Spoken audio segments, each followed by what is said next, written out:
ReZero Light Novel Volume 24. Chapter 1. Waiting for the Ice to Thaw. 1. A dark, black, far, deep, long, heavy, bitter darkness. The oppressive, suffocating gloom seemed like the culmination of everything evil in this world, and it enveloped his entire body, refusing to let him go. His face, his torso, his limbs, every bit of skin was stained by inky darkness. He could feel it seeping into his blood, like it was desperate to slake a terrible thirst. Before long, he could no longer tell where his body ended and the darkness began. And it wasn't only his external form that became uncertain. The confusion went deeper, touching upon his true nature, perhaps even touching his soul. After losing sight of the essence of what made him him and aimlessly wandering for so long, he finally had a small fragment of it at his fingertips. That was what it felt like. This fragment was vague, and the unease and hatred welling inside made him hesitant to bring it closer. Was this the version of himself that he had been searching for? Would this be the beginning of a completely different self? It was a bizarre thought, but not an impossible one. He had already experienced things just as shocking and unimaginable. How much time had he wasted simply coming to terms with what was really happening and accepting the trial set before him? How long had it taken him to actively seek out what lay beyond all that? The answers to those questions were why he was deeply uneasy. Was this the right choice? Was this the right place? Was this the person he wanted to be? The one who was trusted, forgiven, and accepted? I love you. His indescribable worries melted away as that guiding voice faded. Toward the white, bright, high, noble, beautiful, sweet light that soul, Subaru Natsuki. 2. Subaru's consciousness slowly emerged from the abyss of a deep, gentle sleep. A faint first gasp slipped from his lips. It was terribly hoarse and lifeless, but it was unmistakably his own voice. If nothing else, he was sure that he had not been reborn as some voiceless single-celled organism. That had to count as one step forward. The next step would be making sure he wasn't a being with some completely different set of values that. Subaru, are you awake? A sweet, silvery voice rang in his ears. Clear and gentle, soothing yet steadfast, cheerful and charming. Just a moment ago, he had heard that same voice in the worst possible circumstances. Hearing it again made his heart leap, his chest ached, and his heart raced as he slowly looked over. Waiting there were violet eyes filled with concern. Amelia? Yes. Are you all right, Subaru? Can you sit up? Can you talk? As he weakly said her name, the girl with purple eyes tilted her head. Her expression relaxed into a small smile, and the long, silver hair flowing down her alabaster shoulders looked like moonbeams. This dazzling display of beauty struck Subaru right in the heart. A girl who was completely out of this world had descended before him. Ugga! The moment that thought crossed his mind, blood raced to his cheeks. His face was bright red, his eyes swam, and words failed him. The pounding in his ears was so loud it almost hurt. At last, he started babbling incoherently. Awawawa-sawa. When she saw how shaken he was, Amelia furrowed her beautiful brow. Even that tiny gesture was mind-blowing. It almost felt like the greatest artist of the era was showing him a second masterpiece, and he was observing it up close, so close. He could feel her breath. Despite how much his chest already hurt, his heart rate just seemed to climb higher and higher. What is this? What's happening? Is any of this real? Or is it just a crazy, convincing illusion? Like when you see a mirage in the desert, it's always an oasis that's just seeing what you want most in that moment, right? If that's the rule, then is this also a mirage? What an extravagant. Are you all right, Subaru? I think there might be something wrong. You did take a tumble. Hey, see, you just made a weird sound. Subaru was a complete mess. The moment Amelia's hand touched his forehead, he jolted. Her eyes flashed, as she was now completely convinced that something was definitely wrong. The fact that he could feel her hand disproved his whole Amelia Mirage theory, which made him feel like a scholar of geocentrism. More importantly, she was real. This Amelia really did exist. And if she was real in calling him Subaru, then he was indeed Subaru Natsuki. And, of course, don't ignore Betty. Amelia isn't the only one who was worried. When he heard a childish voice complaining petulantly, Subaru turned to find a little girl with her cheeks puffed out adorably. Beatrice. What a lifeless voice again. And you look almost like you can't believe adorable little Betty is here, I suppose. Her gaze softened with worry. The words coming out of her mouth were a bit harsh, but her tone was a mixture of concern and relief. Relief that Subaru had woken up, and concern about the fact that he had passed out in the first place. His heart leaped at that. And so, gah! As she fixed it with a cool look, Subaru grabbed her and pulled her into a deep hug. Light, she was so light. Beatrice couldn't do anything to resist the sudden movement, and her eyes betrayed her confusion as his arms enveloped her. Sitting on the green bed woven from vines, Subaru confirmed she was real with his entire being. Beatrice, Beatrice, Beatrice, WH, what are you doing? What happened? This is too sudden. Your face soothes the soul. Seeing your cute face is like coming home. Ugh, it's so good. I hope that isn't your poor attempt at a compliment. Subaru clearly meant every word. Blushing at everything he said in the sudden hug, Beatrice squeezed his face between her tiny hands. It hurt a little when her fingers adorably pulled at his cheeks and ears, but it also helped confirm that the girl Beatrice was real, too. And Margh, quit messing around right after you woke up. Subaru, we still don't even know why you collapsed, and seeing how he was hugging and playing with Beatrice, Emilia spoke, feeling a little bit left out, still worried about his condition. She gently started to grab his shoulder, but then stopped. Subaru? Emilia was more worried than upset, but the swirl of emotions in her voice quickly gave way to pure concern. Her eyes widened in shock as she looked at Subaru's faintly trembling shoulder. Subaru? Subaru, what is it? Betty is here. It's all right. It's all right, Subaru. You don't have to cry. As she realized Subaru's voice had caught his throat, and he was sobbing, the confusion disappeared from Beatrice's face, and she gently caressed his damp cheek. He refused to let go of Beatrice's little hand. Realizing his trembling was an expression of worry and fear, Beatrice immediately comforted him, like she was saying, don't cry. You're not alone. It's okay. Please don't cry, Subaru. There's no rush. Deep breaths. Slowly. Beatrice and I are here for you. Just like Beatrice, Emilia wanted to help Subaru calm down.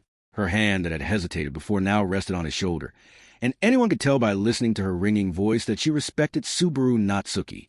The two of them were unchanged. They were exactly the same. These girls had been unbelievably noble in the face of certain death, in a world that was collapsing. When everything was lost and well beyond the point of no return, they had prioritized Subaru over even themselves. Emilia and Beatrice were unchanged. He had pinned his hopes on that, confirming that was still true, and this time he swore he'd do things right.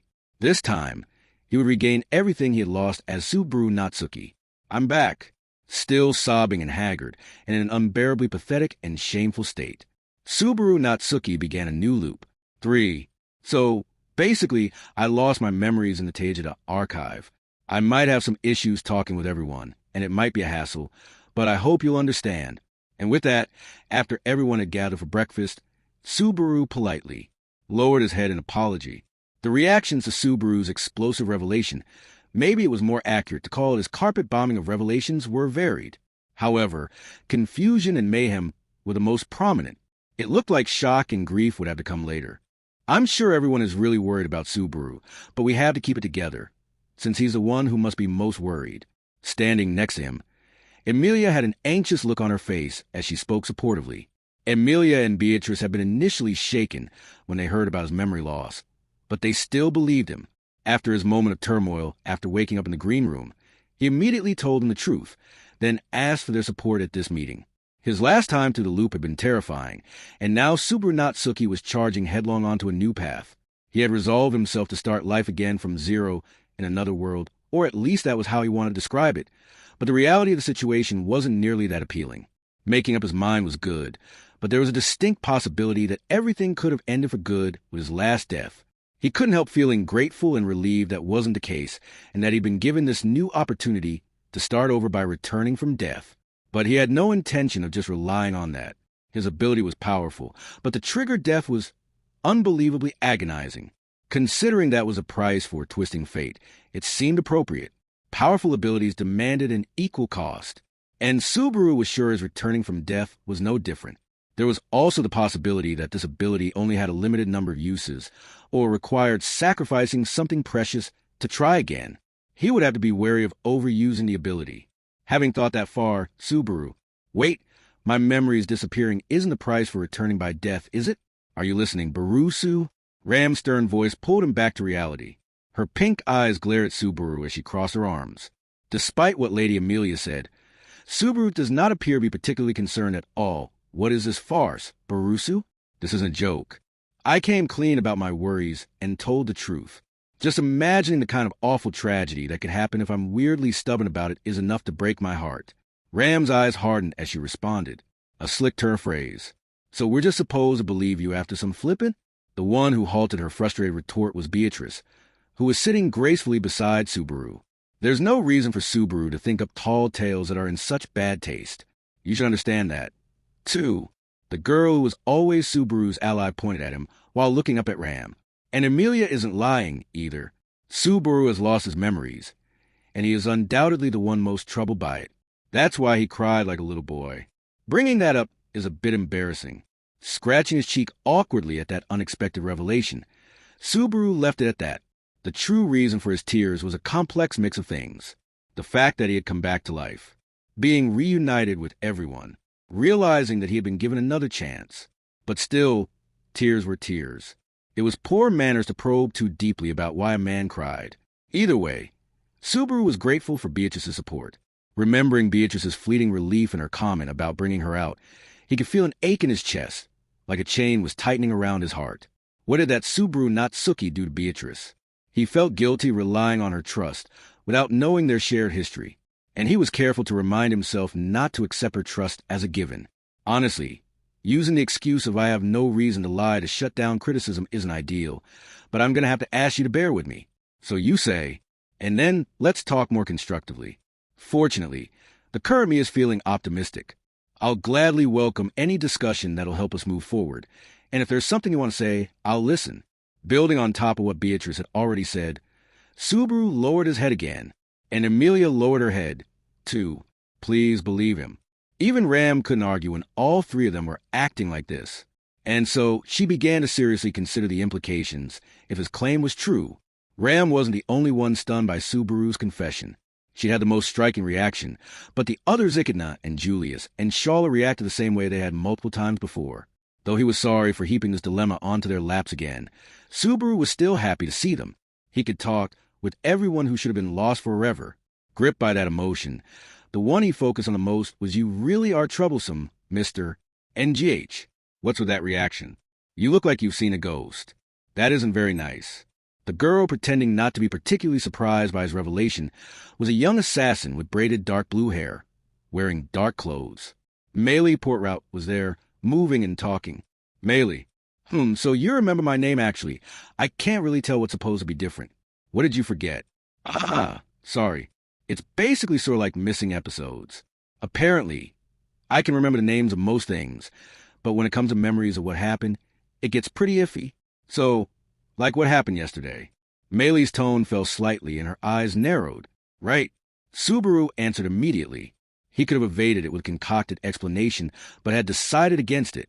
He wanted to be as honest as possible with them. "Yesterday? That's no." "I suppose so," Julius murmured. The ones who were most shocked by Subaru's revelation might have been Julius and Echidna. The three of them had supposedly participated in a suspicious meeting the previous day. But putting their reactions aside for a moment, "Again, Master, how many times are you going to forget me before you're satisfied?" Shala pursed her lips unhappily while hugging her abundant chest. Every other time, Subaru had overlooked her rambling, but at this point, it stuck out as an oddity he couldn't ignore anymore.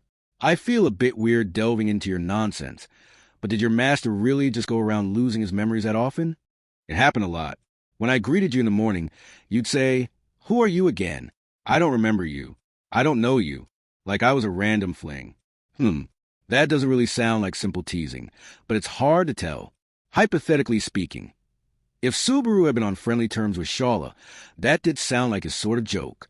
On the other hand, he had tried to hide his memory loss from them once before. Under those circumstances, it wouldn't be at all strange for him to use that sort of joke to paper over gaps. This is seriously a murderous pain in the ass. Actually, I've died 4 times now, so maybe that's not the best way to put it. Honestly, it's still difficult to accept at face value. Buta, as long as we're staying in this tower. It's probably wise to keep in mind the possibility that a trap or something along those lines might have caused Natsuki's current condition. Echidna began to seriously grapple with the situation. The most likely place for it to have happened is where Amelia-chan found me passed out in Teijida, Subaru agreed.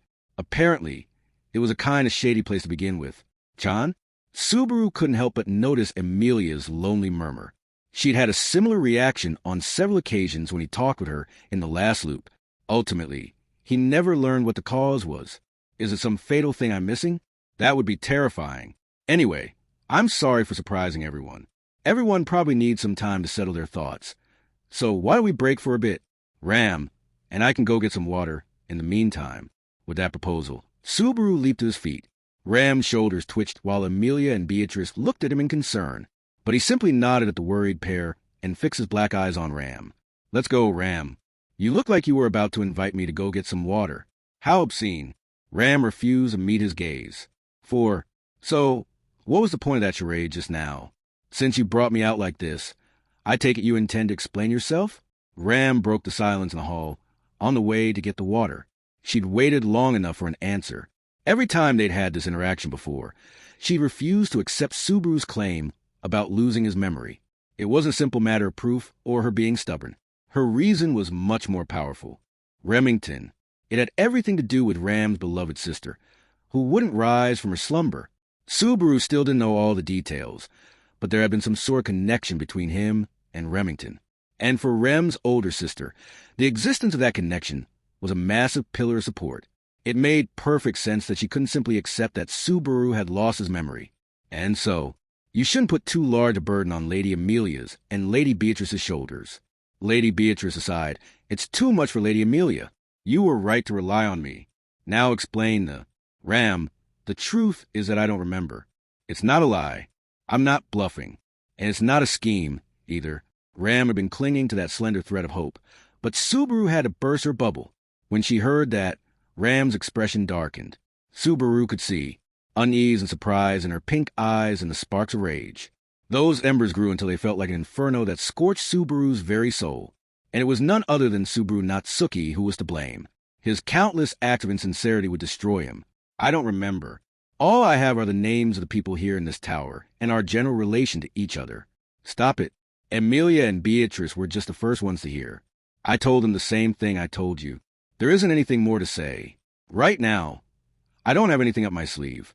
Stop it, Barusu. I know that we came to this tower to get back a lot of things that were stolen away from us. I also know we're in the middle of some tests. But that's it, what my motive is. Don't you dare, Barusu. Remai, Barusu. I don't remember any of it. Subaru said sorrowfully. Ram made it clear that she didn't want to hear what he was saying. But when she heard his apology, she became an avatar of pure wrath as she grabbed him. GHH. She hauled him up by his shirt and slammed him against the wall. Using unbelievable force that didn't seem like it could come from such slender arms, she pinned Subaru in place and glared at him from up close. Deep in her eyes, the embers he saw earlier had become a roiling flame that threatened to consume them both. And when that blaze overwhelmed him, or rather, when it overwhelmed Ram, tragedy would repeat itself. What's your game? This pointless lie. It's not a lie not to you. I wouldn't lie to me? Then what would you have me do? Just believe you? That you forgot, Rem? That's absurd. Her eyes flashed, and she was glaring at him from so close that their lips were almost touching. Subaru finally realized that the roaring fire in her eyes was more grief than anger. After 4 times, Subaru could finally grasp a small part of the turmoil in her heart. How perceptive would he have to be to notice it with no second chances? The way Amelia or Beatrice were able to do. They were all dazzlingly brilliant, but he couldn't just let himself be stunned by that brilliance. I will get Rem back. Staring into her pink eyes, Subaru gathered his resolve and said it clear as day. Ram's eyes widened again in surprise before hiding it immediately in anger.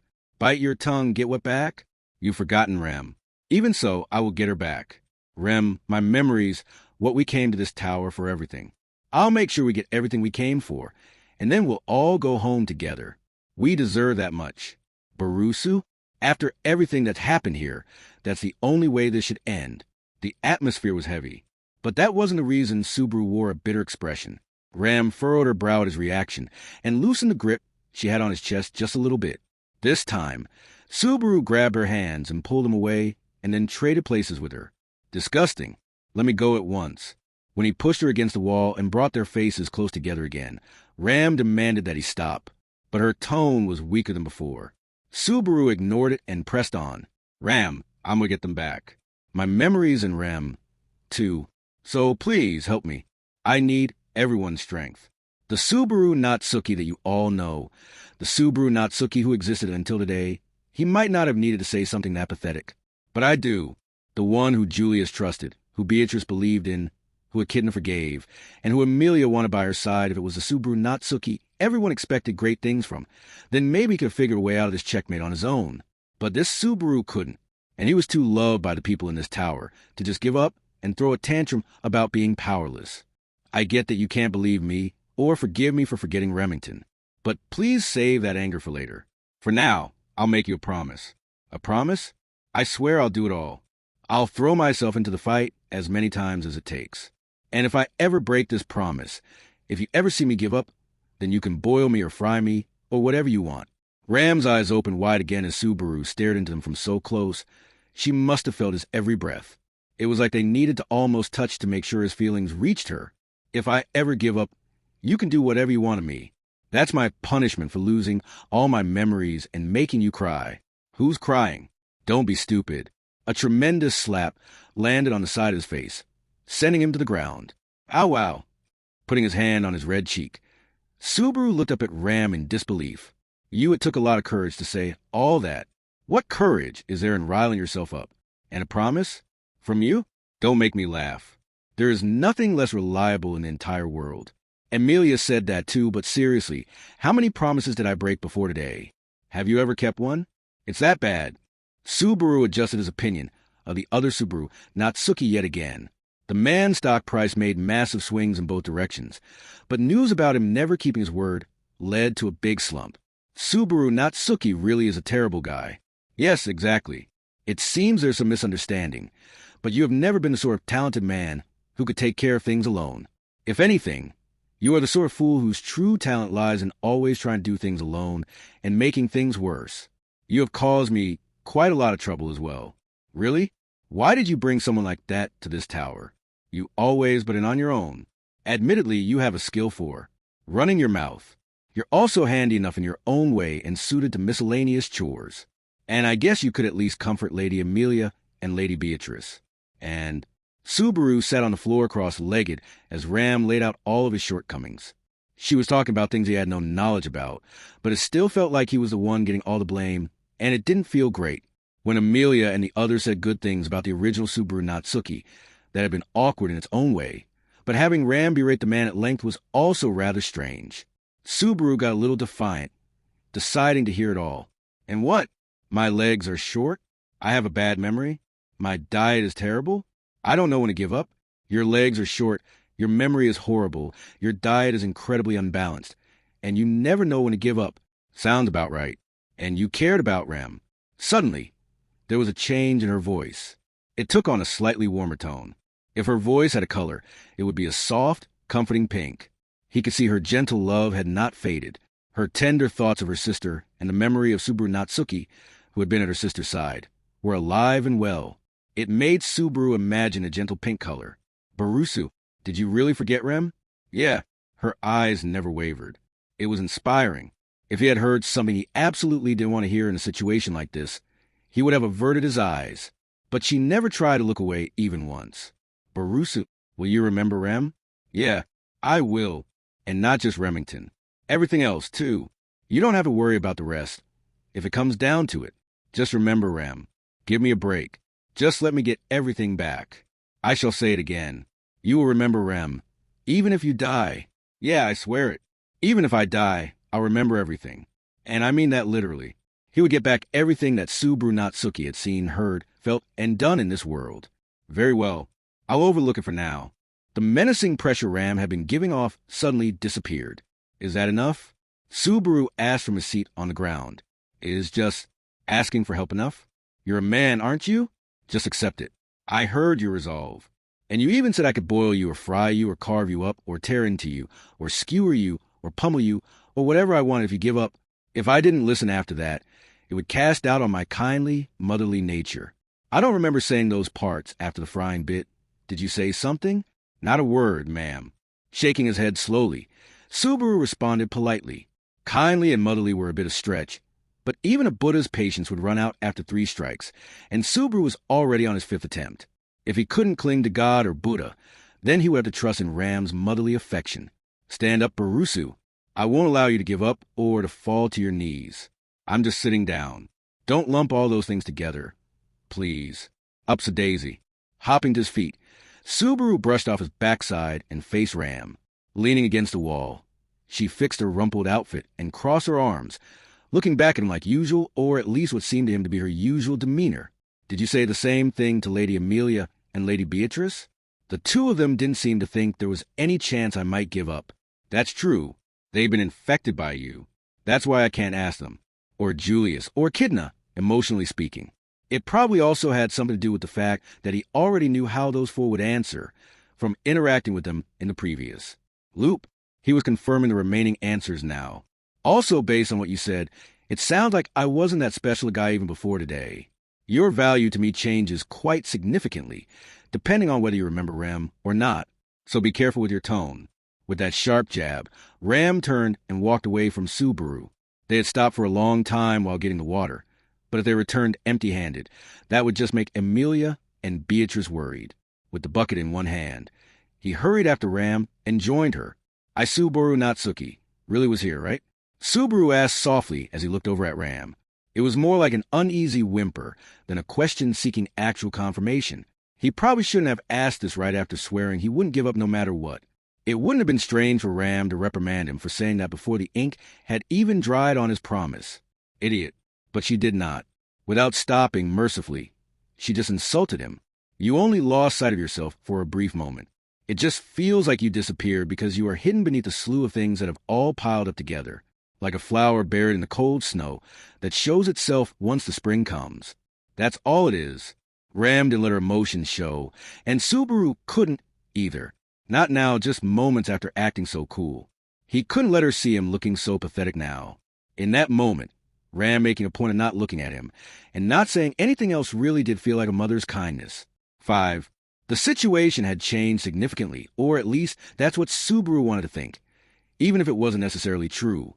This wasn't the first time he had come clean about his memory loss, and he had seen everyone accept the shock before, too, even if it was just on the surface. But just by changing his mindset and stance, he'd change his perspective, too. Last time, he had doubted everyone and suspected everything they did or said. He probed them from all angles, totally convinced they were plotting something. But after removing that filter of doubt, what came through in all of their actions and words was pure concern for Subaru. Basically, they were taking great pains not to upset him. Their attitudes only seemed suspicious and unnatural because he was looking for someone to be afraid of. Do this right. Do this right. Subaru Natsuki spurred himself on. He looked down at his palm. Whatever caused him to lose his memory, the odds were high it was in Teijida. Making it through the examinations was crucial, but they also needed to discover the cause of the memory loss, too. It was something that had not occurred to him before. But if someone other than Subaru also lost their memory, the situation was going to start getting stupid as everyone had to introduce themselves again. And also, they didn't really have the time to spare taking things at a leisurely pace. Last time and the time before, the tower ended up a chaotic mess. The time before, Subaru had discovered everyone's corpses one after the other, or at least the corpses of everyone other than Amelia and Beatrice. And last time, he had witnessed everyone's death, one after the other, sending his heart into ruin. That disaster wasn't far in the future. Knowing the greatest tragedy was lying in wait for them, he had a duty to prevent it. He would do everything he could in order to avoid that. And so the first thing he did was stand at the ledge near the spiral staircase. Behind him, he detected a faint breath. Someone was approaching with a moderate degree of stealth, just barely noticeable if he focused. Using his cheat-like foreknowledge, he turned around at the last moment. Whoops, watch out. Don't go falling instead of me.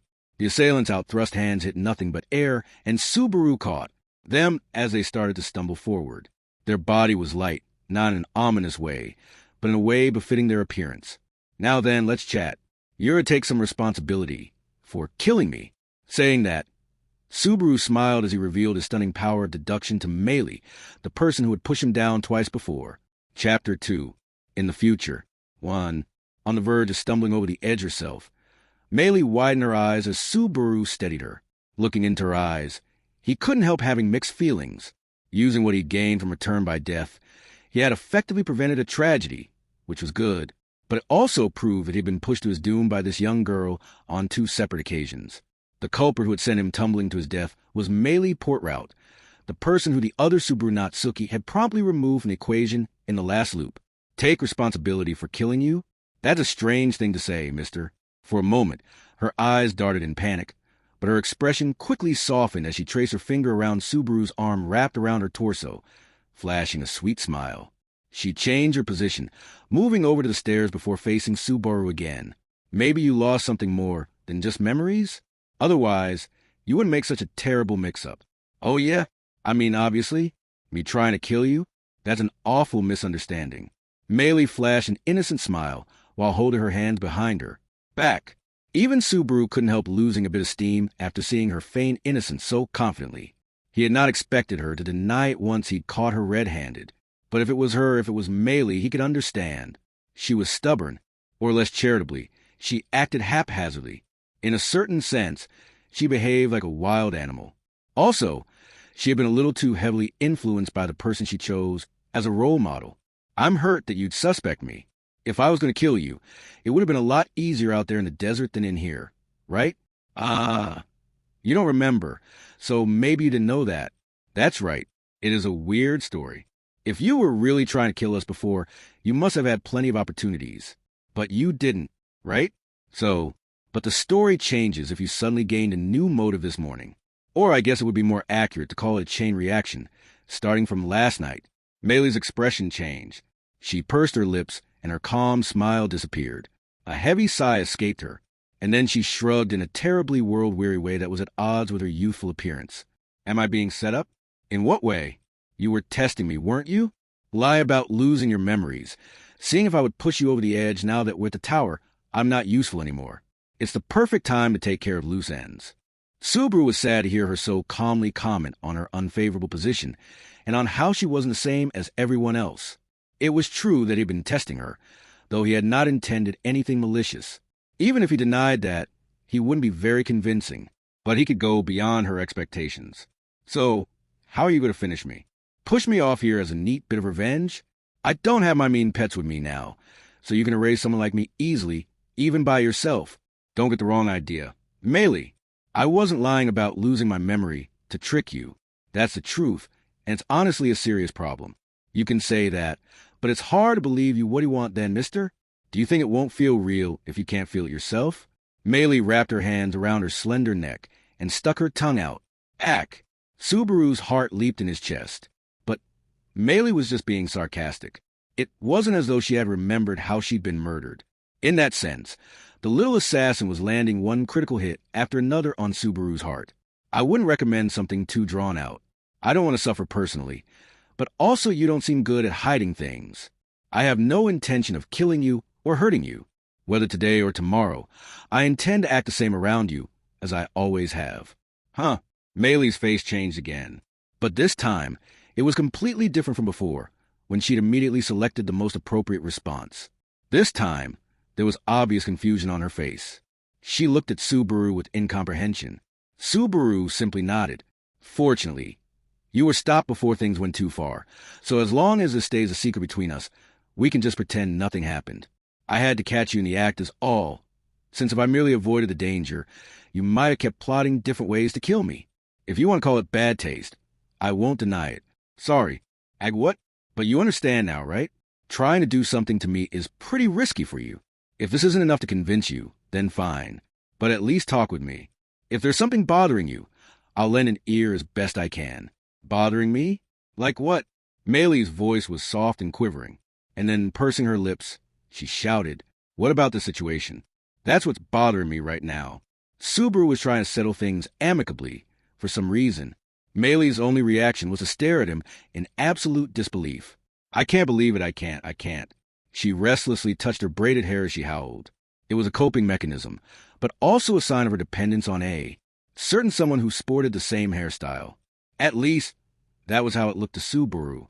You clearly don't realize what I was about to do just now. There's no way. Otherwise, it wouldn't make any sense. Otherwise, she faltered, desperately arguing why this was all wrong. Seeing her this flustered was a first for Subaru. No, there was that other time inside the Book of the Dead. Last night, when she ran into Subaru and Teijida, after she was upset after a conversation with the other Subaru Natsuki. She decided to kill him after he lost his memory. But that sort of impromptu murder was a double-edged sword. Since he had died, Subaru had no way of knowing what sort of alibi she had planned to use once he was found dead. There was always a chance of it being ruled an accident. But that was a difficult needle to thread, given what he knew about Amelia and Beatrice, as well as about Ram and the others. He couldn't imagine them not insisting on getting to the bottom of his death. And if that happened, there was no way for Meili to avoid being caught. Ram, Julius, and Echidna were far smarter than Subaru. They would almost certainly solve it without having to die even once first. And it was hard to believe Meili didn't realize that. That left one explanation. It's an impulsive crime. She had made no attempt to create an alibi or to hide the evidence. She didn't have any choice but to act. Because murder had become a habit. Because the life Meili had lived was so harsh that she couldn't conceive of any other alternatives. You've just gotten the habit of killing. You just can't think of any other ways of dealing with things. But that isn't your fault. Don't talk like you know me. What would he know about me? But I do know, he answered her furious eruption with a cool, calm confidence. Looking her straight in the eye, he said it firmly and directly. Meili, I know you. It might sound creepy, but there's probably nobody in this world who knows you better than I do. Seeing Subaru shrug, Meili gave him a terrified look. It was a natural reaction, but it also hurt Subaru. He struggled to convey the twisted, almost narcissistic sort of affection he felt for Meili. He could remember all of her provocations, the voice whispering in his ears as he acted, pushing him toward the solution of murder again and again, tempting him to take the worst and yet safest path, the goading of the dead Meili port route, who had merged with Subaru's mind when he read her Book of the Dead. No, that's not right. He shook his head to stop shifting the blame to the girl who had been killed. The whispering voice that had tempted him while he was in the grips of dark paranoia. He hadn't heard it once this time. No, I'm never going to hear it again. What are you doing? Look at her, right there in front of you. Look at her confusion, her fear. Remember what you saw in her Book of the Dead. Considering the anguish she must have been feeling, Subaru knew she wasn't the kind of person who would egg on others to commit murder. It wasn't Meili who had merged with him after he read her Book of the Dead. It was just his own weak with deceiving him. After all, she had never once actually appeared in front of him. In an awful one-sided way, Subaru had experienced Meili's life through the Book of the Dead. He'd watched her from the moment she'd gained awareness, and he'd seen the development of her identity, her way of life, and how her short life meaninglessly ended. During those days, Meili had felt an emptiness that she didn't let others see, an experience that had given her the terror to match that overwhelming void, as well as the one and only shining emotional attachment she had formed. And the name of that person was Elsa Graham Hilda. She's the reason why you tried to kill me, right? Meili's reaction to that name was dramatic. Her sweet, adorable face was warped by anguish, and her pea-green eyes opened as wide as they could go. This was anger. Anger at someone traipsing with muddy boots into a place she didn't want anyone to go, a thing she didn't want anyone to touch. And she took decisive action to stop him from trampling on it any further. He didn't have any time to stop her. No one knows how I. Screaming as tears ran down her cheeks, Meili turned and threw herself over the edge. Wasting his effort to keep her from falling before, she leaped into the void herself to hide her feelings. 2. Elsa Graham Hilda was an outrageous woman. I was told to bring you back, so you'll be coming with me. Their first meeting was awful. Despite her not understanding the basic concepts of liking or hating things, it was undoubtedly the worst. There was nothing redeemable about that woman. The beast that had somehow managed to care for a little human girl. When she had nothing, the woman killed them all, and then dragged that girl out of forest. Elsa was indifferent throughout the ordeal, saying that this was unavoidable, since she had been given an order, and was wholly unconcerned about killing the beast who had been at the girl's side for as long as she could remember. She thought about killing the woman, time and time again. She waited for an opening until finally she found her chance, and sank her fangs into the woman's neck. What? Stop it. That tickles. Peering down at her, the woman sounded as if she didn't feel anything at. Oh, the malnourished girl was just skin and bones. She was dragged out of the woods and given a bath against her will. Then she rejected the frilly clothes she was given, and she tried to kill the woman again. Elsa just shook her head in boredom, as if nothing of substance had happened. In that moment, the emotions a girl couldn't put into words she didn't even came bubbling out as she burned with a need for vengeance. Throwing aside the clothes she was given, she launched herself at Elsa, Beasts didn't have a custom of wearing clothes. All they needed was what they were born with. Are you trying to get that dirty rag back? I'm not too concerned with fashion, either, but you're quite the strange one, too. Elzo, you're quite hot-headed, aren't you, Meili? Meili. At some point, Elsa started calling her that. Meili, the girl who tried again and again to take back what had been stolen from her and get revenge for her slain kindred. Seems like that's your name? It was hard to make out, but it was sewn into that rag of yours. Maybe it belonged to someone else. But it's inconvenient not having a name to call you. So Elsa smiled sweetly. You're Meili from now on. That's what I'm going to call you. Elsa Gramhild was an awful woman. Don't become that person's puppet. No matter how many lives you have, it won't be enough. Not for anyone besides me. She had met Mother for the first time and experienced her first punishment. When Mother's hand touched her, Meili felt herself change into something entirely different. She became a beast, then a bird, then a fish, then an insect. She transformed into something impossible to describe before becoming a mass of flesh. But the worst was the experience of splitting into countless pieces. The girl Meili had been changed into no fewer than 100 frogs, each jumping around with a mind of its own, that branded her soul with a fear that she might cease to exist. She would never dare to disobey Mother after that. Her spirit was broken, and she would be nothing less than absolutely obedient if it meant she could avoid ever experiencing that again. You're shivering. Are you cold? The black-haired woman cocked her head in confusion. She didn't attempt to understand Meili's feelings at all. What a truly awful woman. Meili trembled as the fear consumed her, while Elsa sat next to her and wrapped an arm around her without another word. She wasn't shivering from the cold, but she couldn't explain herself with words. All she was left with was frustration and anxiety. That's why. Could you not? That tickles. Meili bit Elsa in the neck. Elsa Gramhild was a disgusting woman. Meili, it's getting annoying, so could you braid my hair? At some point, the young Elsa had matured into a full-fledged woman, and the beast Meili had become a proper girl. Through all those years, she had remained with Elsa. She knew how to talk now. She modeled her speech after Elsa's. She started wearing clothes. She dressed just like Elsa. She also started doing jobs. She learned how by watching Elsa, and she kept all that a secret from Elsa. Meili, are you listening? I'm asking for help with my hair. Yes, I heard you. You really are sloppy, Elsa. Sitting together on a soft sofa, she snorted as Elsa leaned her head against her shoulder. Undoing her long black hair, Elsa seemed more carefree than usual. That careless attitude got on her nerves. That's ticklish. Just like so many times before, she bit into Elsa's throat. She could bite harder, enough to break the skin and make it hurt. Meili wasn't a weak, frail beast anymore. She ate plenty, learned to talk, gained a name, and had gotten to know Elsa. So, Jiren, you're a strange girl. Glancing over at Meili biting into her neck, Elsa softened her expression and let Meili have her revenge. Elsa was an outrageous woman, and an awful woman, and also a disgusting woman. She became so big. Meili didn't want her to disappear. She was an outrageous, awful, disgusting part of Meili's life. Her presence was so large that calling her a part of Meili's life didn't do it justice. If that was going to be revealed and violated, if Elsa Gramhilda was going to be killed, then Meili Portrout would. 3. It would have been a lot better if you had just let me end it. Sorry about that. But the Natsuki family style is to barge right into other people's hearts, though we do make sure to take our shoes off before stepping into their homes. Kenichi Natsuki was open and honest, without any trace of bashfulness. Nahoko Natsuki always moved at her own pace, firing off strings of strange comments wherever she went, but she never let anything important slip past her.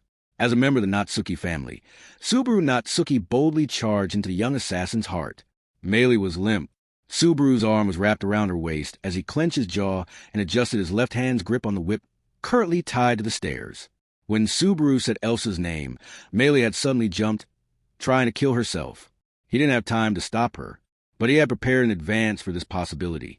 I told you, no one in this world understands you better than I do. That's gross. Don't say that, Subaru said with an awkward smile.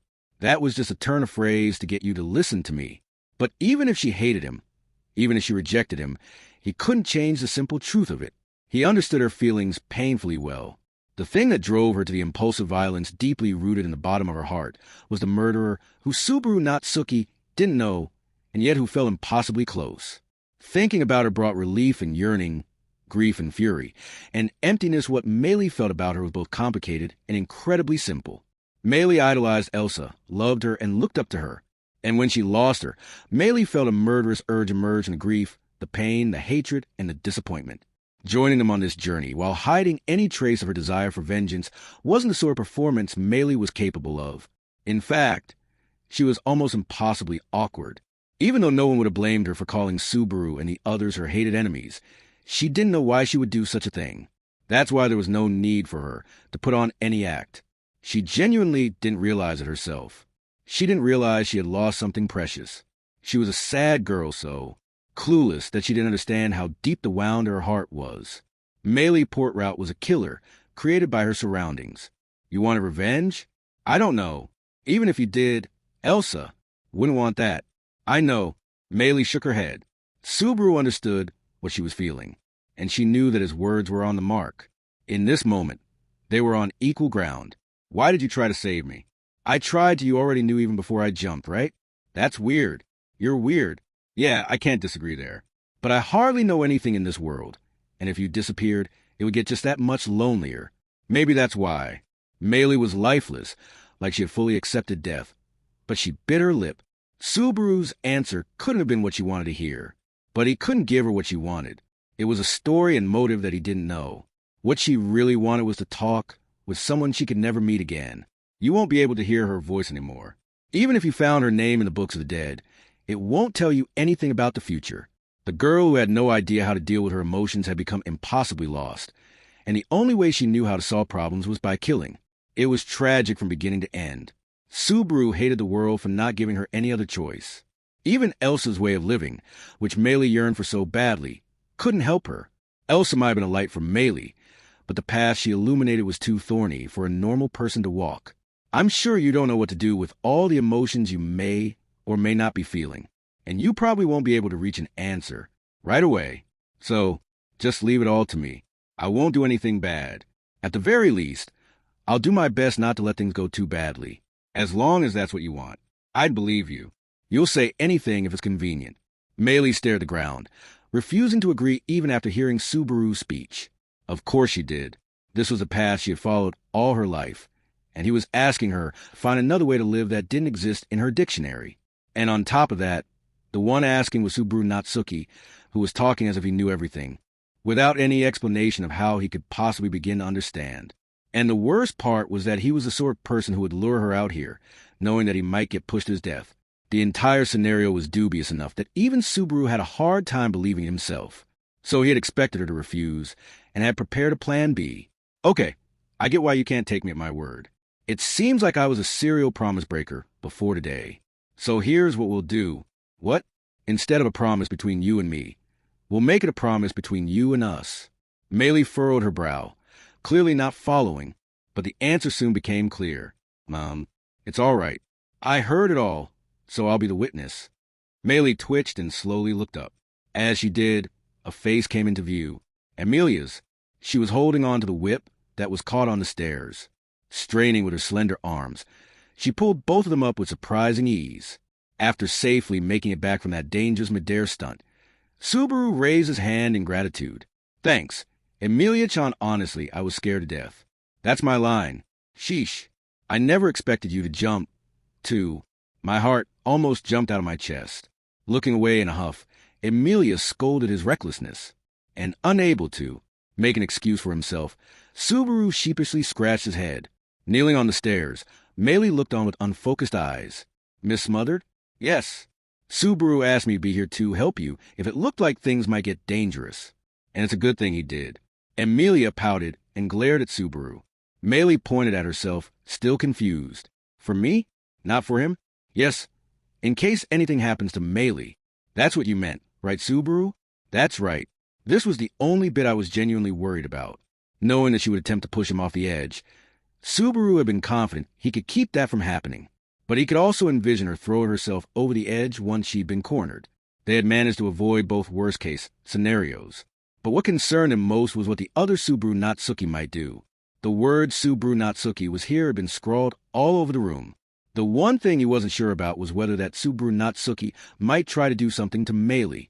Hypothetically speaking, if murdering Meili in the last loop was intended as an act of self-defense, then it was entirely possible that the other Subaru Natsuki might do something rash when they caught Meili at the scene of the crime. That was why Subaru entrusted that problem to someone who was demonstrably stronger than he was. He was confident that even if the other Subaru Natsuki took control, Emilia that all his comrades would be able to do something. Listen, Meili, I believe what Subaru said. If you still can't trust him, then we can just keep an eye on Subaru together. And if he does break his promise, then I'll get mad at him with you. Keep an eye on him? That's weird, isn't it? You both should be watching me. If you ever try to do something bad, then it will be because Subaru broke his promise. So I'm watching Subaru to make sure he keeps his promise. That way, everything works out, right? Meili was completely thrown off by the way Emilia asserted that as if it was irrefutable logic. Before she recovered, Subaru elaborated. Basically, you almost did something wrong, but thanks to our efforts, it didn't happen. So this is a chance to figure out what you should do instead. Whether you can find an answer that doesn't involve killing me well. That'll be our little wager, won't it? What will? Whether you'll still feel like you have to kill me, or not once you've sorted out your feelings. I'll be doing my best with the ethics lessons, too. Subaru smiled unreassuringly. That was the path Subaru was trying to guide Meili toward. If he was being honest, it was none of his business. Meili had chosen her own way of life, and he was just butting in to show her a new possibility. But if she rejected it, her path would end here in this tower. She couldn't clear this tower together with everyone, using what was familiar. Moreover, I won't let you stop here. I don't know how old you are exactly, but when I was about your age, I got a lot of help from the adults around me. So even if you hate me for it, I'm going to help you. You're too lovable to go around rejecting everyone's help when you don't know what to do. Subaru put his hands under her arms and lifted her light body before setting her back on her feet. Her body shuddered, and she peered up at him with unsure eyes. Subaru patted her head as kindly as he could, not strangling her. He offered a different solution from the other Subaru Natsuki. Meili wasn't someone who needed to die. And please, Meili, believe Subaru, believe us. Ah, Emilia hugged Meili from behind as Subaru patted her head. Emilia gently embraced her, putting her cheek to Meili's as the young girl bit her pale lips. This tower is too small a place for you to decide something so big. After we get out of here, when we're in a more open place, you can give us your answer. We'll do our best to get there. Bottling up emotions in a confined space was bad for a child's growth. Even after choosing his words as best he could, that had been the best description Subaru could come up with. But Emilia expressed it better with her kind words and earnest feelings. Meili's eyes drifted like she was lost in thought. I don't want to forget Elsa. Yeah, that's fine. You don't have to forget about someone you love. But just... Subaru thought of the beautiful dark woman he had seen in the Book of the Dead. She was, above all, mysterious. He'd had no interactions with her, but he still felt like he knew her. Curiously, when he thought about her, Subaru rubbed his stomach subconsciously.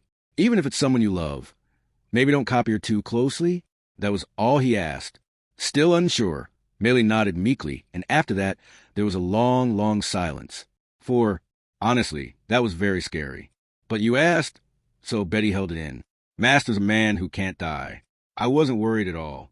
If anything, I thought Kiddo number 2 would explode into a million pieces the moment she stood behind him. Ag.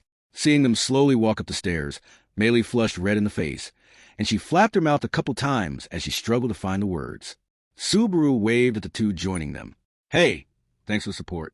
It was a relief not having to worry about anything falling through the cracks. Even if it was you asking, Betty isn't sure if she would forgive you if you really did fall. So consider yourself lucky. Beatrice was hiking her dress up as she climbed the stairs. Behind her was Shala, with her hands clasped behind her head. Subaru had asked them to stand by on the bottom floor. WH, and mister? What are they? Meili spun toward Subaru. She looked stunned and possibly like she wanted to complain about him not mentioning them before. I mean, Subaru crossed his arms. Planning to jump after you was a cool plan and all, but even a small mistake would mean we'd both die, right? That's a little too dangerous. B, but that's why you had her watching out for me, right? I know Emilia-chan is way more powerful than she looks, with her crazy cuteness and everything, but there's always a chance things could go sideways. It wouldn't be funny if she ended up getting dragged down with us, too. In fact, at the end of the last loop, the two of them had fallen to their deaths together. He had held on to her, but he couldn't save her, and that memory was like a splinter that jabbed deep into his heart. To make sure that worst case didn't happen, I made some extra arrangements. With Beatrice and Charlotte watching from below, I thought that would be enough to be absolutely sure. You went that far? There must have been an easier, smarter way. Maylie averted her eyes. Her shame at having some of her secret revealed was fading, but in its place was an overwhelming sense of embarrassment. Yeah, true. Subaru scratched his cheek. I'm sure there was an easier, smarter way to do this. But, in my mind, doing things the easy way usually means there's a compromise involved, and doing things smarter makes it sound like something a scheming neighbor might do. I just didn't want to compromise or resort to tricks. Maylie almost closed her eyes, and she bit her lip ever so slightly. Watching her with an awkward smile, Subaru clenched his fists. He wanted to fix everything. Wished he could fix everything. Subaru wanted to do everything he could. And that's why I asked Amelia-chan, and why I didn't hesitate to ask the others for help, either. That's right.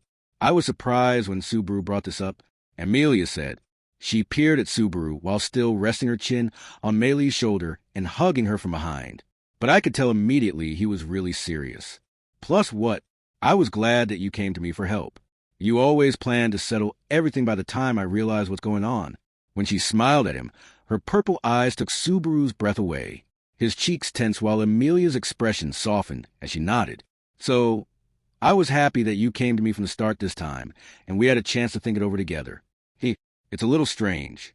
Not much point in saying it now, but I'm pretty pissed at the old me. But getting to see your face and hear your voice right now is something only I get to do. So I guess I got the better end of the deal? What do you think, Amelia-chan? Sorry, I don't really know what you're talking about. Subaru's shoulders slumped as she ignored his rambling with a smile. The two climbing the stairs finally joined the three at the top. It's a relief that nothing happened. That's a misleading way of putting it. Considering all the changes in Meilie's mindsets, that really nothing? Oh, that's master for you. No clue what the heck you're saying, but when it comes to things that feel meaningful, you're the best. Do you actually respect me? One explanation was that Charlotte was reflexively impressed by anything he said, but when he mentioned wanting to help Maylie, she had been the first to agree. There was a part of him that felt like she would support just about anything he proposed, but it was also true that just having her be there was a huge help. Beatrice, are you not mad at me? Of course Betty is mad, but your plot was stopped before Betty snapped and had to step in. And there's also the incident in the desert to consider, so let's say you've broken even. However, that only covers what has happened on this trip. There is still your crime of burning down Betty's archive in the old mansion. So long as that remains, Betty will not forgive you for now. Crossing her short arms, Beatrice answered Maylie with a stern look. Maylie caught her breath, but Amelia started giggling. It might have been hard to make out, but Beatrice just said, for now. If you're a good girl, she'll forgive you. She's really nice. Amelia, don't say things like that. Amelia simply laughed while Beatrice went red when her stern demeanor's soft underbelly was revealed. I'll be as careful as I can be, Maylie answered quietly. Subaru nodded, pleased with how things were turning out. This is enough to say I finally made some real progress, right? At the very least, he had managed to stop the girl who felt compelled to kill him. But progress alone wasn't enough. There was more than one tragedy lurking in wait in this tower. Is this really okay, Master? Huh. While he was thinking, Charlotte casually chimed in. Her eyes narrowed as she stood next to him, watching Amelia, Beatrice, and Maylie's exchange. She tried to kill you. Are you really going to let her off scot-free? That's a heavy question, but yeah, I'm fine with it. If you're talking punishment, Maylie already had one. But why should she have to be punished? No one ever taught her any better. That's what I'm going to teach her now. You said it already, but what if she tries to kill you again? That would mean I'm a pretty awful teacher. But I'm not going to be doing it alone, either. That was his answer. Even in ideal circumstances, it would be hard for him to instill a new set of values in a girl who'd been raised to be an assassin from a young age, especially all by himself. If he was being honest, Subaru doubted he could carry such a heavy burden.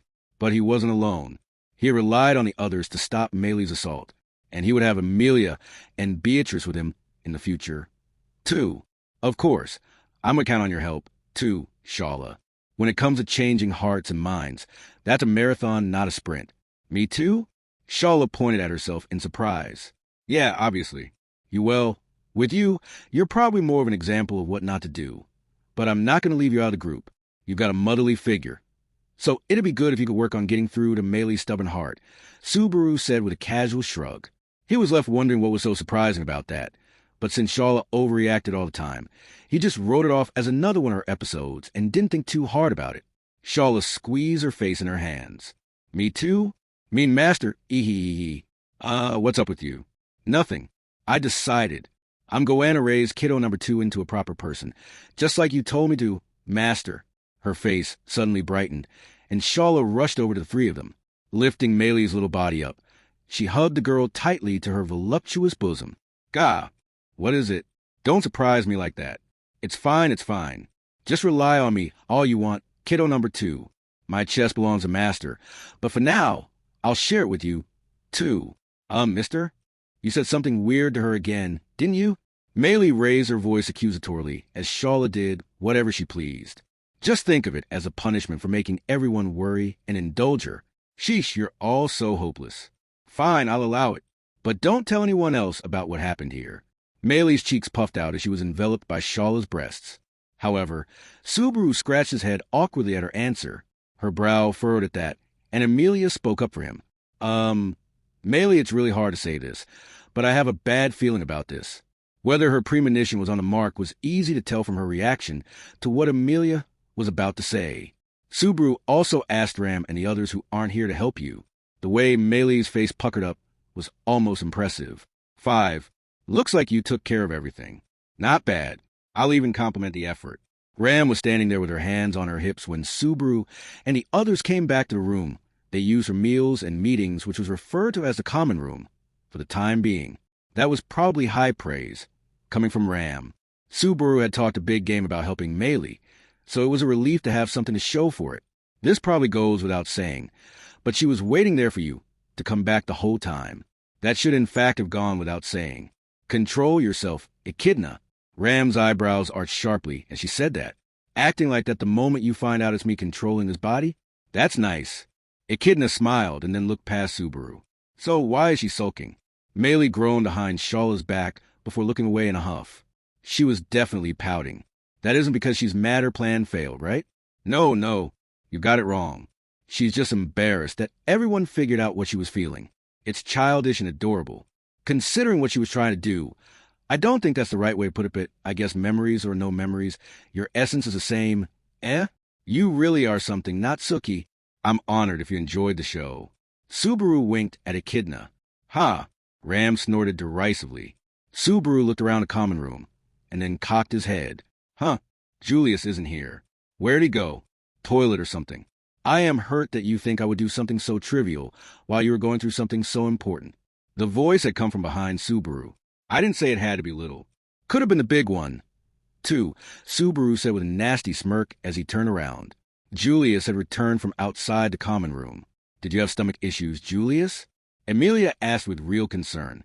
I would suggest not taking his words too seriously. Lady Amelia, he is indeed your knight, and someone you should be able to trust more than anyone, but at times, his remarks can also be rather intolerable. Hey, quit saying stuff like that to Amelia-chan. Besides, you're the one who wasn't here. You can't complain. Ha! He stared at Subaru with his yellow eyes for a moment before his expression relaxed. Rather than a real laugh, Julius basically just breathed a little harder than usual. It was pompous and suited him perfectly, but also strangely didn't feel quite right to Subaru. If you will allow me an excuse, then I would say I simply stepped out on watch. If Miss Meili's ability is to be considered, the greatest threat would be the demon beasts outside the tower. However, Julius glanced at the young girl. Meili pouted uncomfortably, and seeing that, Julius smiled wryly. It's safe to assume she will not be a problem, yes? Yeah, it's fine. She's not going to try killing me again at the drop of a hat. The question of whether she'll never do it again will come down to how well we give her a good example to follow. So no pathetic performances. I see. So it's a matter of putting on a show? In that case, please leave it to me. Quickly guessing the result of the talk with Meili, Julius quietly nodded. The way Julius put it didn't exactly sound great. But when it came to setting an example for others, Julius was probably the best person for the job. The current Subaru couldn't claim to know Julius well. But judging from his refined manners, it was clear that wasn't just a man's natural temperament. Rather, his bearing was something he had ingrained through hard work and diligence. I've got high expectations, Mr. Knight. You and I are the only ones who can be father figures to her right now. Humph. In that case, I shall do my best. As they shared a bit of banter, Subaru carefully gauged reactions, testing whether he had found the right level of intimacy. This was their 5th meeting since he had lost his memory. Subaru had not enjoyed many peaceful moments during that time, but originally, the time Subaru Natsuki spent with all of them had seemingly been tranquil and happy. In a deliberate attempt to not depart too much from that, and to keep everyone from feeling too down, Subaru was trying to follow the original Subaru Natsuki's trail as closely as possible. He wanted to return Subaru Natsuki back to them. Subaru, are you okay? Can you talk more now? Emilia peered into his eyes, looking worried. Whoa! Subaru stumbled back in surprise at the sudden proximity. Emilia gasped softly. It feels like, since you woke up, no, since you said you lost your memories, haven't you been getting surprised by me a lot? Am I that strange? Is there something on my face? No, not at all. Just cute eyes and a cute nose and cute lips and cute ears. Cute-ha, thank you. But then why? I think it's because your cuteness isn't just the sum of the parts. It's exponential. And your voice, too. And your hair. Yeah, this isn't helpful. You're like an angel. It's too dazzling. I can't look too closely. Subaru covered his face and peeked out at her from between his fingers. Beatrice immediately reacted to that. Arg, could you say that in a more Subaru-sort way? Huh. What? What you said before about Emilia being an angel. Say that in a more Subaru way. What kind of punishment is this? No, it's embarrassing. You're adorable like an angel, too, Beatrice. Don't pout. It's true that Betty is an adorable angel, but that's not it. Beatrice's shoulders slumped in disappointment. Patting her head, Subaru and everyone else gathered to start their meeting. He had been through this discussion in the common room several times now, but it was a problem that none of them had been productive. He really wanted to make some progress for once. I'm happy to announce that Maylee's on our roster again, now that she's a full team member, and because it'd be good for her social studies, I'd like to get out of this sandy tower fast. Thoughts? It strains credulity to believe you've lost your memories when you say things like that, but in this grave situation, Barusu's memory loss is a lesser problem, though still a problem. Ram started the discussion. Memories aren't something that normally disappear without warning, so we need to do something to get them back, Emilia said. About that, can we put that aside for now? When Subaru put the brakes on that idea, everyone around the circle looked surprised. I feel bad for forgetting wherever I set my memories down, and I'm seriously happy that you all want to help me.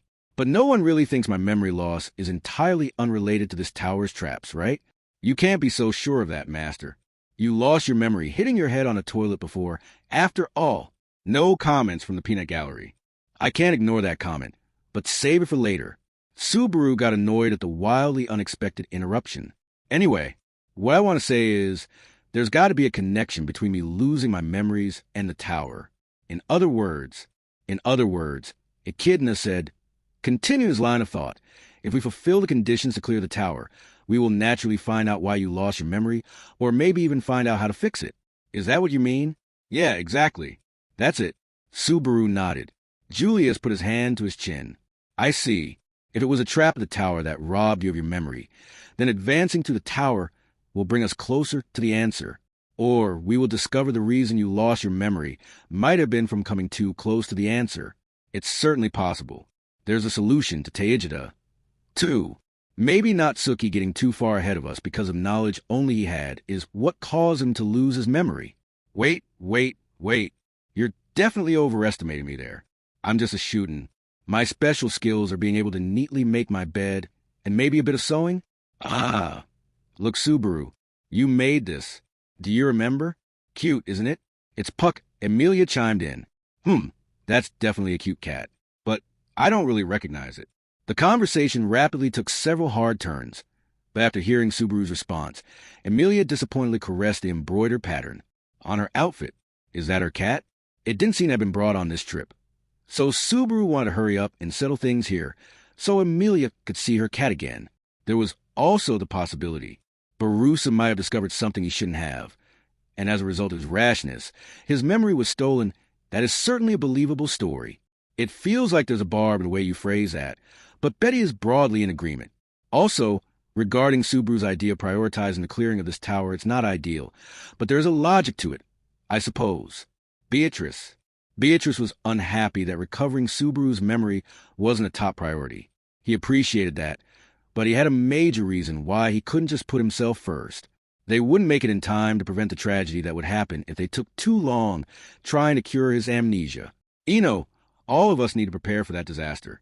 Of course, it's not like I want to stay like this forever, but I think, effectively speaking, the sooner we clear this tower, the sooner everything else is likely to be resolved, too. I want to do what needs to be done. He was doing his best to keep the downsides of not having the old Subaru Natsuki here from showing. In exchange, he asked all of them for their help. Everyone was silent for a moment, but then you really are stupid. Ram shook her head with a sigh, and then looked around at everyone with her pink eyes. Even without his memory, that unfortunate head of his remains. So even if he got his memory back, the value of his contribution would only be marginally different from what it is now, in which case, it would be a waste to prioritize his memory.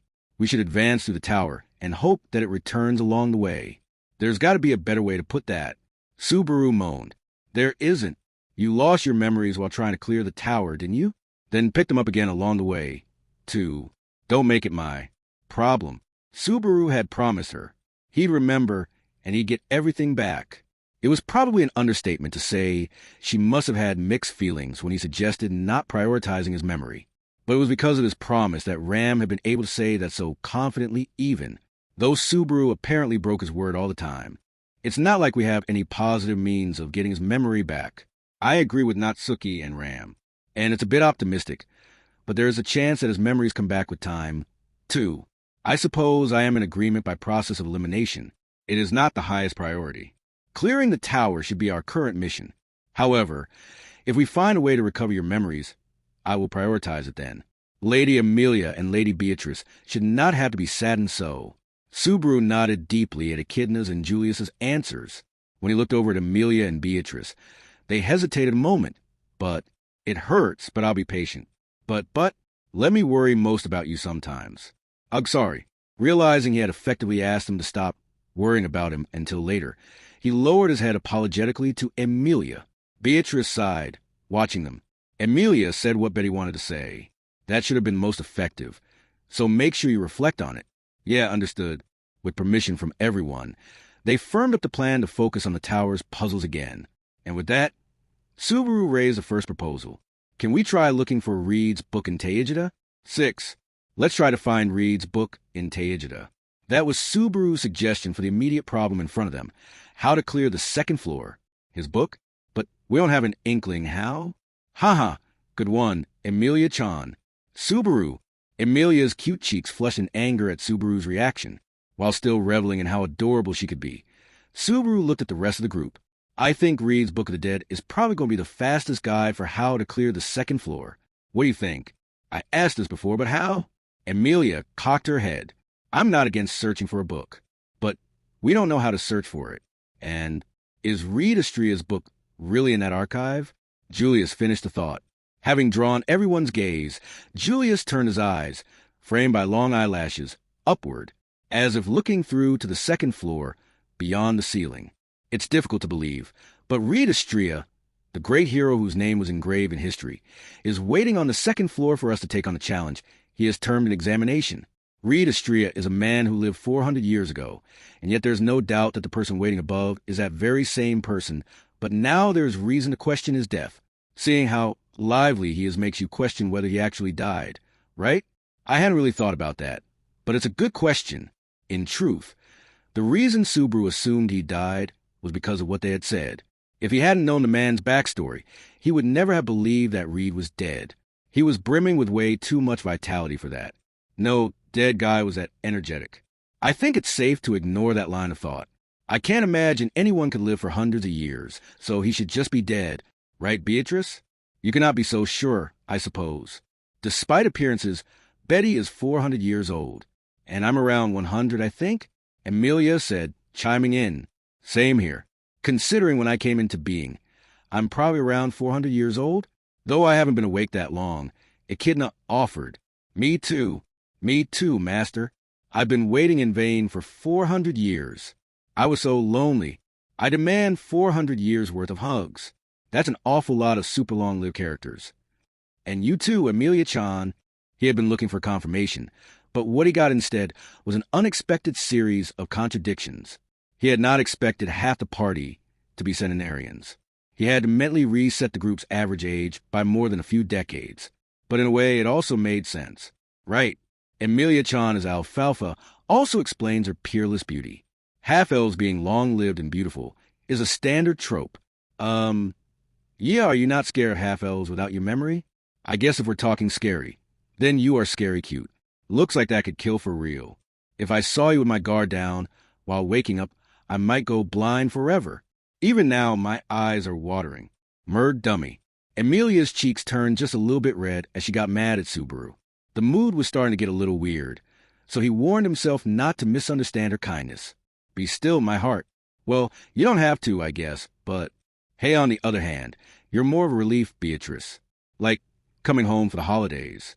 That's not very satisfying, but you're patting Betty's head, so I'll let it pass. His heart, which was racing because of Emilia, calmed down as he patted Beatrice. And she seemed satisfied with it, too. So 2 birds with 1 stone. If you don't mind, Echidna said while raising her hand. I can understand Julius's concern, but I'm going to go out on a limb and say Reed is dead. That's just my impression from interacting with him, though. Based on what? First of all, like Natsuki said, I can't imagine Reed Estrella is that long-lived a creature. He is definitely someone who defies logic in many ways, but he's still a human. And second, his personality. Personality? Like how he was really lively. More uninhibited than lively. Maybe it's just me, but I can't imagine him patiently waiting here in this tower for 400 years. I have to assume he'd be gone in 3 days, Echidna said with a shrug. Subaru and Emilia both understood what she meant. Judging by everyone's reaction, that was a persuasive observation. Again, that's just my impression of the man. Is that convincing enough for you, Julius? I cannot help but agree. In truth, considering the way he behaves, he is not the sort of person who will be satisfied remaining in any one place for long. If there were a reason why he must remain here nonetheless, then it would be that the current him is bound to the tower's examination would be my guess. He's bound to the tower. Huh. Subaru remembered the final scenes of the last loop as he listened to Echidna and Julius explain their theories. Reed Estrella walking freely around the tower during the chaos, doing as he pleased. That didn't feel like someone whose freedom was restricted. In fact, if it were not for his one lingering regret, he would definitely have just cheerfully walked away from the tower. The reason he didn't is... What is it? Something about me? No. Humph. I believe I still have eyes, ears, a nose, and a mouth on my face. But is there something abnormal? Julius asked. Yeah, unlike Emilia-chan, you aren't cute, so you don't make the cut. But anyway, Subaru turned the conversation back to Reed's book. So, if we're all on the same page about him being a lively dead guy, then let's get back to the topic. Teijida is filled with books of the dead, right? At present. That is our understanding, Ram answered. Those who read them experience the memories of the dead person. That much was confirmed by you and Julius. Unfortunately, you seem to have forgotten it, though. I said I'm sorry already, so don't keep holding a grudge over it. Anyway, that's the focus here. Snapping his fingers, he pointed at Ram. Apparently not liking the gesture, Ram grabbed his fingers and twisted, giving him a sharp taste of pain. Meanwhile, Beatrice softly raised her voice. Ah, so that's what you mean. You understand what he wants to say, Beatrice? Emilia asked. Betty does. Ah, so that's it. In other words, Subaru wants to use Reed's Book of the Dead to reveal the best way to defeat him. That's right. Subaru nodded while shaking his aching fingers. Oh. Emilia's purple eyes widened. They could use the Book of the Dead to figure out how to fight the legend. Put simply, each person's Book of the Dead contained their memories of their life, but it could also be thought of as a strategy guide explaining in detail how they died. And as a veteran of death who had already been through it 4 times, Subaru knew firsthand it wasn't easy to avoid the cause of your death. So, if we read his Book of the Dead, we can find out exactly how he died. It's a great tool for solving his puzzle. In a roundabout sense, that might even be why the Books of the Dead are here. I hadn't considered that. Echidna's eyes widened. But now that you mention it, that is true. A dead person was intentionally set as the examiner, after all. It wouldn't be strange if that was why Teijida exists. I mean, you don't have to take it that seriously. When Echidna seemed more impressed than he expected, Subaru smiled awkwardly. It was one of those situations where it was hard to say if this was the intended path or a loophole. But one thing I can say for sure, whether it's the old me or the me here and now, this is a plan I absolutely want to try. That makes sense, I suppose. There is no way you wouldn't find this sort of loophole, an unorthodox back door, rather than coming from the front. That is certainly something Barusu would try. I can believe it, too. Subaru is really good at that sort of flim-flam.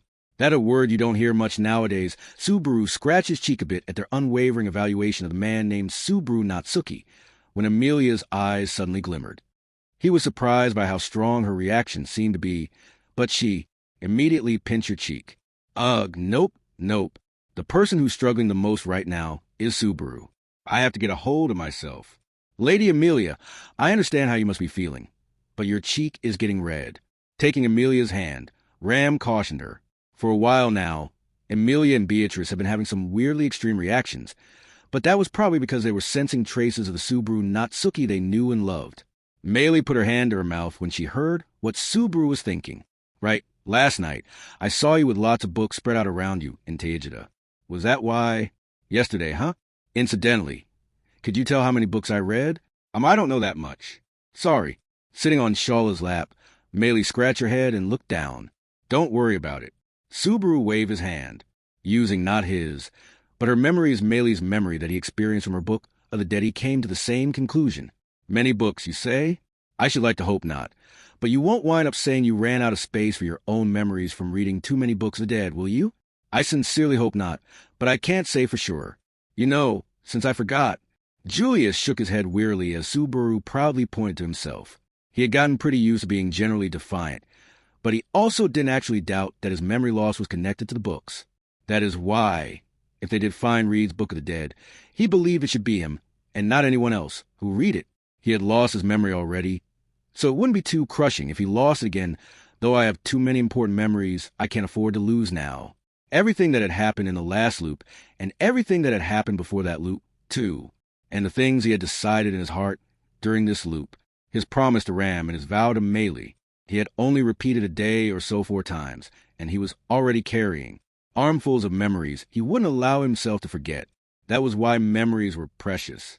They aren't something you can afford to forget.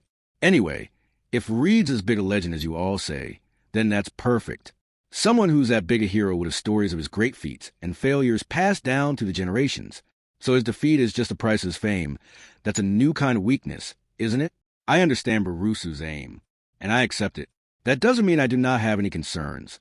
Though, Ram said, it's worth trying, at least. Echidna agreed. However, even knowing that, I can't help but feel reluctant to take on that massive archive. That's true. Subaru totally understood their concerns. If Teijida really did cover every dead person in this world, it wouldn't be hyperbolic to say there were as many books as there were stars in the sky. Singling out the one book they wanted was like looking for a needle in the desert, but there was also a ray of hope, and the source of that hope was none other than Subaru's memory loss. If my guess is right, and reading books of the dead is what caused me to lose my memory, then that would mean I read someone's Book of the Dead. Yes, it would, with the books there. If the name isn't someone you know, then for whatever reason, the information won't come into your head. Barusu struck gold on a second book in that enormous library, or possibly even more than that. That sort of luck is impossible. Yeah, I don't think I'm that lucky either, considering everything he had been through. His spring of luck must have finally run dry, or maybe he had used it all up with meeting them in this world. Either way, it wasn't luck, which would mean maybe I devised some kind of system. If we could figure that out, it would speed up searching for any books we want. What then? Given your current condition, even if we found a Book of the Dead with a name we know, Echidna admonished. I know, Reed is a priority here, and everything else comes second, but there are other books we would want to see if we knew how to find them. Subaru glanced at Meili. When she heard that, her lips trembled slightly. Mister, are you? I told you. I'm going to do everything in my power to raise you right. I'm not one to talk, but you're really bad about asking for what you want. Meili poked her fingers together and blushed. Unfortunately for her, she couldn't really hide things from Subaru.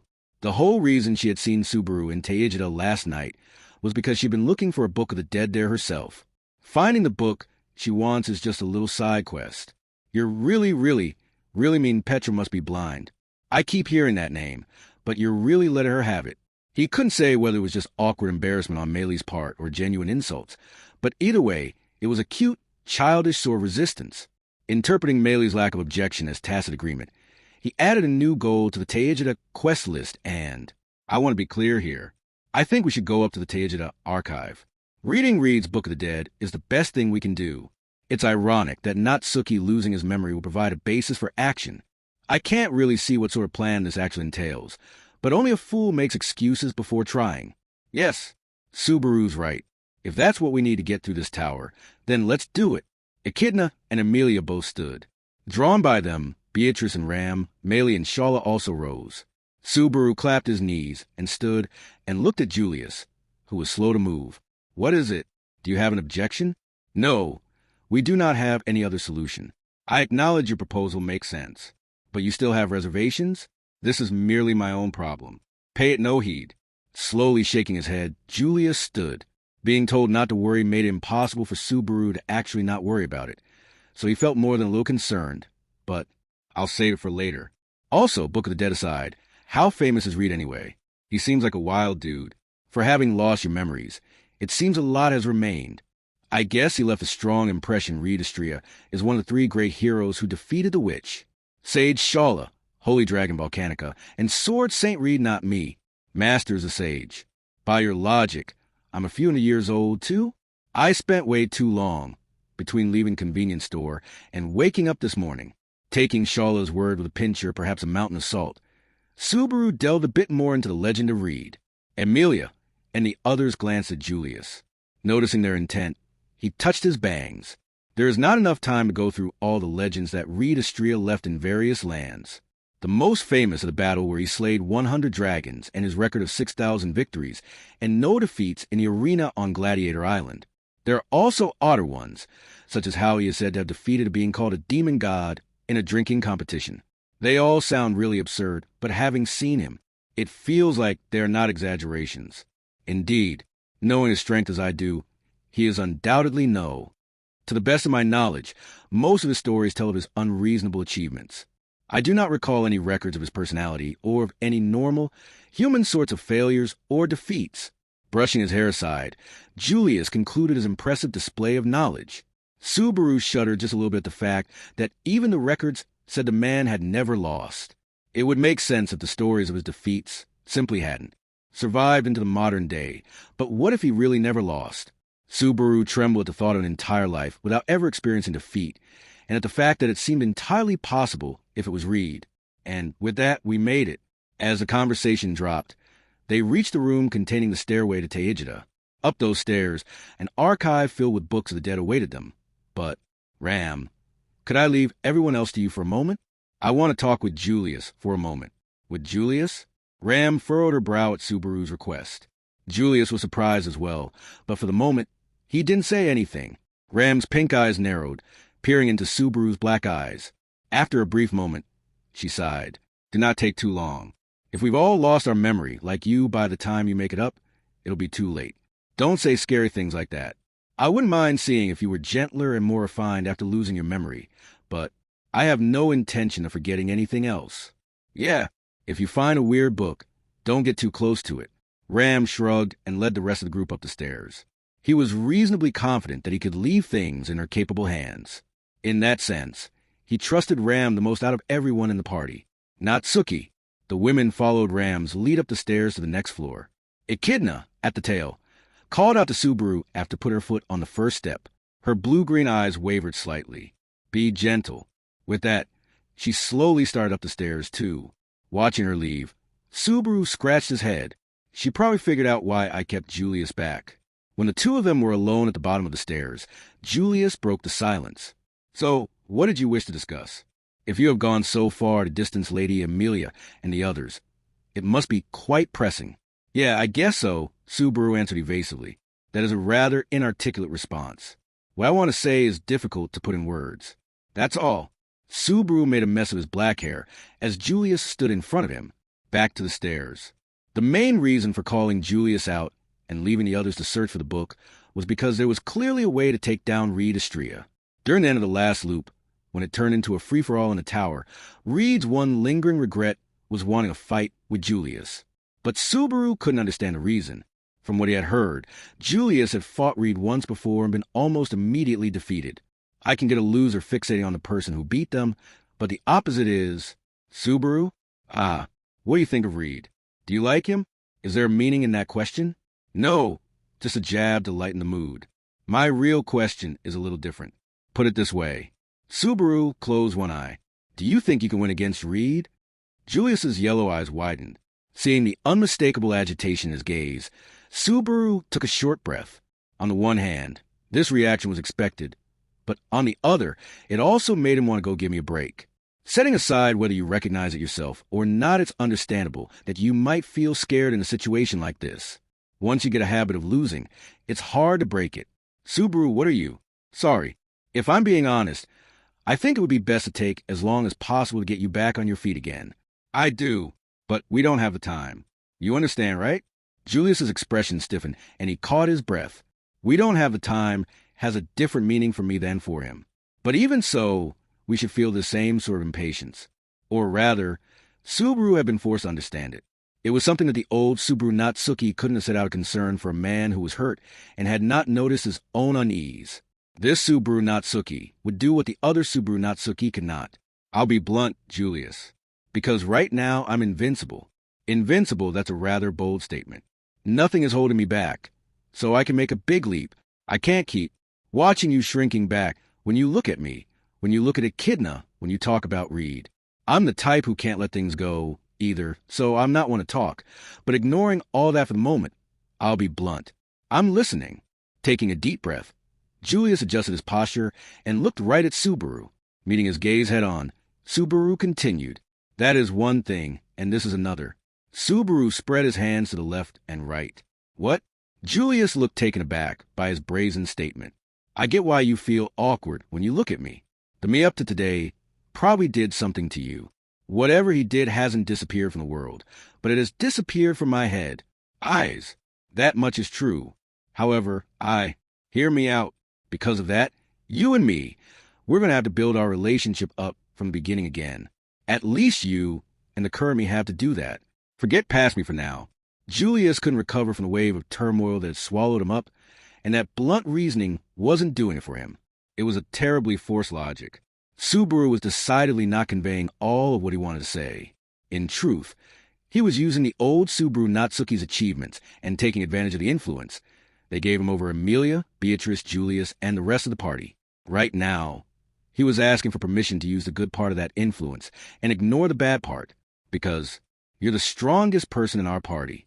So you're the one who's going to have to duke it out with Reed. Even if we do find the strategy guide, we're going to have to count on you for the actual fighting. Of course, part of it was that Reed had some sort of fixation with Julius and wanted to go at it with him. But even without that, Subaru had no intention of yielding on this point. Considering how Amelia had already made it through, there was no one else who could do it other than Julius. I can understand being scared. I can understand being bewildered. And I'm really sorry for whatever the past me did. But with all that and Mindy need you to focus up and fight. I've already lost to him twice.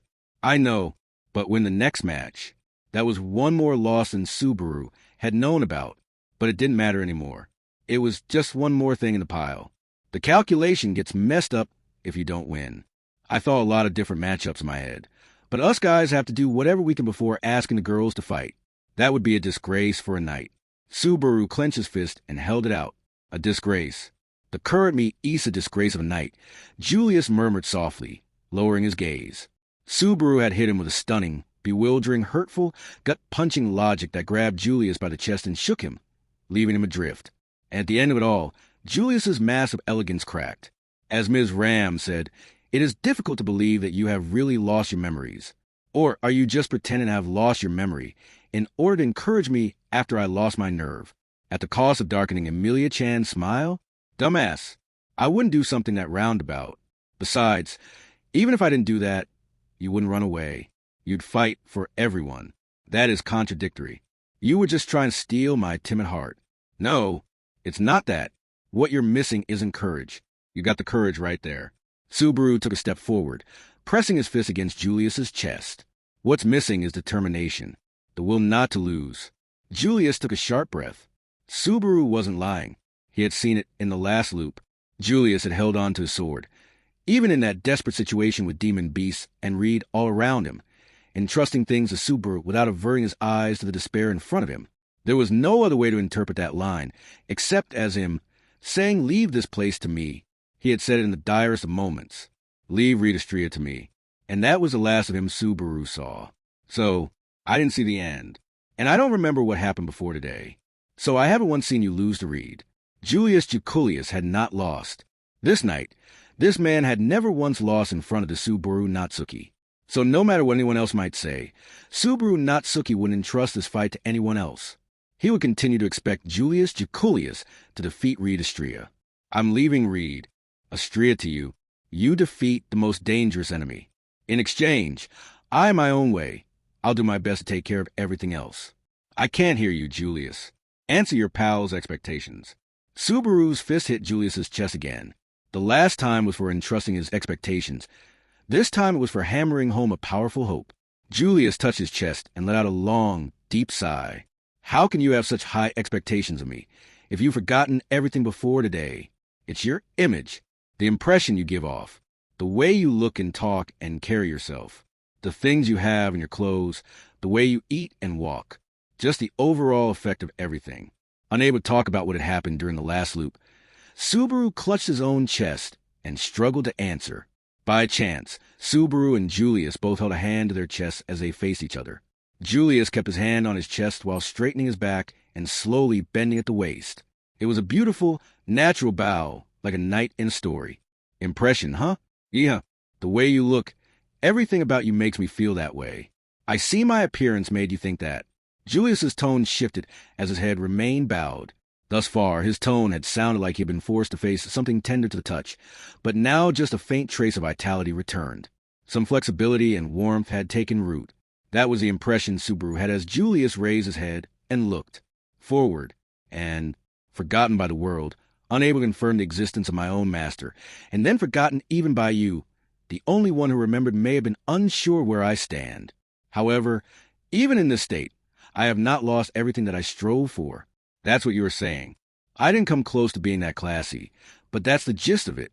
Julius had taken Subaru's clumsy, not fully coherent words and given them a polished, intelligent form. Subaru had thought he wouldn't be able to convey 100% of what he wanted to say, but it felt like Julius had managed to come surprisingly close. It's a bit abstract and kind of heavy on gut instinct, but it felt like the problem was a mental one. So I guess it worked? Ha! Why are you timid now? Weren't you supposed to be invincible? I mean, even after you grab the star, you'll still die if you fall in A. Oh! Julius furrowed his brow at that indecipherable explanation, but he didn't probe it further. When it came to that, from his interaction with the Subaru Natsuki of yesterday, he seemed to have an understanding that meaningless jokes could be ignored. What a weird understanding. Either way, feeling a bit more positive? That's hard to say. In essence, your words didn't offer any solid advice and were mostly an appeal to emotion. And it's not as though anything has changed dramatically. However, Julius's eyes narrowed as he looked at Subaru, and then his lips relaxed into a slight smile. "That is one thing, and this is another." And he ended the conversation with a turn of phrase that was rather unlike him. 7. Honestly, he didn't have any confidence that he had managed to comfort Julius. I can't help thinking there were better words, a better way to give him a push. Something better than "that's one thing, and this is another." A more polished explanation, or a way to overwrite the absurdity of the current situation. But it was very much something you'd say. For better and for worse. Really? Then how close was it to what the old me would have said? The answer is kind of a big deal for my current identity. When it comes to establishing one's own sense of self, I was quite shaken not too long ago as well. As someone with some experience in a similar sort of predicament, allow me to offer a bit of advice. That is one thing, and this is another. Oh, come on! Snapping at Julius, who was quick to put those words to use. Subaru headed up the stairs to rejoin Amelia and the others in Teijida. He had said it to Julius, too, but they were on the clock. They needed to lay down the foundations for victory before disaster struck the Pleiades watchtower. And when it came to the essentials, finding Reed's Book of the Dead would be a struggle for sure, since they were looking for a single book in an ocean of. "Ah, Subaru, look, we found Reed's book." Really? Having reached the 3rd floor ready to dive into a massive task, he felt his resolve completely fall apart the moment he heard Emilia's glowing report. She was pointing to the thick book Ram had cradled in her arms. If that really was the book they were after, it was truly impressive they managed to find it in this overflowing archive. And while I was counseling Julius, "What are you, speedrunners? I don't know what that is, but it's amazing. Tell her what a good job she did." Emilia proudly thrust out her chest, while also indicating it wasn't her achievement. Subaru wondered who he should be complimenting, but the answer was clear soon enough. Emilia gently pushed forward the dark blue, haired girl, clinging to her hips. Meili found it. Isn't that sterling? That's a phrase you don't hear too much nowadays, but setting that aside, you found it, Meili? That's definitely a huge achievement. You did great. Subaru praised the unexpectedly meritorious searcher. However, she pouted and looked away from them. IIT's nothing special. I just happened to spot the book, is all. I don't think it's anything to get excited about, when I just found it a little fast. Don't be silly. You should be proud. You did great, Meili. Good job, canceling out the blunder you made trying to push me off the stairs. You're calling us even after just that. Meili's eyes peeled back in shock as Subaru roughly tousled her hair. She didn't appreciate how he was messing up her hair, and shouted in protest, but his expression softened. Still, though you can say what you want, but you must have done your best. There's no way you would find the book we're after that easily if you weren't.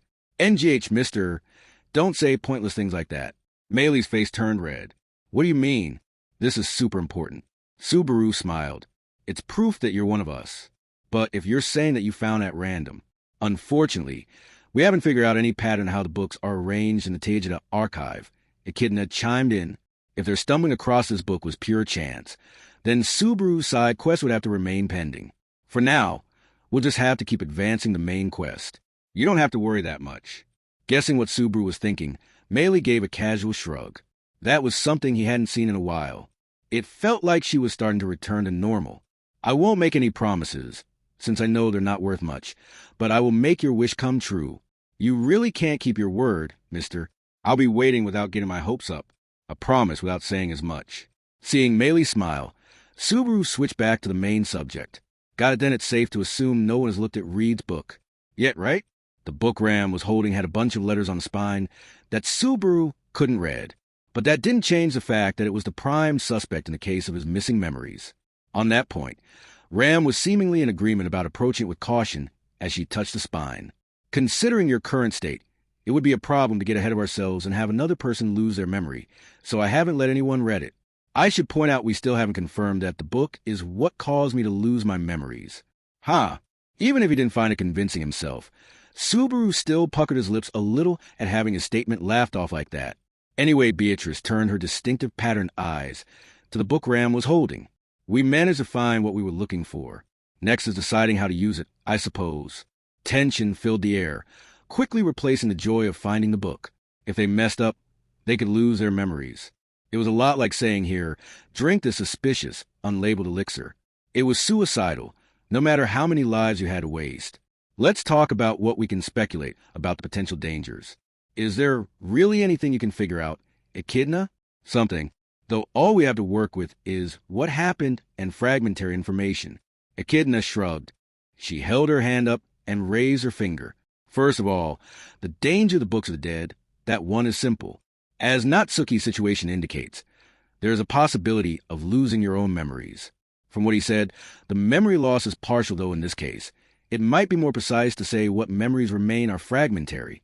Since what was lost was greater than what remained, that was indeed the clearer way of putting it. But it was also slightly misaligned with reality. The claim of fragmentary amnesia was just Subaru's excuse to hide what he'd learned from Return by Death. The truth was that at the start of the first loop, he had lost all his memory in the truest sense, or more precisely, he had forgotten everything from the moment he first came to this world. Based on that, it was better to assume there was no limit to how much could be lost.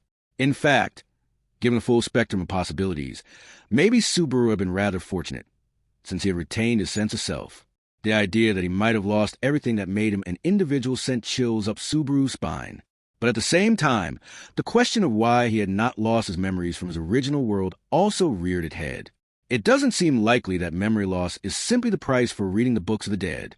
That is speculation based on the fact that Julius read a book just like Natsuki, but has not shown any similar symptoms. I do not wish to think about it. but there's a possibility of minor memory loss. It is possible the degree of loss is related to how much was read, I suppose, Beatrice objected. Agreed, Julius responded. In other words, the difference between my and Subaru's situation could be the difference in the number of books we've read, which also matches what Miss Maylie witnessed him doing last night. Carefully following the wiser party members' discussion, Subaru nodded at that theory. In other words, the number of books you read is what determines a memory loss? That's merely a possibility. If that theory is correct, it would suggest that one of us who hasn't read a Book of the Dead should be the one to tackle reads. It might be dangerous for Natsuki or Julius, who have already read Books of the Dead. One theory suggested that people who'd read the books before shouldn't read anymore, and the other theory suggested the opposite. Both sides were based in solid logic, and it was hard to see a significant flaw in either one. But what stuck out to Subaru was, then what does that mean for me if I've lost my memory already? If the memory loss is tied to an overload of information from Books of the Dead, then did I get reset or not? That's a grave question. If you lose your memories again, we'll have to explain everything to you again. The thought alone is horrifying, Ram said. Seriously, that's what you're worried about. It's horrifying to me too, but come on. I'm really worried about that, too. I don't want Subaru to forget so many things again. Ram and Amelia both affirmed Subaru's concern from different angles, but it was still just conjecture, and they didn't know the truth yet. They didn't have an answer to whether it was more or less dangerous for those who agreed for knowledge. Subaru couldn't really say it out loud, but he had the memory of reading Maylie's Book of the Dead in the last loop, too. Would that count as another reading this time as well? What? You look like you're thinking about having me read it to make up for what I did, Alwell. Of course not. Don't say something so stupid. Maylie, I'll smack you. This is abuse. Your treatment of prisoners is even worse than back at the manor. Subaru scolded the girl for saying something that shouldn't be joked about. Maylie's cheeks puffed out, and she grabbed Amelia's and Shawla's hands and hid behind the two of them. Sheesh, talk about being quick to switch sides, so anyone have any other thoughts? The choices are one of us with no experience, but one book more of leeway than Julius. Julius, who has experience, or else Natsuki, who has maybe been overwhelmed from reading too many ones already echidna, listed the options. I'm going to say something really selfish, but I think it would be best if I was the one to read it. Subaru. Beatrice grabbed Subaru's hand as he said that. Her eyes were more concerned than uneasy as Subaru winked at her. This isn't the time for jokes. Your memory is. Of course, I don't want to lose my memory. But from a risk management perspective, this is the right choice. No matter how you look at it. If someone has to lose their memory, then it should be me, to keep the damage to a minimum. And I'm the weakest one here, too. He didn't think he was weaker than Maylie, but it had already been proved in practice that he couldn't win against anyone else. He could be easily restrained, and he would have lost his memories, so it would be easy to deal with him. The problem was that he had started accumulating new memories he couldn't afford to forget during the past 4 loops. I don't intend to lose my memories, but we're a team. Everyone has to do what they can for the sake of everyone else. Julius is handling fighting. Echidna's a brain, Ram's got the sharp tongue, Maylie is cute, and so is Beatrice, while Amelia-chan is obviously the beautiful heroine, and Shawla has the gravure scenes. That means this job is meant for me. I feel like there were a lot of pointless roles there. That's not true at all. When the lights go out, it's important to have a sultry scene. I'll strip for Master's art. No, I'm going to freak if you get any more naked than you already are, so you don't have to try so hard. I got left high and dry. Everyone present understood that this was just Subaru's way of working through things. And the first one who decided to let him have his way was Beatrice, who was still holding his hand. She heaved a sigh and stared at Subaru. Once you get stubborn like this, there is no changing your mind. In that sense, you aren't any different even after losing your memory. Though I already learned that from the incident with Maylie, I suppose. Hee, but you still love me anyway, right? You're making me blush. Don't get ahead of yourself. Beatrice's face reddened, and she slapped him on the hip. But she didn't seem to disagree with him. And everyone else seemed to feel the same way. If you forget your promise, I will pulverize you. What was that for? I just finished a nice little monologue. What indeed? Ram snorted and pushed the book she was holding into Subaru's arms. Feeling the heavy tome in his hands, Subaru gave a strained laugh. Even if I ask you not to do anything reckless, you still do it anyway. That is really unfair. I'm always worrying. I can't really say anything except I'm sorry. But I worry about you just as much as you worry about me, Or is it a little too presumptuous to say that? I appreciate you feeling that way, but it gives me really mixed feelings. Make sure you come back, but no promises. If you made a promise, you would definitely break it. I'm actually kind of curious now how untrustworthy past me was. What did I do? Shrugging at Amelia's cheering words, Subaru looked around at everyone, but as he did, everyone looked away. Apparently, he was a terrible repeat offender. Either way, though, is there any objection to me reading it? In the end, all of our guesses are just speculation. I wanted to pick the choice that was least likely to be dangerous to everyone here. But Echidna's eyebrows drooped apologetically as Subaru hefted the book. There was no doubting that she meant what she said. Subaru simply told her not to worry about it. All right, I'll get to it. If my memories go, freeze me in ice and give me a serious talking to. Who would do something so violent? I wonder. I know you wouldn't, because you're nice. Patting Beatrice's head as she regarded him with open concern. Subaru poked her big forehead. Beatrice pouted unhappily and then took a step back, gathering everyone's attention. Subaru plunked himself down on the ground, crossed his legs, and took a deep breath. Read Estria's Book of the Dead was on his lap. It did feel almost ominous. This was similar to when he read Maylee's Book of the Dead, but the pressure coming from this book was even greater. The feeling really does change, depending on whose book you pick up, huh? What sort of life am I going to experience? And can my memory handle it? Putting his hand on the cover, Subaru glanced up at the people watching him. Beatrice, Maylee Ram, Echidna, Julius, and Shala were all watching. And Subaru, all right, I'll be back. I might be out a while, so you can have dinner without me. Dummy, with Amelia's smile seeing him off, he opened the book. In an instant, the characters written on the page floated up, and it felt almost like the information was passing through his eyes and slamming into his brain. And in the span of an instant, he was pulled into the book, his consciousness cut away from the archive to darkness. 8. The feeling he'd had when he read Maylee's Book of the Dead was fairly vague. The scenes he saw in the life she had lived were vivid, but his memory, as the person watching those scenes, felt very much like he was becoming the same person as the person whose name graced the book. He thought from their perspective and experienced their emotions. Long story short, the journey through the contents of the Book of the Dead was like merging with the subject. In that instant, tracing those contents, Subaru Natsuki was Maylee Portrout. And that was part of the reason why she sat at the edge of his consciousness, the odd fragment of consciousness that assumed the shadow of Maylee. If that was the effect of the Book of the Dead, then what Subaru was seeing in this moment was Reed Estria's life, and should have been his first-person view of the world, as difficult to understand and comprehend as his thoughts were. What did he think? What did he like? What did he dislike? What did he love? What did he hate? What did he achieve? He should have become one with Reed Estria's mind and been shown his life. And so Subaru immediately noticed something unusual. The place he found himself in was clearly not Reed's past. He was standing in a bright white place. The surroundings were a vast, endless white void. He had no idea where he might be. He could see his arms, his legs, bending his neck. He could see his torso and waist, too, meaning he had a body. From that alone, things were already different from what had happened when he read Maylee's book. The experiences were not matching up, and he realized that he had been dropped into a new unknown situation. From what he could see, his clothes were exactly what he had been wearing in the archive. Was that because his mind registered that as his present form, or because of some other intent, like the will of the book's spirit taking direct action, recreating him in this form? I don't want to think I was physically absorbed into the book when I started reading, but, oh, you came again, mister? Subaru jumped, hearing a voice besides his own. It came from behind, so he reflexively jumped forward, rolling once before spinning around. The eyes of the person behind him shot open at his sudden movement. Subaru couldn't hide the surprise and confusion in his voice. It was someone completely unexpected, entirely beyond what he had imagined an encounter with someone he didn't recognize at all. A girl he had never seen before was standing there in front of him. Beautiful pale blonde hair, almost like gossamer threads, that was unbelievably long. It spread across the white floor, gathering in a pool of gold at her feet. Big, round, blue eyes and limbs the color of delicate bone china. She was wearing a plain white dress, and everything about her gave off the feeling of translucence. A girl he had never seen before. That was how it should be.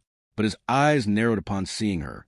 He rubbed his eyes furiously with the back of his hands, as if trying to clean fog glasses, but she didn't look any different. Even when he checked again, He didn't know her. He felt faintly as if his memory was aching, though. Have you calmed down some, mister? Where is this? No, wait. Who are you? Which should I start with? Greedy, aren't you, mister? But we don't dislike the way you come right out and say what you want to ask. We love greedy people. Her lips cracked into a sneering grin that bewildered Subaru. There was no other way to describe that smile. She looked maybe 13 or 14, if that. With her neat appearance, a regular smile would have suited her nicely. But in Subaru's eyes, her expression was sinister. His instincts seemed to be telling him that she had trampled on countless lives. As Subaru shuddered, the girl spoke. This is a lonely, white end of the line for souls. The cradle, Odo Ragna. The corridors of memory. Corridors of memory? Yep. And Subaru's eyes widened at that unfamiliar term. And satisfied with his reaction, the girl spoke. The girl, who was a walking bundle of malice, spoke with a sneer. And we are Louis Arneb, the witch cults and Archbishop of Gluttony. It will just be for a short while again, but it's nice to meet you, Mr. Chapter 3. Stand up. 1. The corridors of memory. And Louis Arneb. That was what the blonde girl said. Subaru fell silent. A white void that flew in the face of every expectation, and a completely unexpected encounter. To top it all off, the girl had a knowing look about her face, and she appeared willing to discuss several things, but which cult? Gluttony. St. Archbishop, what is all that mumbo-jumbo supposed to be? Aha! Louis covered her face and broke into a laugh as Subaru crossed his arms and cocked his head. On that point alone, it almost felt like a painting. A girl standing against an illusory blank canvas. But Subaru's instincts were screaming out in alarm. He was born and raised in peaceful, modern-day Japan, so the girl's existence had to be something very different for his survival instincts to react like this. The only problem was that the title she had given meant nothing to him. The witch cult, put simply, is like a gathering of outcasts hated by this world. Oh, even you've heard about the Witch of Jealousy before, right? The witch cult is deeply connected with that great person. Well, you can think of them like her worshippers. So then that archbishop bit is? Sin and archbishop seemed like words that were very much at odds, but they seemed to click together in his mind. The first thought he had was, you can tell right away that's a villain's title. No way. Shut up. Knew who? Nope. Never. Not on your life. Shaking her head, Louis hugged her slender body. However, there was no sign of the creepy smile leaving her face, and she didn't really seem to be denying it, either. I can't read what she's really after, or no. It's more that I can't really pin her down. Don't bully a poor, innocent girl like that, mister. We can be hurt, too. You know, our heart is more tender and fragile than the average person's. Color me unconvinced. And is that royal we suppose to be some kind of unique character trait? Or are you just trying to sound cool, like some one-kid army? Try to keep it straight. I don't worry about that. There are just a few too many egos. It's a little vague which one gets to be in charge. We're pretty fed up with it, though. Louis looked down slightly. But it is what it is. They're gifts from dear brother and brother dearest. We'd be a failure of a little sister not to accept them. Siblings have to help each other out. A cute sister who cares about her big brothers. As an only child, I'm a little jealous. Really? But you might have a younger brother or sister by now. Whoa, that's a scary thought. I'd rather not imagine that. His parents got along well and were happily married, so something like that might not be a joke. Considering the two of them, with me gone, they might star on another kid now. There's no way. If Subaru disappeared, his parents would keep searching until they found him. So he prayed instead for the summoning to another world thing to be a rebirth. If his parents were going to have to experience the pain of forever, searching for their lost son, then he would rather have died before being reborn in a new world. That would be far better. Picking up her hair that spilled across the floor in both hands, Louis looked up at Subaru. I understand, mister. Yeah, as if. He erupted, peering into his eyes, acting like she understood the unease that Subaru wouldn't put into words. It was infuriating. He turned away as he shouted at her. What do you know about me? Talking out of your ass. You feel guilty for your mom. And dad, right? You regret being a bad son who couldn't even say goodbye to them. No, you always regretted it. Now and before, too, right? Continuing like she knew exactly what he was feeling, Louis gently hugged Subaru from behind. Her body was small, light. Subaru stopped breathing and froze. Not because she was hugging him, but because of what she was saying.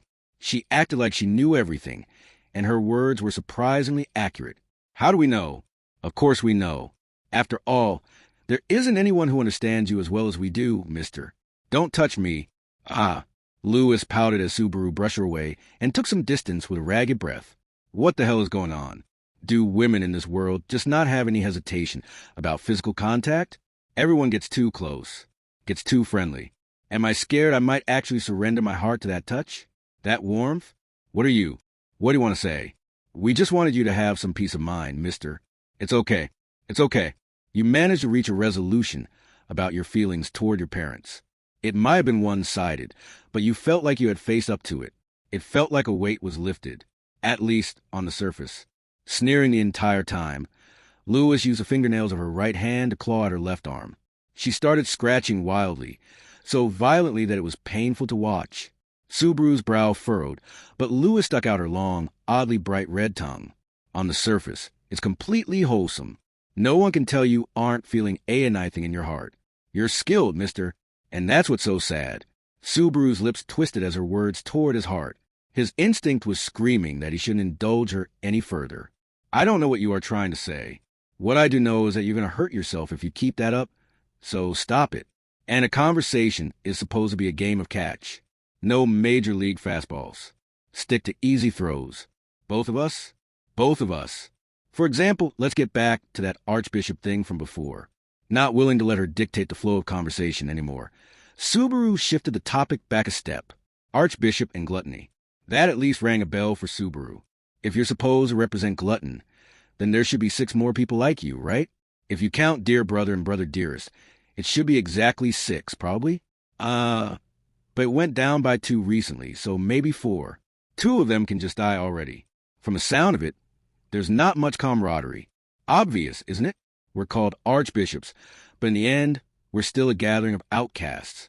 The titles are different, but we're the same as the witch. Lewis knelt down, burying herself in her blonde hair, careful not to step on any of it. Subaru sat down cross-legged on the ground in front of her. Witch? Together with the witch who's supposed to be super scary, the witch of jealousy is even nastier than us. So we don't really want to be lumped in with her, though. The others are the same. The witch and the archbishops. They're different titles, but the same thing. Good for nothing's compatible with the witch factors, just called different things in different times and places. Well, you've forgotten about the witch and archbishops and us now, so maybe it doesn't matter to you. We get it. We understand. We do. We get it, but because we get it, because we want to get it. Give me a break. Stopping her swelling wave of words, Subaru put his hand on his chin. At the very least, it felt like he was hearing something really important, even if it wasn't really clicking for him. The problem was this situation just didn't feel real. An empty white space. A girl standing there. He was getting hit by a strong sense of déjà vu. Are you like some kind of god or something? Go to this? Like some kind of reborn in another world thing? That doesn't make much sense to us, but we don't have anything to do with that. Though it is the sort of place that can make you feel weird. Laughing with another sneer, the girl spun around while sitting on a cushion of her blonde hair, gesturing to the empty white expanse around them with her fluttering hair. As you can see, this is a place where everything disappears. So it's completely empty, and there is one person all alone here. So it looks like a guardian deity. Cradle of Odo Ragna, was it? Like Corridors of Memory. That's another name that I can't make heads or tails of. Right? Long story short, this is a place where souls are filtered. Souls get filtered? That was a phrase he had not heard before, and a question mark popped over his head. Filter wasn't a verb he had ever heard anyone use when talking about souls. But Lewis cheerfully pulled her knees to her chest. Yeah. After using a rag, you wash it and dry it, and then use it again, right? Souls are the same. Brush off the dirt, and use them again once they're clean. And that dirt on Themis that's supposed to be memories and experiences or something, if that's easier for you to understand, then sure. Call it whatever you want. Lewis's cheeks twisted as she stuck out her tongue. Subaru spun his head, looking all around. It was still just a white space. There was nothing new to see in the corridors of memory.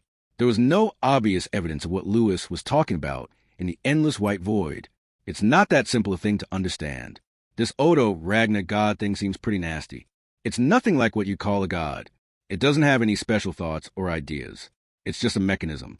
A mechanism so the world doesn't break. A mechanism? Which factors, blessings, the sword saint, the witchet doesn't see any of that. If there's anything good about it, it's that it doesn't care at all. Everything is equal and fair and unbiased. Half closing her eyes in boredom, Lewis wedged her face between her knees. Glancing sidelong at her face warped by her white kneecaps, Subaru let out a small breath. She had been pretty open thus far. It was likely that she had not told any real sort of lie, which is all the more reason why he sighed, exhaled, inhaled, exhaled one more time, and then looked at her and asked the question, "Are you the one who stole my memories from before today?" That's right. The criminal answered the question disappointingly easily. 2. Subaru shut his eyes when the response came so readily. He had not really expected her to deny it, even with this short back and forth. He had a feeling that she wasn't the type to be roundabout. Lewis knew too much. She knew too much of the depths of Subaru's feelings. Louis Arnett was too familiar with the old Subaru Natsuki, knowing things that even the current Subaru Natsuki couldn't know. Meaning, so the old me really did come here. To be precise, you came by a slightly different path, but the goal was the same. The result was just a little bit different is all. But amazing. Wonderful. How many times did it take for you to get here? Come on, answer, mister. We answered you, didn't we? How many times is this after we ate you, mister? A chill ran down Subaru's spine. Her eyes. Her questions someone would only ask those if they knew about his return by death. No, of course she does. Obviously. If she had stolen the original Subaru Natsuki's memories, and she could freely inspect them, then it would be weirder for her not to know. That ability wasn't some power he had gained after losing his memories. It must have been an ability that Subaru Natsuki had possessed even before losing his memories. I'm sure he used this to get through lots of pinches. That's why Amelia and Beatrice and the others trust him so much. All that trust is evidence of cheating. Subaru wasn't a call foul. Cheat or not, he didn't believe there should be any hesitation when someone's life was on the line. Subaru Natsuki's choice to use that ability was correct. He acknowledged that value and grasped the power of return by death. However, alongside that resolve, on the other side of the coin, Subaru felt uneasy. A worry had burrowed deep in his heart. And Louis Arnett had touched on that fear, that taboo. Are you worried that someone else knows? Well, it's too late, mister. Since we met you yesterday, didn't we? If the rule was that no one could know, you already broke it. But what happens in the corridors of memory can't easily escape to the outside world. So the scary which won't do anything. Her hands and legs still on the ground, Louis leaned in close to Subaru. She had a bewitching smile, at odds with her childlike appearance, her red tongue flicking out of her lips. So, mister, how many times has it been? Her voice felt like a tongue licking directly against his brain, and he experienced a numbing sort of ache. Barely moving his lips, he finally answered. The 5th. Amazing, wow, so cool, isn't it? It is, because it's amazing, because we want to eat it all. Gluttony. Gah, we want to taste you so much, until our stomach bursts. From our experience, appetite and libido are similar, and that's the same as love, right?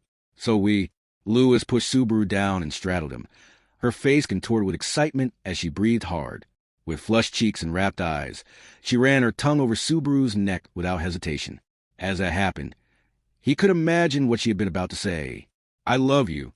As he remembered those words of love whispered in his ear countless times in the last loop, when he had wished for death in that hopeless situation, his heart burst. Don't touch me. You want to be femme fatale. Ah! Opening his eyes wide, Subaru grabbed her neck and violently pushed her to the floor. Trading places. Now he was straddling her. Her body was slender and light. Her blonde hair spread across the floor, made it look almost like he was pushing her down onto a bed of gold as he grabbed her by the throat with teeth bared. Let your guard down? Too bad. I have the upper hand now. If you don't want to be strangled, then give me my memories. Give them back? If we don't, you'll wring our neck? Us? A delicate little girl? Even with his hand around her neck. The excitement in her eyes had not faded at all. Her lips softened as she looked at Subaru, who was breathing heavily, nose flared. And as her expression relaxed, she spoke, her voice like a hex ringing in his ears. Can you really do that, mister? Do you think I can't? More like know than think. After all, right now, we know you better. Then you do. Louis poked both of her cheeks with a finger and cocked her head provocatively. Gulping, Subaru looked down at his right hand around her neck. I just have to squeeze a little to show I'm serious. If I prove I'm serious, she'll change her tune. Think of Amelia. Beatrice, Ram, Melee, Julius, Echidna, Shala, Patlash everyone, and your grip loosened, mister. We really weren't going to resist, you know? After all, here, we're just a delicate little girl we look like. Unlike our brothers, we can't do anything without taking the form of someone we ate. Lewis poked Subaru's hand. That weak nudge was enough to make Subaru's hand slip abruptly off her neck. Damn it. No need to feel bad, mister. You did good. You did good. Honestly, we didn't even think you would be able to make it back here. Is that supposed to be some consolation? Lewis was still lying where he had pushed her down, acting unconcerned, as if any danger had already passed. Anything Subaru said would just sound like sour grapes, but Lewis simply stuck out her tongue and laughed. But this is for the best, isn't it? If you got Subaru Natsuki's memories back, the current you would die, after all.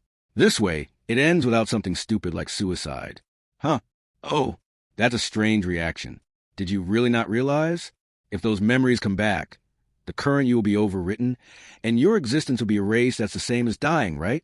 Subaru froze at Lewis's matter-of-fact, riddle-like answer. Die. Disappear. Having it said so bluntly, being told that the moment Subaru Natsuki's memories returned, the current Subaru's consciousness would be overwritten. If you ask me whether that was dying or not, right now, Subaru Natsuki is dead.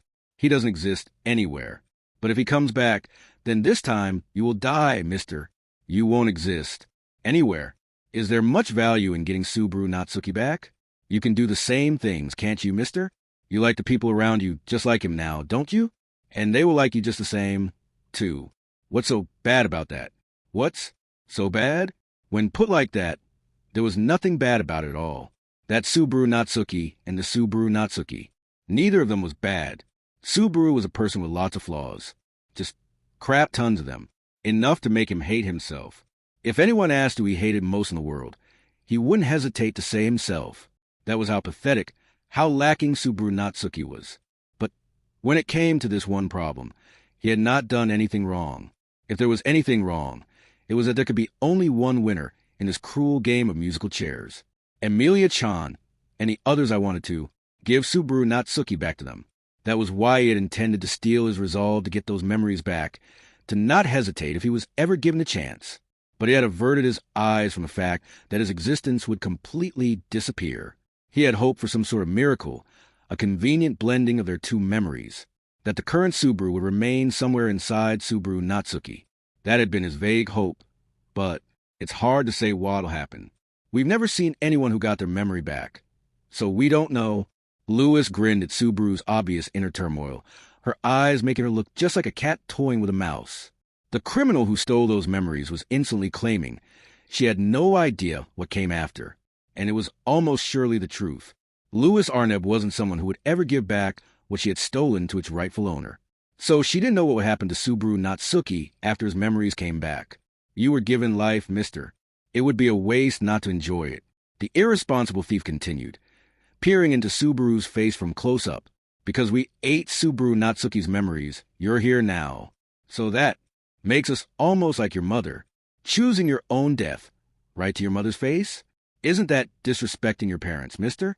Bullshit memories make the man, mister. Lewis's face went blank, and her voice was low, cold.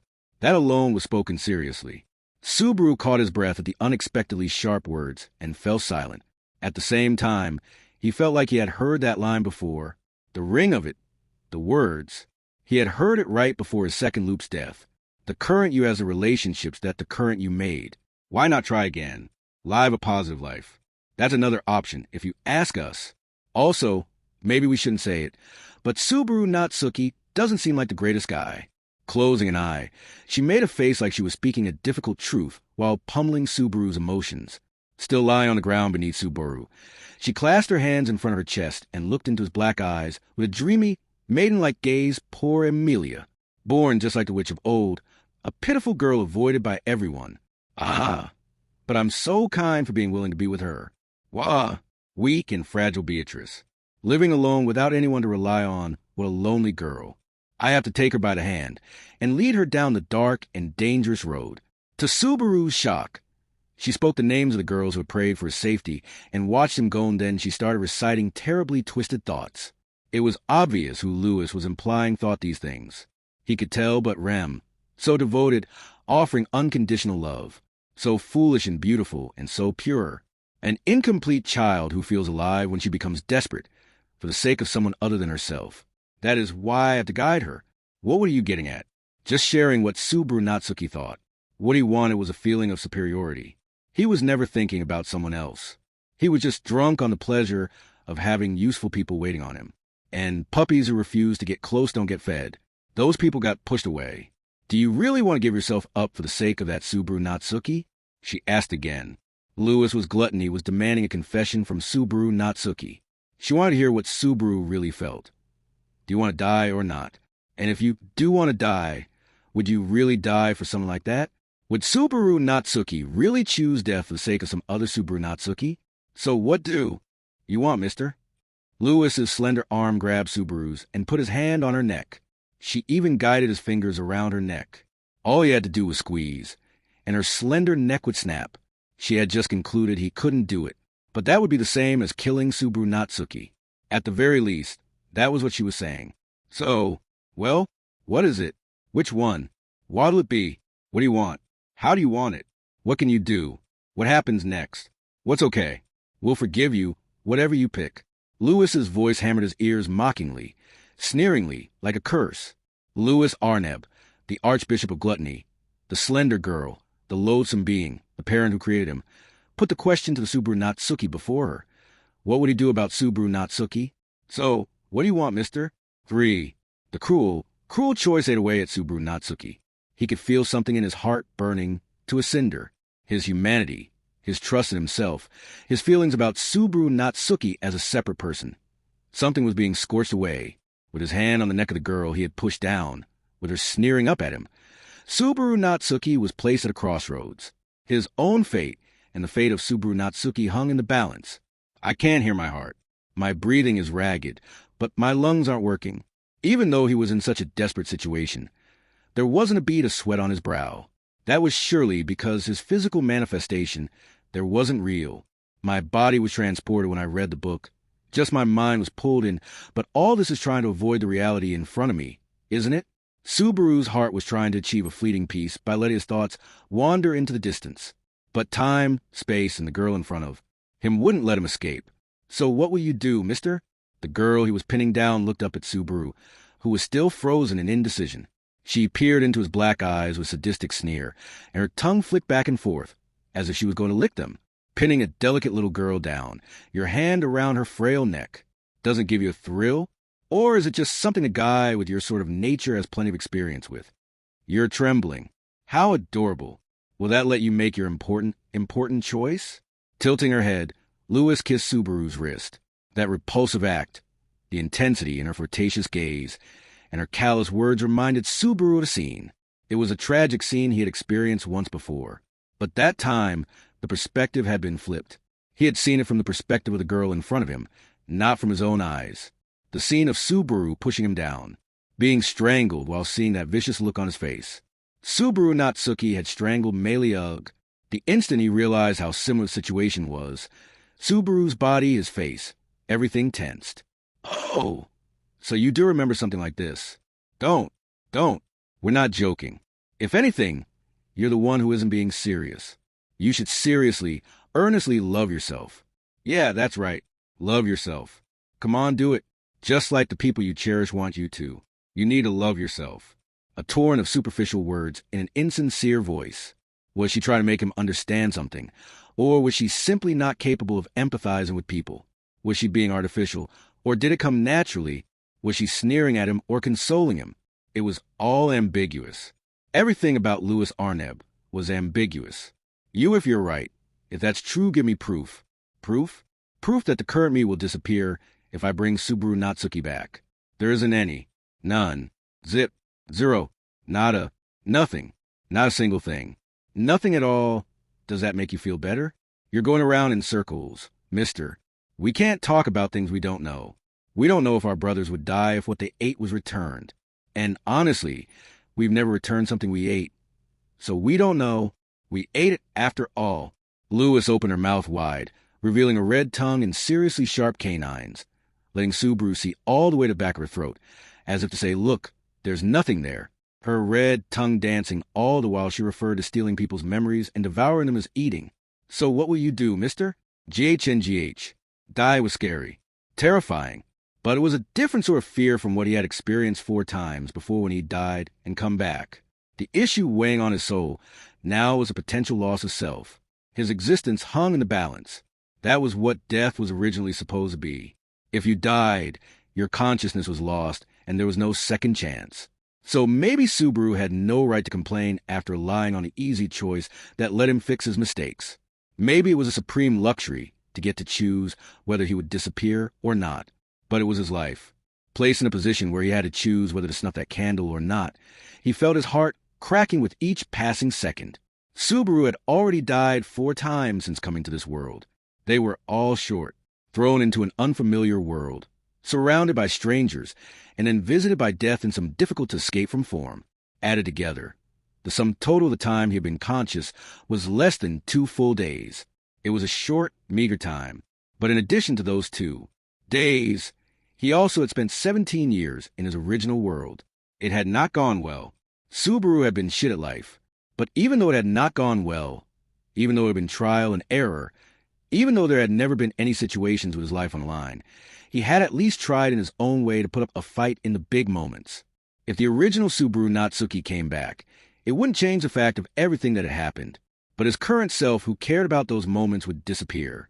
The me who made that promise with Ram, who swore to protect Meili, who seared Echidna's forgiveness into my heart, who spurred Julius on to fight, who believes Beatrice is so lovely, who fell in love with Amelia, that me would disappear. I don't want that. That realization made Subaru's body crack. Subaru's body, there wasn't the real thing. And because it wasn't real, because it was a reflection of the feelings in his heart, Subaru's body shattered. Fissures spread along his arms and legs. His cheek fell to the floor. It was a fake shell of Subaru Natsuki that he'd been wearing. As it fell to the ground, the strong facade he'd been putting up peeled away. Too. No. Of course not. It's natural. He shook his head like a child, rejecting the terror of death, not of loss that awaited him. Why do I have to lose it? Why? When I just realized I love her. I don't want. We understand. We get it. We know. I don't want it. It's your life, after all. Why do you have to just give it to someone else? Everyone, all of them I want. I want to be with everyone longer. He cared about them. Even though it had not been 2 days, even though he had suspected them multiple times, had tried to kill them, had tried to run away, had let his paranoia consume him. Subaru cared about them. They were precious to him. If he was with them, if they cared about him, he might be able to learn to like himself, too. That was what he had thought. He had actually felt some hope. He had always felt negative about his life, but he had finally found a ray of sunlight. So, why did he have to let go of it himself? That was, I don't want to. That's right. Of course not. So then, what do you think you should do? Stay myself. Yes, just be who you are, mister. That's right. You took it for yourself. It's a game of musical chairs. The one who takes the empty seat is the winner. The one who gets pushed out steps down. Acknowledge it. Accept your own existence. Shout it to the skies. That you're the real one. Isn't that right? Just below him, close enough so Subaru could feel her breath, Lewis roared with eyes wide and blazing. It almost seemed like she was about to bite him, though. She had bitten the wrist of his hand around her neck, warning him with a vibrant pain. Looking into his wavering black eyes, Lewis Arnebb shouted, "Acknowledge it. Subaru Natsuki is just another person, just a stranger most familiar to you." With a roar, she demanded he reaffirm his existence. Demanded he not do something so stupid as die for someone else's sake. Why did he have to sacrifice himself for someone else?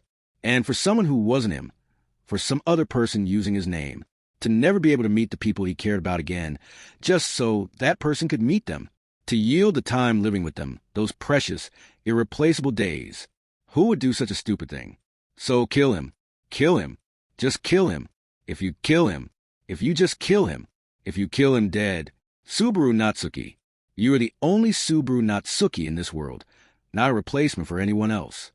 I'm the only Subaru Natsuki in this world, not a replacement for anyone else. Earn the right to hold hands with Beatrice, to talk shit with Ram, to make Meili pout, to be taken aback by Shawla's openness, to shoot the breeze with Echidna, to stand back to back with Julius, to feel Palash's unconditional love, and to be with Amelia. If Subaru Natsuki had it, then Subaru would. His vision blurred. His mind was directly influencing his body, his heartbeat, his aching lungs. He could feel them vividly now. But what he felt most strongly was uncontrollable tears. Was it rage or sadness, jealousy or envy, guilt or fear? Subaru didn't know what emotion had caused it. He didn't know anything. But as the tears blurred his vision, he saw it. Someone was looking down at Subaru, at Lewis. Lewis was lying on the ground, looking up at pathetic, teary-eyed Subaru, whose hand was still around her neck. There was only one person Subaru could think of who would be there. Get scared and decide to show yourself. Subaru Natsuki? The blurry figure didn't say anything. It just looked at Subaru. A blurry white figure, standing on a white floor with a white world to its back. Subaru's face was a mess as he let the truth spill out in front of the person who had suddenly appeared. Two don't want to disappear. I don't want to die. So I want to be with everyone. I like everyone. So He continued rambling, trying to justify himself. Just like when he had put his hand on Lewis's throat. He had come to the conclusion that he didn't want to lose himself. So he told the figure that had appeared before him, even if that meant killing the person in front of him with his same face. Because Subaru Natsuki was another person. Just a familiar, close, other person. I have that right. Subaru Natsuki would kill the other Subaru Natsuki and take his place. I'm not you. We're different. That was what he tried to say. He tried to cast aside the possibility. But just as he was about to, who are you talking to, mister? Lewis's eyes were wide, as if she was dumbfounded. She looked at him like he had completely lost the plot. She twisted her head, looking in the same direction as Subaru, trying to see what he was seeing. But her brow furrowed in doubt and her sharp canines moved. No one's there. So who are you talking to, mister? Lewis looked like she couldn't believe what was happening. Her expression changed, looking like she was scared of something. This is our place. There shouldn't be anything that can disturb it. Talking to someone other than us, here, stop it. Lewis was imploring him. But Subaru's consciousness didn't budge. All his attention was gathered on the figure still standing there, refusing to disappear. The wavering outline of the person in his bleary vision got just a tiny bit clearer, a figure he didn't recognize. As the outline gradually grew clearer, it looked to Subaru like they were smiling. Shaking his head, blinking forcefully, he tried to see the smile more clearly. Why are you trying to choose just one? A voice he had never heard. The voice of someone who should not be there. A blue-haired girl he had never seen smile before was standing there smiling. As Subaru fell silent, the girl, still smiling, stand up. That was the first thing out of her mouth. She shouted at Subaru Natsuki in the world's strictest voice. Stand up. The voice hammered the shattered Subaru Natsuki. Those words pummeled and battered him. The merciless, unflinching shout cracked Subaru Natsuki, accelerating the shattering. It clawed at his bare heart, without hesitation. Stand up. The blue-haired girl raised her voice at Subaru. Glaring at him, she roared. Then she roared again. At Subaru Natsuki, who was still kneeling there, pinning the girl down, as cracks formed on his stunned face. Stand up. The same bellow. Over and over again, it cruelly, unreservedly hammered Subaru's heart. Why do I have to suffer this? It hurts. It's painful. It's miserable. It's sad. My heart feels like it's going to break. Having to suffer this sort of painful decision. You don't often get hit with one after the other, with no time to prepare like this. At least I managed to stop regretting being in this awful place. I already gave my answer. Isn't that enough? Stand up. The girl in front of him refused to accept his complaints, his stubborn conclusion, his heart cowering in fear of loss, his shrinking back. She forcefully, steadfastly rejected it all. I made a decision. You could just accept that. At least act like you're a little troubled. Is it fine? I've worried enough. So why are... Stand up. Even as his heart broke, she refused to accept Subaru's decision. Stand up. Still? Why is her voice? Why is she? Even though it hurts so much. Stand. Stand. Stand. Stand up. Who is she? She's somewhere in my memory. He had never talked to her before. She wasn't even in the current Subaru's memory. He didn't know who she was. Only what she looked like. That wasn't enough of a connection to make him stay his hand. And yet, why? Why is my heart so hot? Why is there so much heat welling in my chest? Stand up, Subaru Natsuki. Stand up, my hero.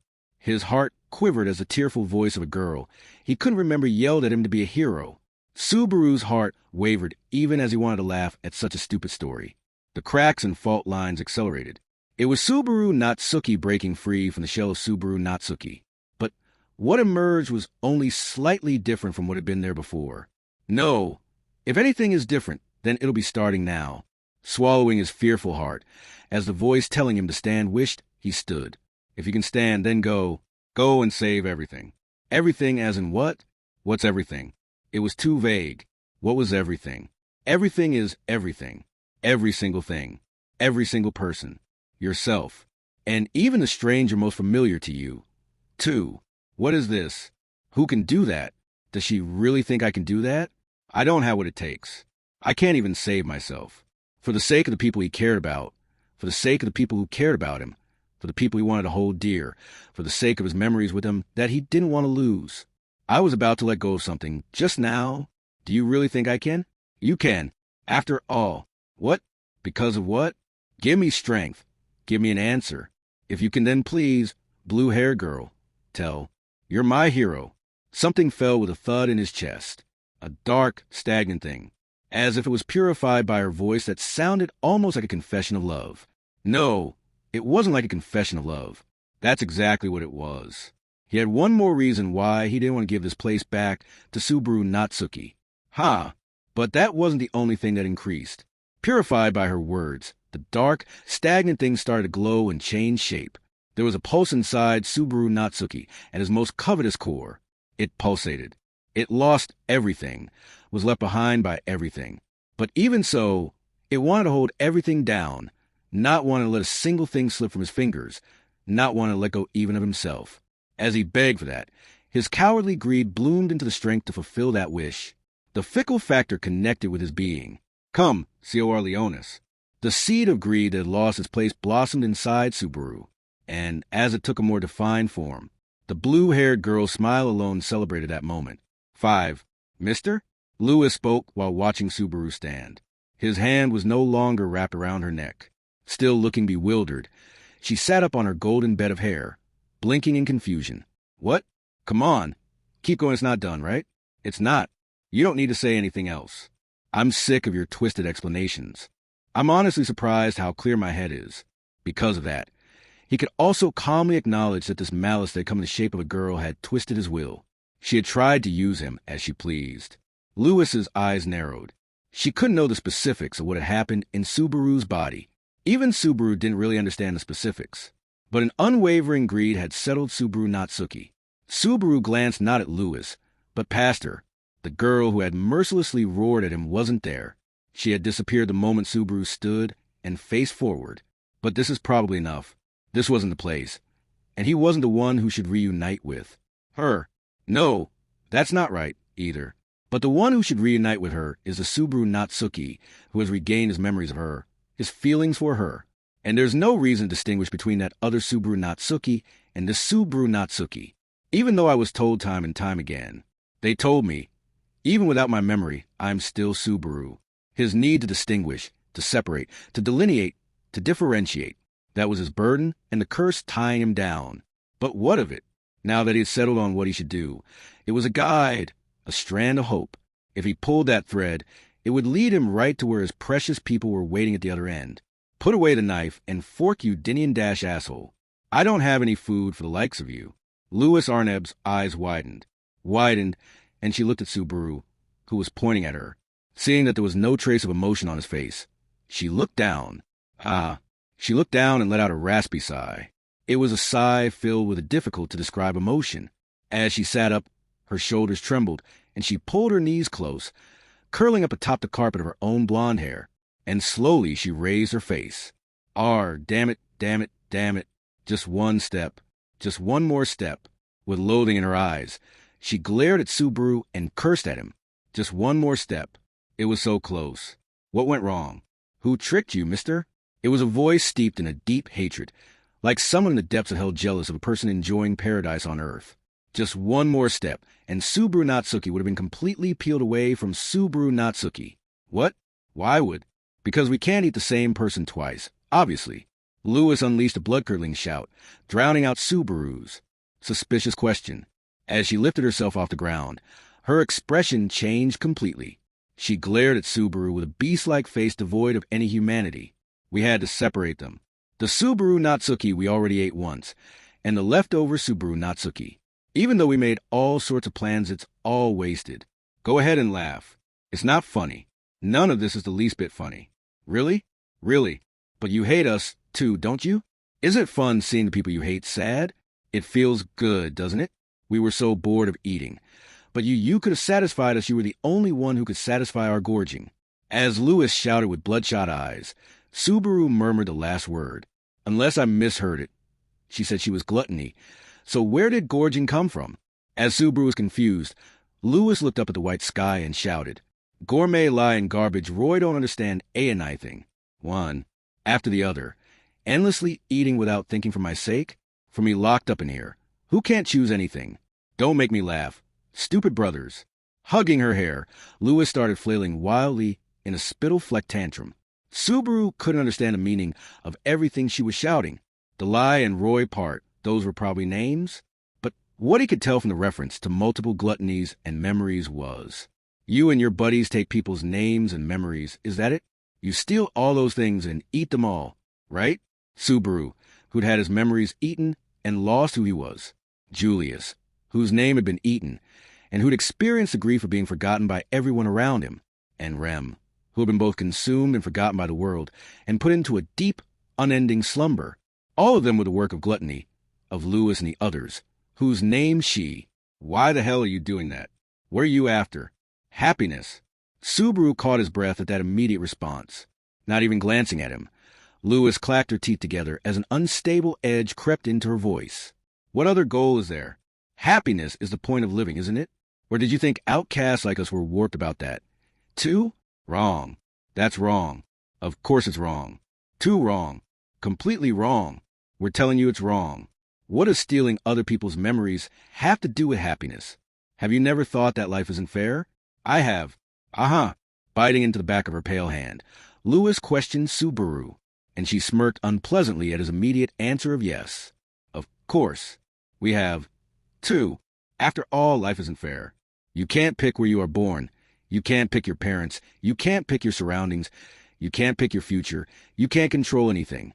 That's the system that's been made. We're all just put on a conveyor belt. But what if it didn't have to be like that? Louis cocked her head as Subaru remained silent. What if you could choose where you were born? Your parents? Your surroundings? Your future? What if you could choose whatever you wanted? Everyone would choose a better life, wouldn't they? Right? That's if they could pick where they were born, pick their parents, pick their surroundings, pick their future, pick everything they wanted. Anyone would pick a better life. So we are carefully taking our time, searching for the ultimate life for ourselves. It has to exist somewhere. A rosy future where we can feel proud of the life we've lived. A life that's just right for us. And until we encounter that fateful life, we will eat and munch and gnaw and lick and suck and devour. Eat it all. Gluttony. Her eyes blazed as she screamed her beautiful ambition out loud. She genuinely believed, from the bottom of her heart, that this was her personal pursuit of happiness, that this was the one means available to her to secure the best possible future. She saw no hope in her own life, because in her mind, the life of the girl Louis Arnab had been far too poor. The start was all wrong. She wanted to undo it. She wanted to win a version of herself that was blessed in birth, in parents, in environment, in future, in talent, in everything. She had to find that as a requirement for a life that could be celebrated to the greatest extent. And so, you steal other people's memories and eat them for that? Understand what that meant. Subaru was at a loss for words. As Louis said, she gorged, mindlessly consuming other people's lives. Men, women, young, old, even other races and species, she gorged on life itself, savoring and indulging the experiences of every sort of being. She had snacked on the good parts of thousands of lives. Every sort of achievement was just a normal event. There was nothing original to be found, just boring, tired, ancient things. So why are you so focused on me?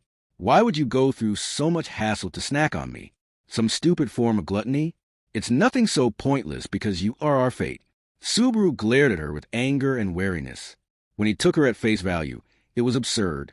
But the intensity in Louis's eyes as she looked at him wasn't a lie. She was seriously in love with Subaru, or more precisely with his life. We've eaten young and old, men and women, people from every age, from all rungs of life. But there's one thing we don't know. Do you know what that is? How should I know? Is it how to grieve your good-for-nothing self? The experience of death. Subaru froze with one eye closed. Lewis raised her slender arms and pointed her palms at him. No matter how many people's memories we eat, it's impossible. We can never get the memory of death. That seems obvious, right? Memories are a record of life, so they don't exist when you die. But you, mister, are the only exception. She seemed genuinely jealous, envious, in love with the ability to return. By death, this girl who was so bored of the world yearned for the boy who was the only one who could show her something she had never seen before. What does? It feels like to die? It must be rough, right? It's painful, right? It's hard, right? It hurts, right? But there were times it didn't hurt, too, right? There are stories that can even feel good. But is that true? Are you actually always happy when you die? Or is it more of a not caring anymore? Is it easy? A climax? Tell me, tell me, tell me, tell me, tell me. If you have my memories, you should know already 8S memories. But that's old, not fresh. We want something more real. We aren't satisfied with reheated, reused ingredients. What would satisfy us is a new, fresh, never-before-experienced state of mind. Special memories, one of a kind that no one else in the world can experience. And not just that, but the ease of just redoing things right away if you mess anything up. Even after finding your perfect life, you could ruin it with some sort of mistake, right? But that can't happen with your life. Don't worry. We'll do it carefully, so no one notices. Emilia, Beatrice, Ram, Maley, Julius, Echidna, Shala, Patlash, Petra, Otto, Garfield, Frederica, Rizu, Roswell, Klein, and Roosevelt, Reinhard, Old Man Rom, Dumb, Dumber, and Dumbest, Crush, Ferris, Wilhelm, Rickard, Mimi, Hitaro, TB, Priscilla, Al, Schultz, Heinkel, Kuritaka, Liliana, everyone and anyone and everyone. Trick them all and live a happy life. Holding her hands out like that, Lewis cocked her head cutely. So please, let me eat your life until I'm full. She pleaded with him. And she had surely chosen the best method for this setting from all the countless memories inside her. It's just proof that no matter how good the ingredients, it's wasted without a good cook. One of Subaru's favorite sayings was that there was no such thing as bad ingredients, just bad dishes. He had never felt it so painfully as in this moment, though. Countless experiences that any number of normal people couldn't possibly put together. And he had never seen anyone waste that much potential before. There won't be a third time. My pain, my death, my life, all of it is mine. I'm not giving you a single thing. I hope you starve. Dumbass. If the only thing you can choose in life is how you die, then that's what I recommend. You should suffer more than anyone else in the world. Subaru drew his thumb across his neck. Lewis's eyes widened, and then she looked at her hands. And then she covered her face and looked up at the white sky. Aya, we messed up, screwed up, blundered, flubbed, ruined, dropped the ball. We botched it. We blew it at Arger. Her knees trembled, and she slumped to the ground.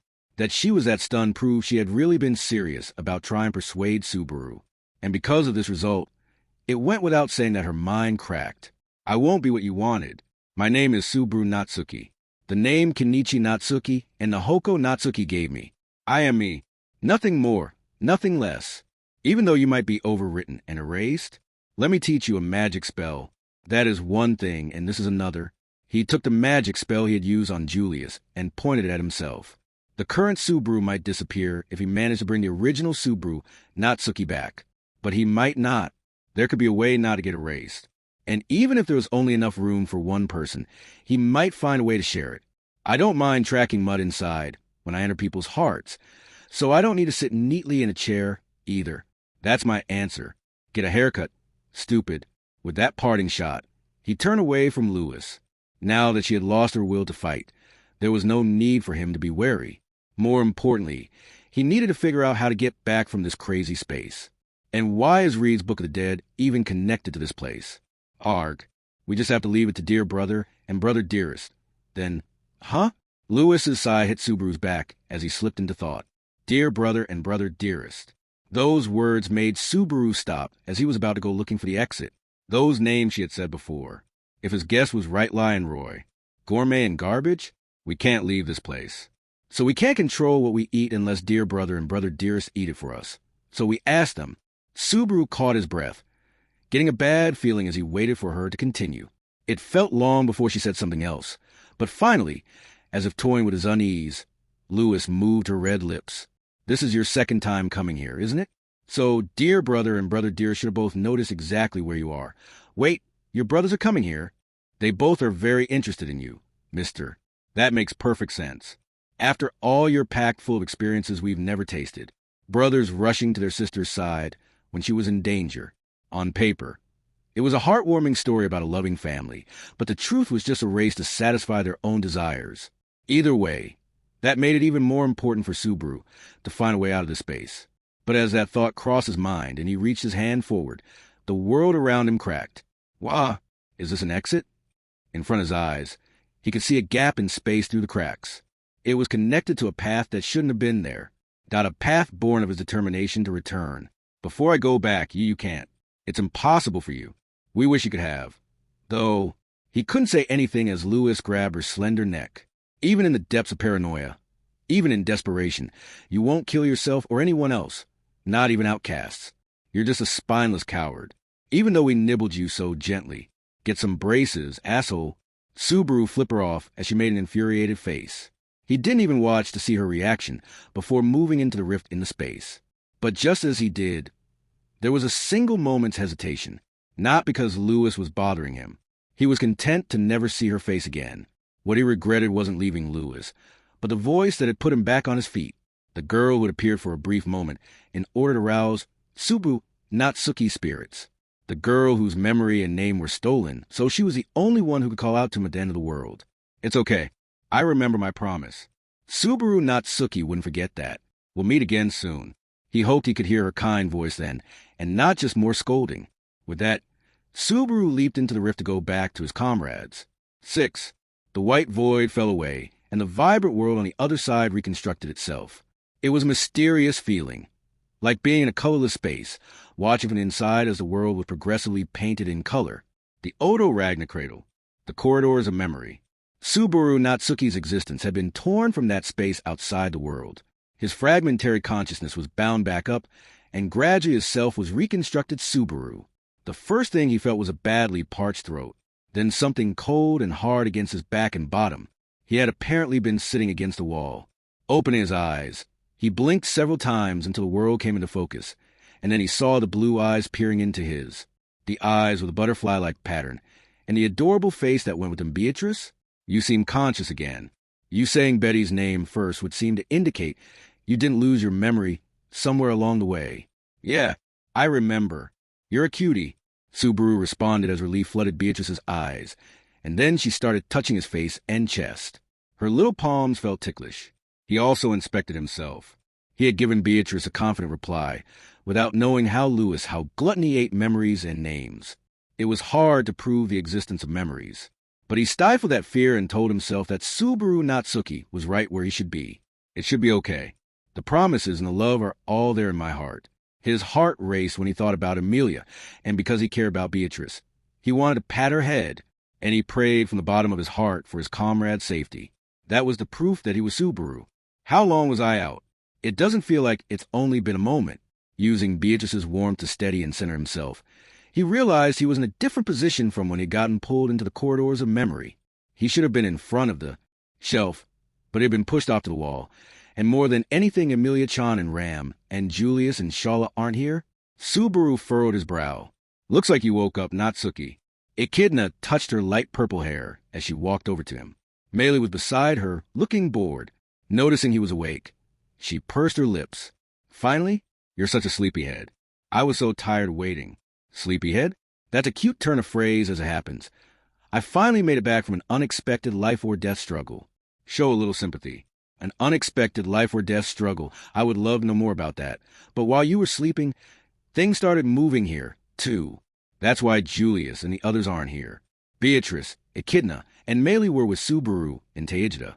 From the look on Echidna's face, it was clear she was concerned about the safety of everyone else who wasn't present. You were asleep for almost an hour, I suppose.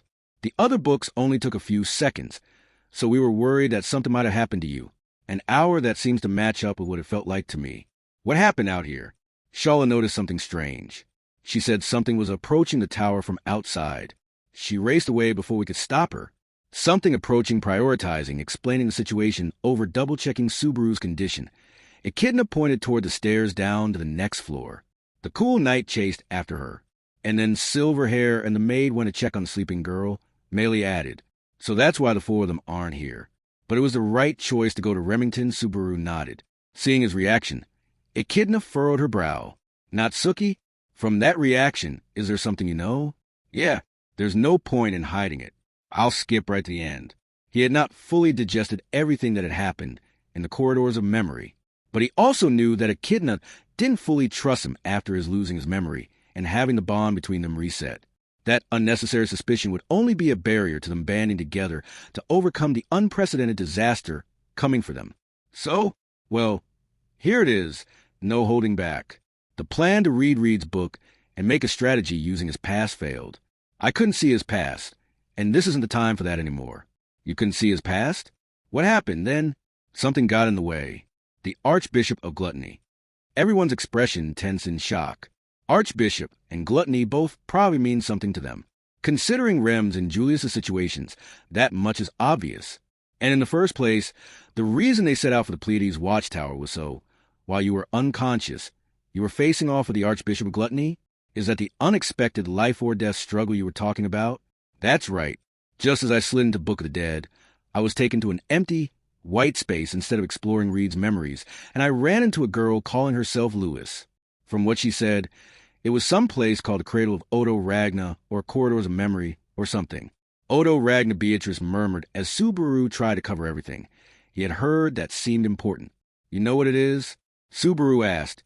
Lewis said it was a mechanism to make sure the world isn't destroyed. Well, she said a lot of things. Betty does not know the specifics.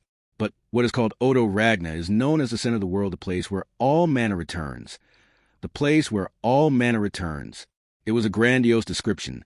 But having been there, Subaru couldn't bring himself to laugh it off. That white space had definitely felt like a world apart from the normal world. Whether it was someplace far removed or at the heart of the world, it was a distinction without much difference. That place was filled with contradictions. So you ran into gluttony there, but you're okay? Meili chimed in. She squatted so that her eyes matched Subaru's where he was sitting, peering into his black pupils. Gluttony eats people's memories and names, right? Are you sure you didn't forget a bunch of stuff again, mister? Yeah, I'm definitely fine. I can say with confidence I didn't lose anything there. How can you? Because when gluttony had me cornered, Rem saved me. All of their eyes widened when he said that name so emphatically. Beatrice in particular had a very large reaction. Subaru, that name, she gave me a good kick in the butt. So I'm fine. Subaru nodded as he looked into Beatrice's big, trembling eyes. Seeing that, she started to say something a few times and then gently pushed her forehead against his chest. He gently rubbed her back. There's a strange tremor coming from below Echidna. Is everyone safe? Someone sprinted up the stairs, rushing into Teijida with a shout. Echidna spun, stunned at seeing who it was. Julius, you look pretty rushed. Something unexpected has happened. We must all gather as soon as MRGH. As Julius answered Echidna, his gaze turned to Subaru sitting on the floor. His face tense from nerves and vigilance, and his yellow eyes widened slightly. So you're awake? Subaru. That is good news. Do you remember me? Who are? As expected. I'm kidding. You're Julius Jaculius. Don't take a joke so seriously. Ha! I was joking, too. Since I would have to say something not the least bit amusing. Subaru grimaced when he realized he'd been had. Smiling briefly at that reaction, Julius took on a solemn expression for the serious talk. I would like to hear more from Subaru now that he has returned, but there is urgent news. The disturbance that Miss Shawla sensed outside has been confirmed. Is that what's causing this rumbling? Subaru pointed down at the floor at the tower beneath him. He had noticed a rumbling faintly just before Julius rushed in. Yes, Julius nodded. This rumbling we've been hearing for a little while is coming from footsteps. Footsteps? Subaru and Beatrice both cocked their heads at that unexpected answer. Echidna and Meili also looked dubious as Julius gestured to the outside of the tower. The demon beasts throughout the Auguria Dunes are converging on this tower as one. Miss Shawla is engaging them in combat, but it is only a matter of time until they press inside. 7. At the same time, in the white world Subaru Natsuki had left, a single girl was lying down, covering her face, wailing as she buried her face in her own long blonde hair. A furious lament, like a sinner burning in hell, longing for heaven. Arg, arg, arg, damn it, not even looking back. We won't allow it. You won't get away. Absolutely never. Don't you dare think this is over. Subaru Natsuki. Your life belongs to us. Chapter 4. 5 Obstacles. 1. Demon beasts were converging on the watchtower. Everyone tense, and a grave look crossed all of their faces when they heard Julius's report. It was impossible not be shaken, learning that the faint rumble they could feel reverberating throughout the entire tower came from a horde of demon beasts stampeding toward them. I don't have much more than a fuzzy feel for how huge this desert is, but Auguria is a breeding ground for demon beasts. The danger from demon beasts hiding in the sand and targeting people was always a graver danger than the harsh climate. Julius elaborated. The story goes that there was once a grand plan to assemble an army to slay all the demon beasts in the sands. Echidna added. You can probably guess how it went based on the rumbling. In other words, Subaru's hope that the rumble was all bark and no bite, and that there was only maybe a zoo's worth of enemies coming at them, was badly misplaced. Apparently, there really was a savannah's worth of demon beasts out there. It was certainly a despair-inducing problem. But, so you came to get me, then? Maylie fiddled with her braided hair. She was the only one who didn't show any sign of unease when she heard that demon beasts were coming, and fast. Not because she didn't find it strange, but because she didn't consider demon beasts dangerous. Though it is shameful, that is correct. I would ask you to lend us your strength. Julius nodded with a strained expression. Use Maylie, with her ability to give orders to demon beasts, to deal with the stampede of demon beasts charging at them. It was the right answer, and one that wasn't an option last time. Subaru, what is it? You have an odd look on your face? Unfortunately, I was born with this face. It's just your naturally scary eyes, I suppose. Beatrice noticed Subaru's bitter look and was looking up at him with concern. He took a deep breath. Did you notice something, Subaru? Spare me the rapid-fire questions. Though it's my fault for making that all-knowing sort of look. So in addition to apologizing, I have something else to add. An exclusive scoop I picked up from the Book of the Dead. Julius waited with bated breath, and the other's eyes widened. Honestly, he could guess a reaction to what he was about to say, but he couldn't explain the situation without it. The reason for the sudden change, for all the demon beasts rushing at the tower, it's gluttony. The Archbishop of Gluttony is sending all the demon beasts at the tower. Why? That's probably my fault. In Reed's Book of the Dead, I met one part of gluttony. Or more precisely, I met her again. Apparently, I met her last night, too. That is why you lost your memories. Subaru nodded at Julius. It was weird to say that it was just as he'd hoped, but Julius was good at picking up on things. He quickly connected Gluttony's name and ability and reached the conclusion Subaru had wanted him to find. It seems like they've known where we are since last night, so a half-day's travel with pets in tow. Considering normal movement speed, it is difficult to imagine reaching this tower in only half a day, particularly accounting for any obstructions from demon beasts along the way. However, if, unlike our rough trip, Gluttony has some way of controlling the demon beasts, then it would purely be a question of how fast they can move. Subaru frowned and crossed his arms at Echidna's comment. What do you mean by that? Even if it takes time traveling along the ground, it's a different story through the air. Through the air? Subaru's black eyes widened at that unexpected angle. Right, I was just assuming flying was an option, but it's normal to fly if you have magic. That's not true at all. Flying through the air is a composite technique. Ordinarily, it isn't done because it is dangerous. Only a fool or a genius would use it. Or else a foolish genius. I suppose. Marquis Mathers is famous for arriving at the castle through the air, and he is a foolish genius. Subaru looked at Beatrice as she sulked adorably. I guess she's not a fan of this unknown Marquis. But he cocked his head a bit in learning that flying by using magic wasn't normal. If it's not magic, then a giant bird, a dragon. What about riding on a flying dragon? The technique of controlling flying dragons is a secret passed down in the Volakian Empire to the south. The Empire has jealously guarded the technique. But considering Gluttony's methods, it would be a relatively simple matter to steal that. They could just ask someone who knows. Take a big bite out of their memories. The thought made Subaru realize just how powerful their enemy was when it came to the information war. Just eat someone's memories, and they would instantly learn whatever they knew.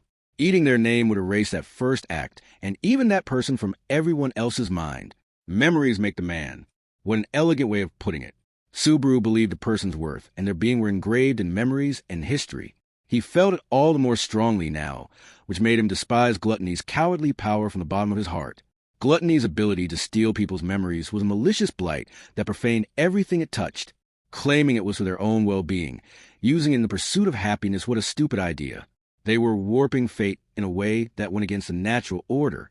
Is that something someone who returns from the dead should say, Mister? Subaru bit the inside of his cheek to block out the unpleasant face that flashed through the back of his mind. I'm not going to put myself up on a pedestal. I'm not going to get sucked into her tempo. I don't want to let her take anything more. I'd love to make her howl, but her brothers come first. I was aware of there being multiple archbishops of gluttony, but have you learned something more? It's really hard to be sure because of her weird pronoun tick, but there are probably 3 gluttonies.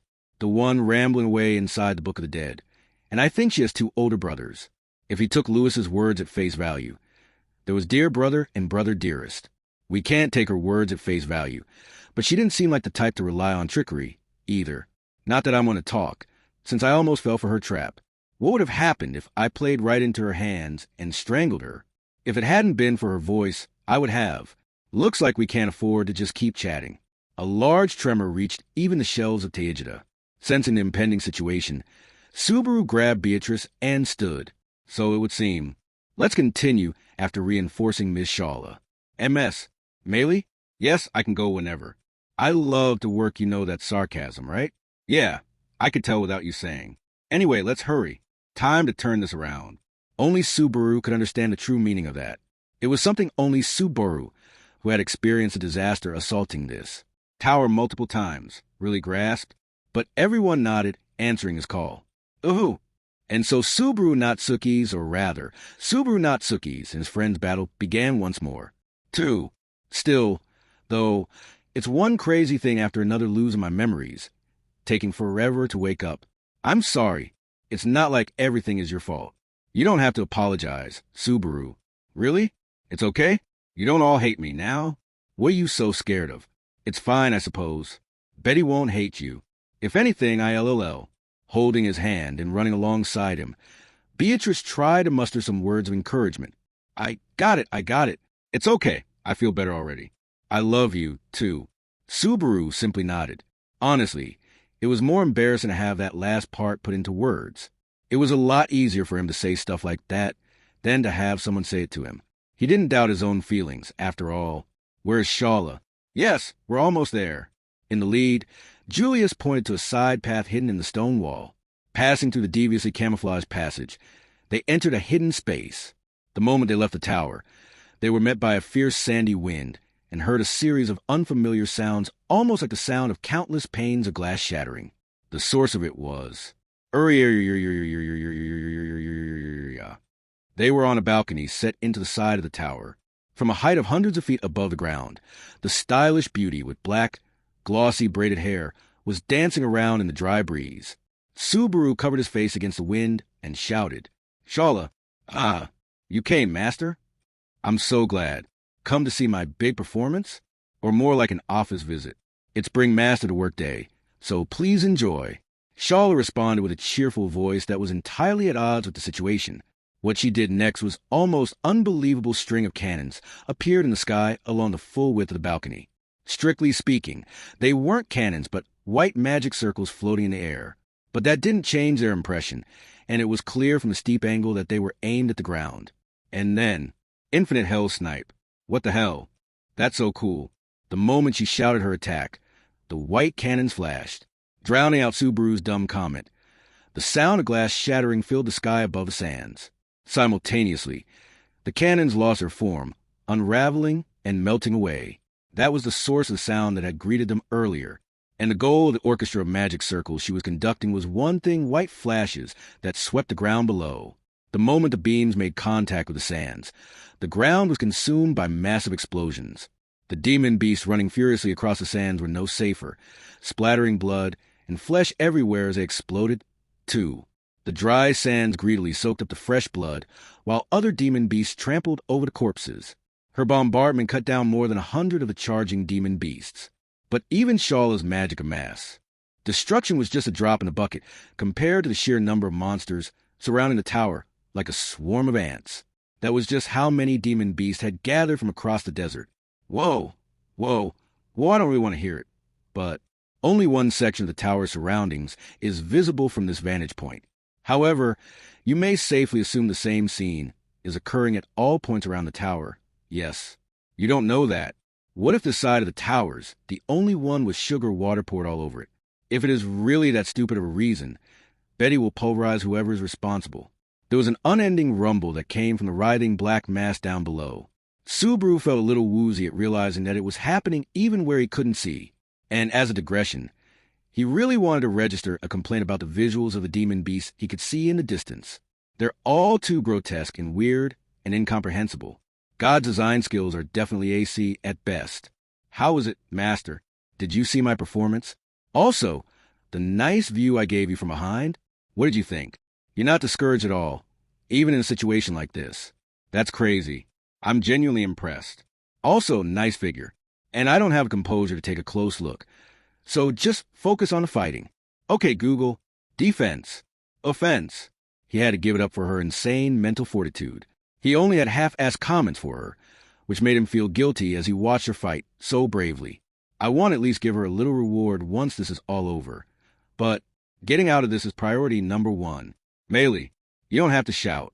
Meili frowned and covered her ears as she looked at the ground. But what? But do you mind if all the demon beasts get killed? Yeah, that's fine. In fact, please do kill them all. Don't go expecting the impossible. Even I can't control this many beasties. Ignoring Subaru's irrational hope, she braced her adorable young face and licked her peach lips almost coquettishly. I'll just have to use the ones I prepared and let them fight. SSSSH. Meili pointed her hand to the ground as an enormous spout of sand shot upward. They were far away. So even large demon beasts looked tiny, but the shape of what burst in the ground was still clearly visible. It was gigantic. A massive worm, probably 50 to 100 feet long, was crushing nearby demon beasts with its massive body. That Subaru gasped. I tamed it in advance on the off chance something like this happened. It was supposed to be for sneaking away, but I messed up that. Meili stuck out her tongue. As it happened, Subaru's surprise wasn't so much from the worm, but from the fact that he recognized it. It was the demon beast he had encountered when he tried to flee from the tower. Thinking back on it, he had run into trouble when it leaped out of the ground, too. The image of it being blown away by a white light afterward was also in the corner of his mind. So that worm was Meili, and the light was Shala? He was a little slow to pick up on it, between the shock and awe, but as Meili acted tough, Subaru reached out a hand and roughly tousled her hair while she couldn't defend herself. Stop it. I don't know if it's your nature or just a habit, but you don't have to put up an act. I don't believe you were planning to leave us behind and run. MRGH, how can you say that? Because I was you and you were me. Everyone's different and everyone's special. Huh? Meili looked completely lost, and Subaru had no intention of explaining. At a fundamental level, Subaru could see through her deceit. Because he had seen her memories as if they were his own, he was the person who knew her best in this world. Still resting his hand on her head, Subaru scrutinized the situation they were in this time. He finally learned why the demon beasts had been pouring into the tower in the last loop.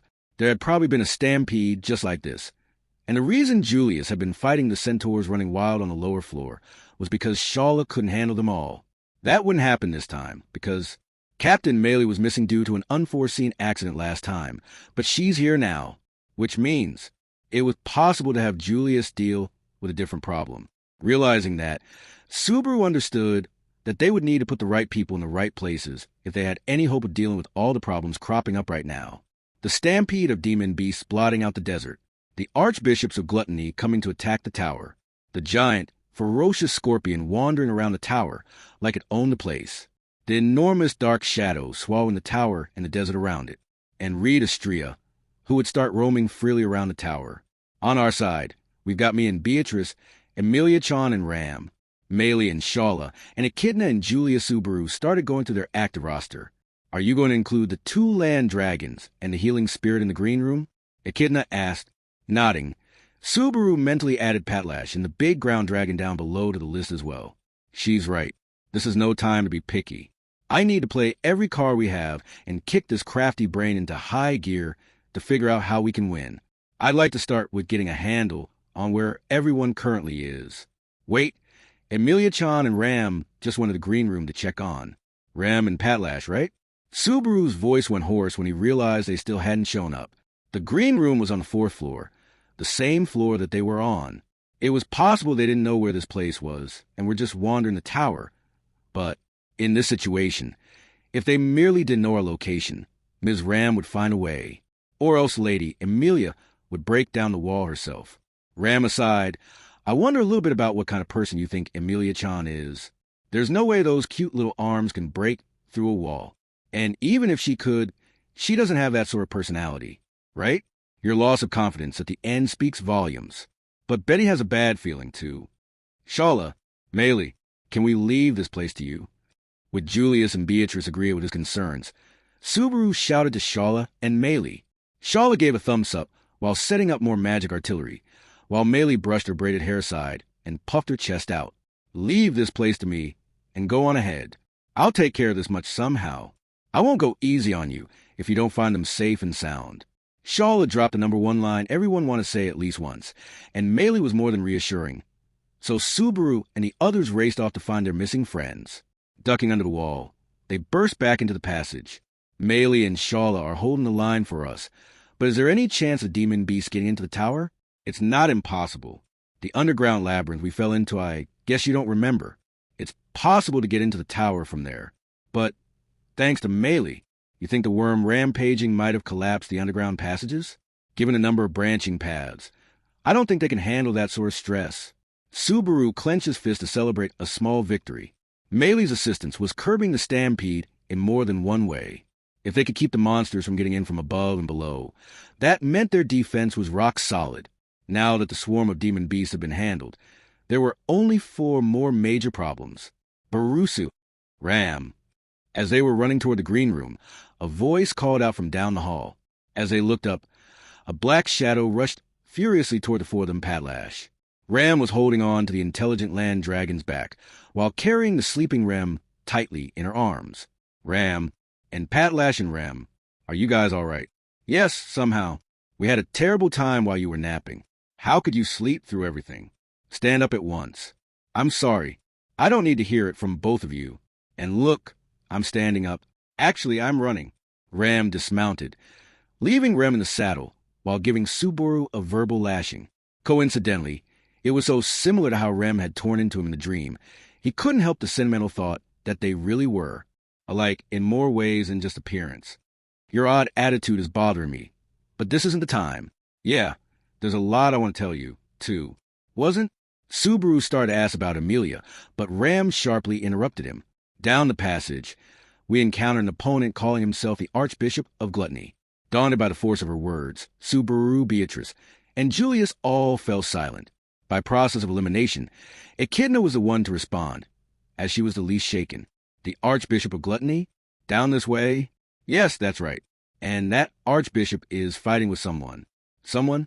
Her explanation was sounding stranger and stranger. Ram's voice was as full of confidence and vigor as ever, but the vagueness gave him a bad feeling. Yes, Ram nodded. Some unknown silver-haired girl is fighting the Archbishop of Gluttony. She told us to run. 3. An unknown silver-haired girl. Huh. Subaru's mind halted for a moment at Ram's unexpected phrasing. If it had just been a silver-haired girl, it would have been an unhelpfully indirect phrasing. But it wouldn't have made Subaru feel quite so odd. But adding that extra unknown changed the meaning dramatically. An unknown silver-haired girl? Subaru murmured. Yes. Ram nodded. Someone I've not seen once in this tower. At the very least, she didn't seem to be an enemy in light of the situation. I retreated for now. However, even with help, it's a different story with an opponent like Gluttony. Julius picked up for her, his expression grave at having heard the word. Gluttony. Touching the knight's sword at his hip, he pursed his lips. It is an unexpected encounter, but if we are to meet him here as an enemy, we cannot allow him to escape. Our goal is to find a method to undo the damage done by gluttony and lust. If one has appeared, then we should ask directly. Agreed. I have no intention of letting him leave alive, either. We have to make sure he regrets so casually showing his face before us. Wait a second. I get the enthusiasm. I get it. But Subaru suddenly pulled the brakes as they let their powerful animosity toward Gluttony fly. Julius, who was cut off from the world, and Ram, whose memories of her beloved sister were stolen, both had a lot of motivation to go after Gluttony. But the problem here is, Emilia's name is missing from your conversation. Why? Getting a bad feeling. He just came out and asked. Ram's unnatural description, and Julius's lack of reaction had tipped him off. Looking around, Beatrice and Echidna didn't seem like they noticed anything strange, either. They just accepted Ram's statement about an unknown silver-haired girl. Who is Emilia? Ram furrowed her brow. Subaru's throat clenched in shock. Looking around, Julius, Beatrice, and Echidna were all staring at him in confusion. He couldn't hide his shock. But it was barely just a minute. Seconds ago, we were talking about Emilia. Wasn't the whole reason we left the balcony specifically to meet up with Emilia and Ram? Subaru is? The first to notice the change was Beatrice, who was holding his hand. But the others quickly realized that the name he'd said had to be crucial. Emilia, is that the silver-haired girl's name?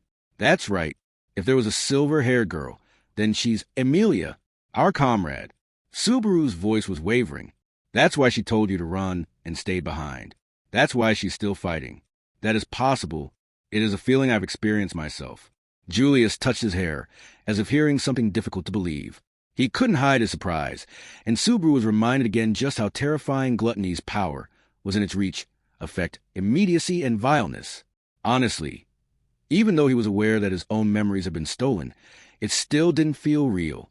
It was impossible to forget the misunderstandings and paranoia he had felt in losing his memories, as well as the negative feelings he had directed at all of them.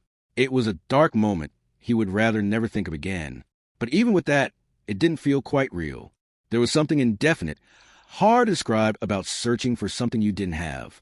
Like fishing out at sea on a moonless night. That was why it had not really felt quite real. But not this time.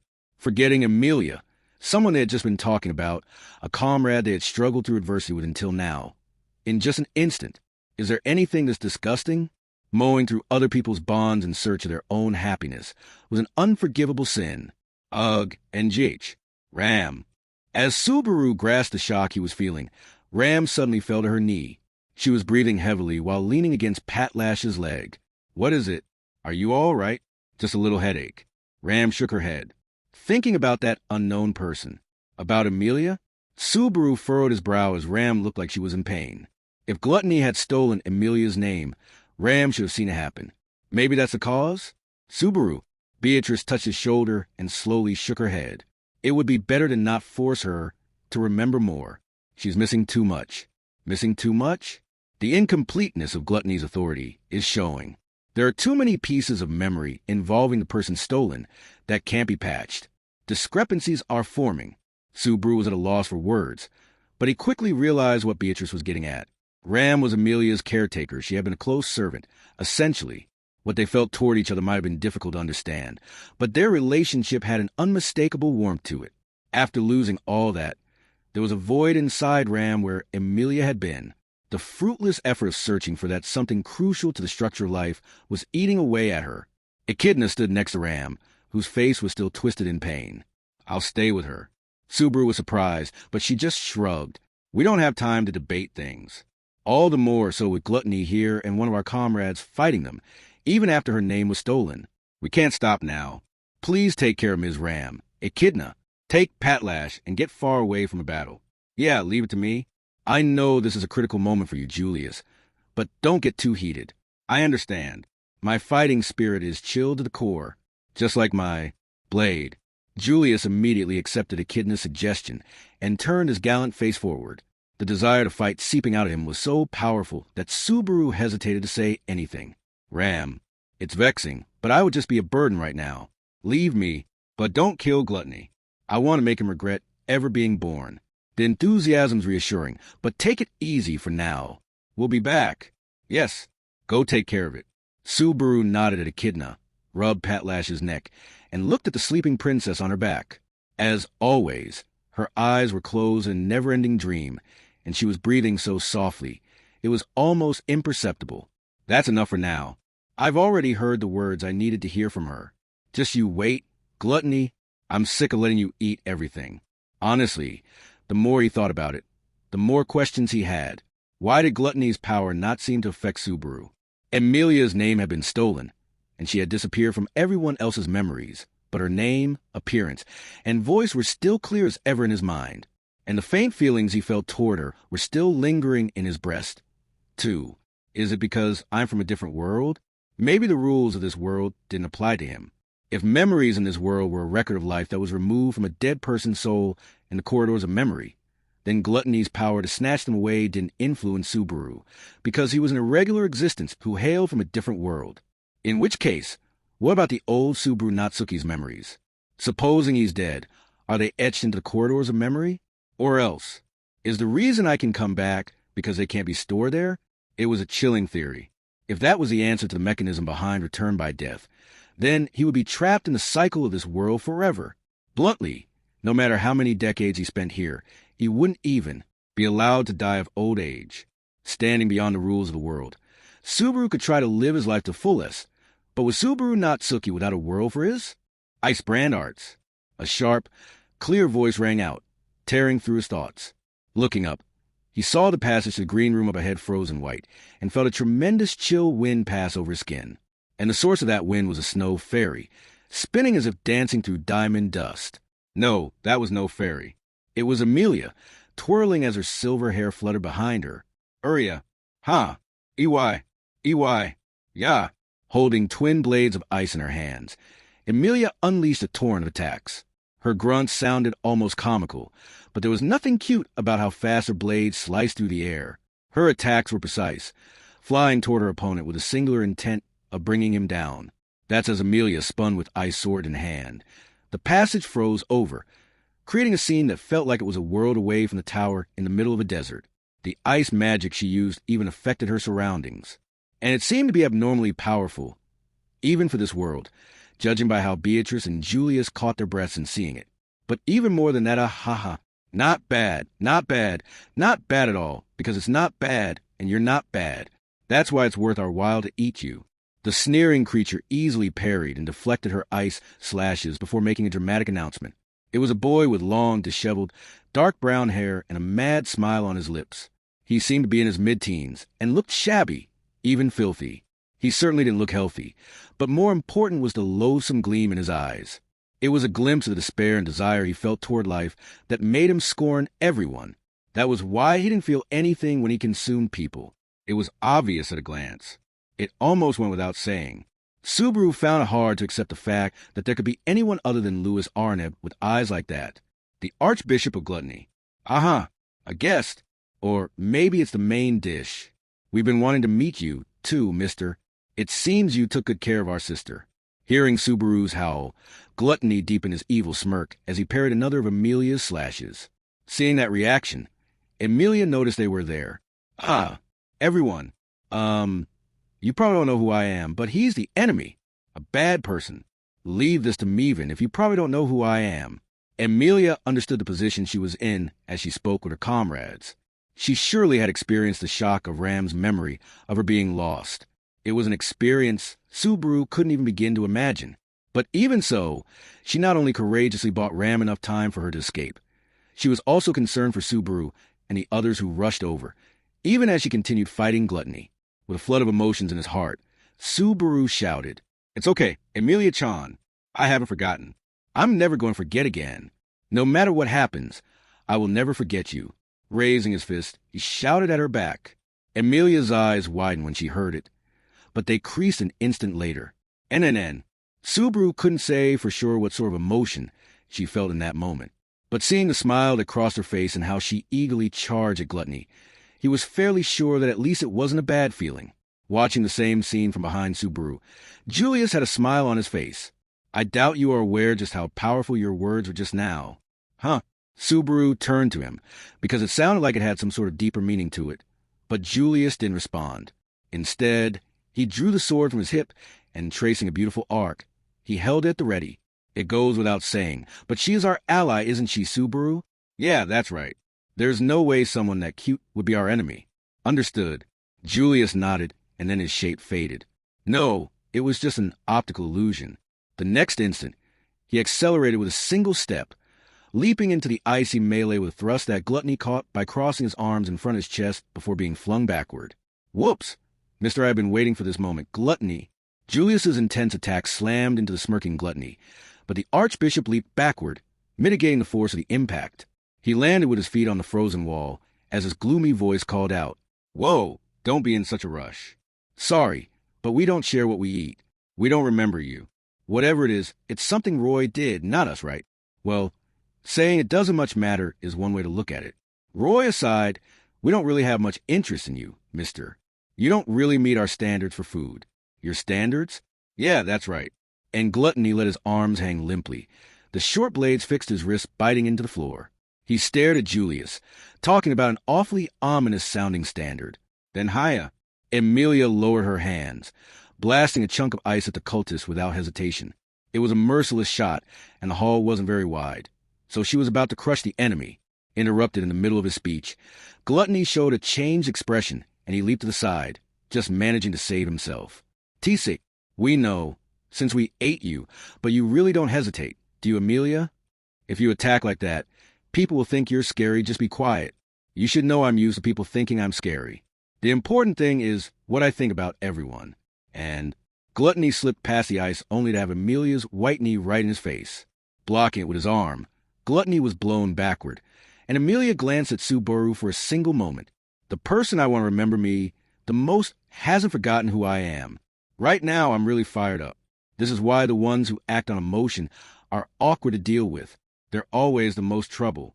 Is that how it is? However, I am in agreement with her. Gluttony's expression twisted in irritation when Julius slipped behind him. The downward slash he unleashed was caught by an arm that Gluttony immediately swung backward. However, an incomplete block couldn't completely stop the blade, and it bit deep. The cut reached his elbow. Spilling blood, Gluttony groaned, even as the next attack followed.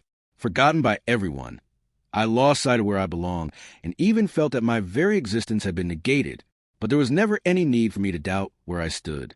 Putting his quiet resolve into words, Julius increased the keenness of his attacks. Tisek, gah. Gluttony couldn't match their speed or intensity, and when one landed solidly on his chest, he let out a cry. Julius and Amelia continued their furious assault, steadily cornering Gluttony. I would love to finish things in one quick, pushier Subaru. Even if we try to intervene, I know I can't do anything in that mix. As long as you understand. It was frustrating, but that was reality. With his skills, he couldn't contribute in a battle between transcendent fighters. That was still true even with Beatrice's support, so he could do nothing but watch. Amelia and Julius were taking down Gluttony. Then Ice Brand Arts. It was the second time he had heard that attack's name, but this time the one who said it didn't have a silvery voice. Gluttony was bleeding, but he was still composed, and that smirk never left his face. He had been the one to call out that attack name. An instant later, an ice spear thrust upward from below Gluttony's feet. Julius cartwheeled to avoid it, while Amelia turned her spear into a hammer of ice and shattered the icicle with brute strength. Even though the surprise attack had been blocked, the shock it brought didn't disappear. That was my haha. How does it feel getting a taste of your own special attack? How is it? How do you like it? How does it feel? How? Eat it all. Gluttony.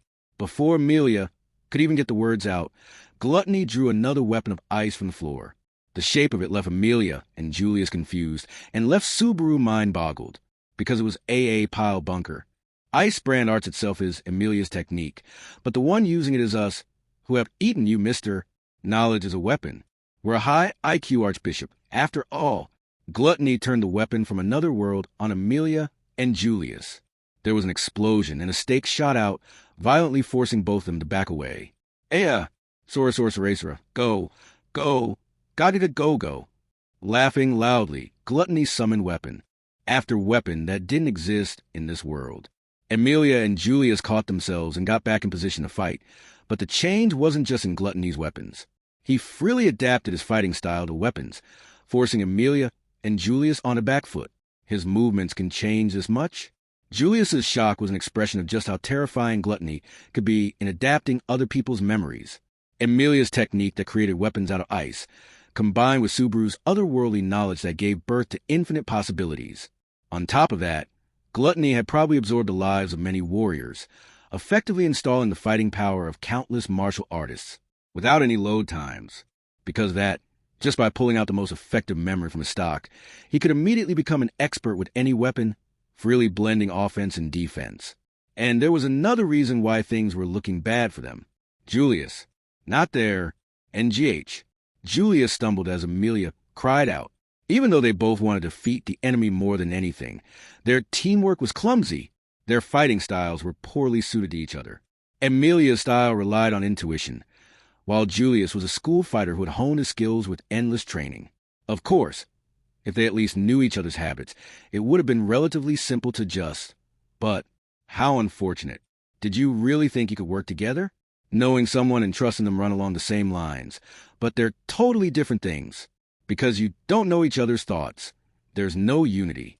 Because you don't know each other's habits, you can't adapt your moves. And then you crash into each other and get in each other's way, haha. That's no good at all, you two. NGH. Knowledge is power. Memories are bonds. By sacrificing memories, we grow stronger, spreading our wings, flying high, and going wherever we want. Leaping up, Gluttony hit both of them with kicks at the same time.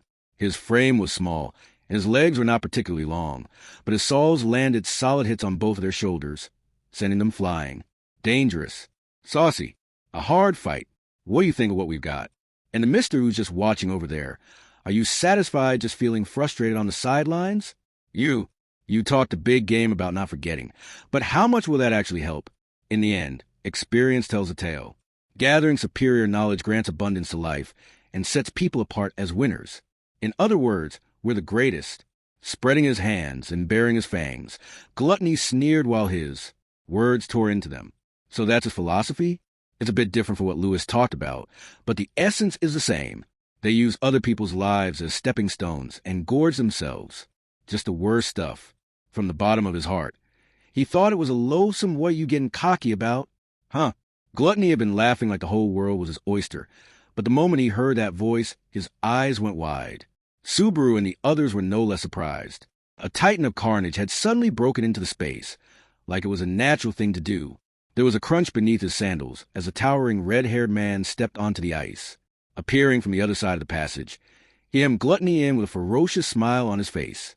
The greatest ain't some twisted little brat like you. The greatest and the strongest, the highest and the best, those are all words that exist for me. The man who shouldn't have been able to descend from the second floor stood there with the grin of a villain. For ReZero appeared before them with a commanding presence. His sharp blue eyes paid no heed to anyone's shock at his arrival. His bearing alone left everyone, even Gluttony, speechless. What's with the stupid faces? It's obvious I'd be here, ain't it? Reed tapped the patch over his left eye and tapped the floor with his sandal. It's gotten so noisy outside and insane that I can't nap in peace. And there ain't any booze, either, so it's boring as hell. There's no way I can take that. Sucks for you, then. We're kind of busy here. Shouldn't be that hard to see. Huh. What you spouting, small fry? Sorry, your voice is too quiet. I can't hear you. Well, not like it'd matter if I heard it or not. Stubborn ass. It wasn't just that. The timing was bad, too. Subaru's shout had been weak, not forceful enough to be a real objection, and silenced by that merciless, rough comeback. He clenched his fists, acknowledging he was scared of Reed. Now that he'd come face to face with Reed, his soul was trembling, but not out of fear and terror. It was trembling with excitement. Deep down, I've already acknowledged you as my enemy. Heh, not bad, small fry. I still ain't promoting you past small fry, but I'll give you credit for not mistaking me as some convenient reinforcements. Not like I just believe you, even if you did say you're here to help. Huh, listen to the kid go. Subaru had the cold feeling he had in his heart, as Reed grinned like a sinister shark. In one sense, his announcement just now was despair-inducing. But Subaru had never counted on Reed as an ally. That would have been a mistake, and the man himself had just confirmed it. Gluttony had immediately returned to his senses, and as their exchange ended, he spoke. Hey, ReZero. The Archbishop of Gluttony was standing right in the middle of the frozen hall, right between both sides. Reed snorted in annoyance. Yeah, what is it, kid? You're a dirty little rugrat, aren't you? What is it? You're the first-generation sword saint, right? So how are you here? From our memories. As the examiner, you shouldn't be able to come down the stairs. Gluttony ignored the insult and questioned Reed. It pissed Subaru off that the memories he was talking about were clearly his own, but everyone there had the same question. It had happened in the last loop, too, but Subaru still had no clue why Reed, who was supposed to be the examiner for second floor, was roaming freely around the tower. He didn't want to think it was simply because Reed was that irrepressible. Is there some odd trick, or have the tower's rules themselves changed? Either way, you being here is outside the plan, so we'll have to rearrange the courses now. Appetizers first, then the main, and then dessert is standard, right? Blah, blah, blah. Quit spewing that babble, you little shit. I can't come down? Peel your eyes and take a good look. The hell are you saying? You can see the truth right in front of you. Reed leaned forward in annoyance. The way his white teeth flashed, the way he glared at Gluttony with his one-eyed man was a thug. But unfortunately, the pressure he unleashed was nothing like that of a simple street tough loitering outside a convenience store. It already made Subaru feel like his life was in danger. It was like a beast that blended a tiger, a bear, a lion, and a dragon in one body had shown up. Reed bristled with an aura that threatened every possible sort of violence as he bared his fangs. Screw you. I do what I want. How I want. I don't take orders from no one. This ain't some joke. And who the shit gave you permission to start flapping your jaw, huh? Tell me. I dare you. Ahaha. Wow, this is amazing. There's no point in talking to you. Turning the holy sword of ice in his hand into fragments of ice, Gluttony pushed back his long bangs. Even Gluttony had trouble dealing with someone who so adamantly refused to interact in any meaningful way. He had seemed to be struggling to deal with Amelia's lack of interest in discussion, but Reed was orders of magnitude worse. Beauty Reed first rate as prey. As gourmet, our appetite is throbbing. Bite it. Gnaw it. Slurp it all up. Taste it. Eat it all. Gluttony. Howling and raging, Gluttony got on all fours and stared at Reed across the frozen floor.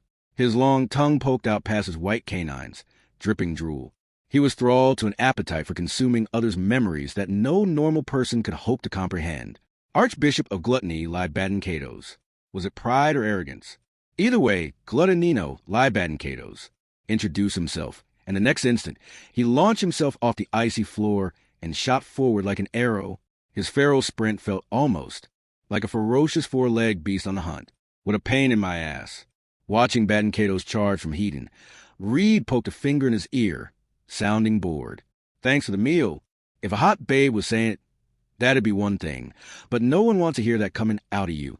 In an instant, Badenkato's, who approached with his mouth wide open, violently shifted to side. Reed's right foot was sticking out haphazardly.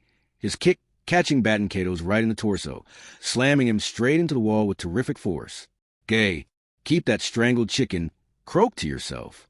At least when you strangle a chicken, the meat tastes good, but you're not even food. Whatever that crap about gluttony was about, Gaiak, you're the one jumping at a grown man. You better be ready for an ass kicking. Reed's leg pushed Badenkato's body against the wall, and he started running down the icy passage at a speed unbelievable for someone doing it on a single leg. Of course, Badenkato's couldn't do anything to resist as he got dragged along the uneven surface of the ice. The damage must have been massive, just devastating. Jigawa, oi, oi, don't start whining after this much. If that's all it takes, then what's the point? It ain't over yet. In my day, this wouldn't even count as child's play. Kids these days aren't just dirty. They ain't got no substance, neither. Oi, you listening? Sounding bored, Reed stopped moving and quickly turned around. A backward spinning kick, with his left leg slammed home forcefully into Badenkato's side, sending his small frame blasting away like a rubber ball. He bounced against the floor at an absurd speed, unable to stop himself. Spinning at high speed and spraying blood, the Archbishop passed between Amelia and Julius, past Subaru and Beatrice, and rolled farther down the passage. There was no trace of his energy for moments before, as he lay sprawled out, face down on the floor. Is he dead? He was a powerful enemy, right? Even fighting together, Amelia-chan and Julius were struggling, right? Correct. But that is just how beyond any scale that man is, I suppose. You could also say the situation has gotten even worse. Beatrice's hand clutched Subaru's. Instead of being afraid of Badenkato's, who had fallen and had gone still, she was wary of Reed, who stood in front of them. Amelia and Julius were the same. This battle wasn't a fight against gluttony anymore. It was becoming a battle against a new, even stronger enemy, despite being in the middle of that. Thank you very much for taking care of that boy. Can we maybe be friends? Amelia tried a friendly approach with Reed. He shook his head in response to the peaceful request that was just like her, and then he shrugged and kicked the floor, brushing off her request completely. Reed scratched his head and heaved a sigh. Ha! Don't go saying crap like that actually, were you even? You're way too hot. What the hell? You're a straight-up babe. What are you doing in this shithole? Why are you here? Quit playing around in this crazy sandbox and drink with me tonight. This is the second time. Unfortunately, she will be unable to accompany you for a drink this evening. Oh, there shall be no tranquil night for a phantom such as yourself. Interrupting his crude ramble, a man with a knight's sword at the ready stepped forward. Julius Jaculius faced off against Reed, as if protecting Emilia. His eyes were sharp, and his sword was ready for action. Looking right into those yellow eyes, Reed showed a slight change in his expression. Ho-ho, your face has gotten a tiny bit better. Something good happen? A woman? It was a woman, wasn't it? I won't deny that several things happened that affected my mindset. However, if a woman's embrace can heal a wounded heart, then a friend's merciless words can be just as good. I see you're still a wordy bastard. Spit it out already. The reason I am standing here with my sword in hand is thanks to my friend. As he said that, Julius advanced while swinging his blade upward, tracing an unbelievably beautiful arc with the tip of his blade as he unleashed an attack aimed directly at Reed's neck. It was the optimal choice. Given Reed's calm, composed demeanor, trying to take him down immediately was definitely the correct choice for defeating the first-generation Sword Saint. The problem was, do you understand what calm and composed means? It means never losing control, no matter what happens. It means tricks don't mean anything. It means you're an idiot.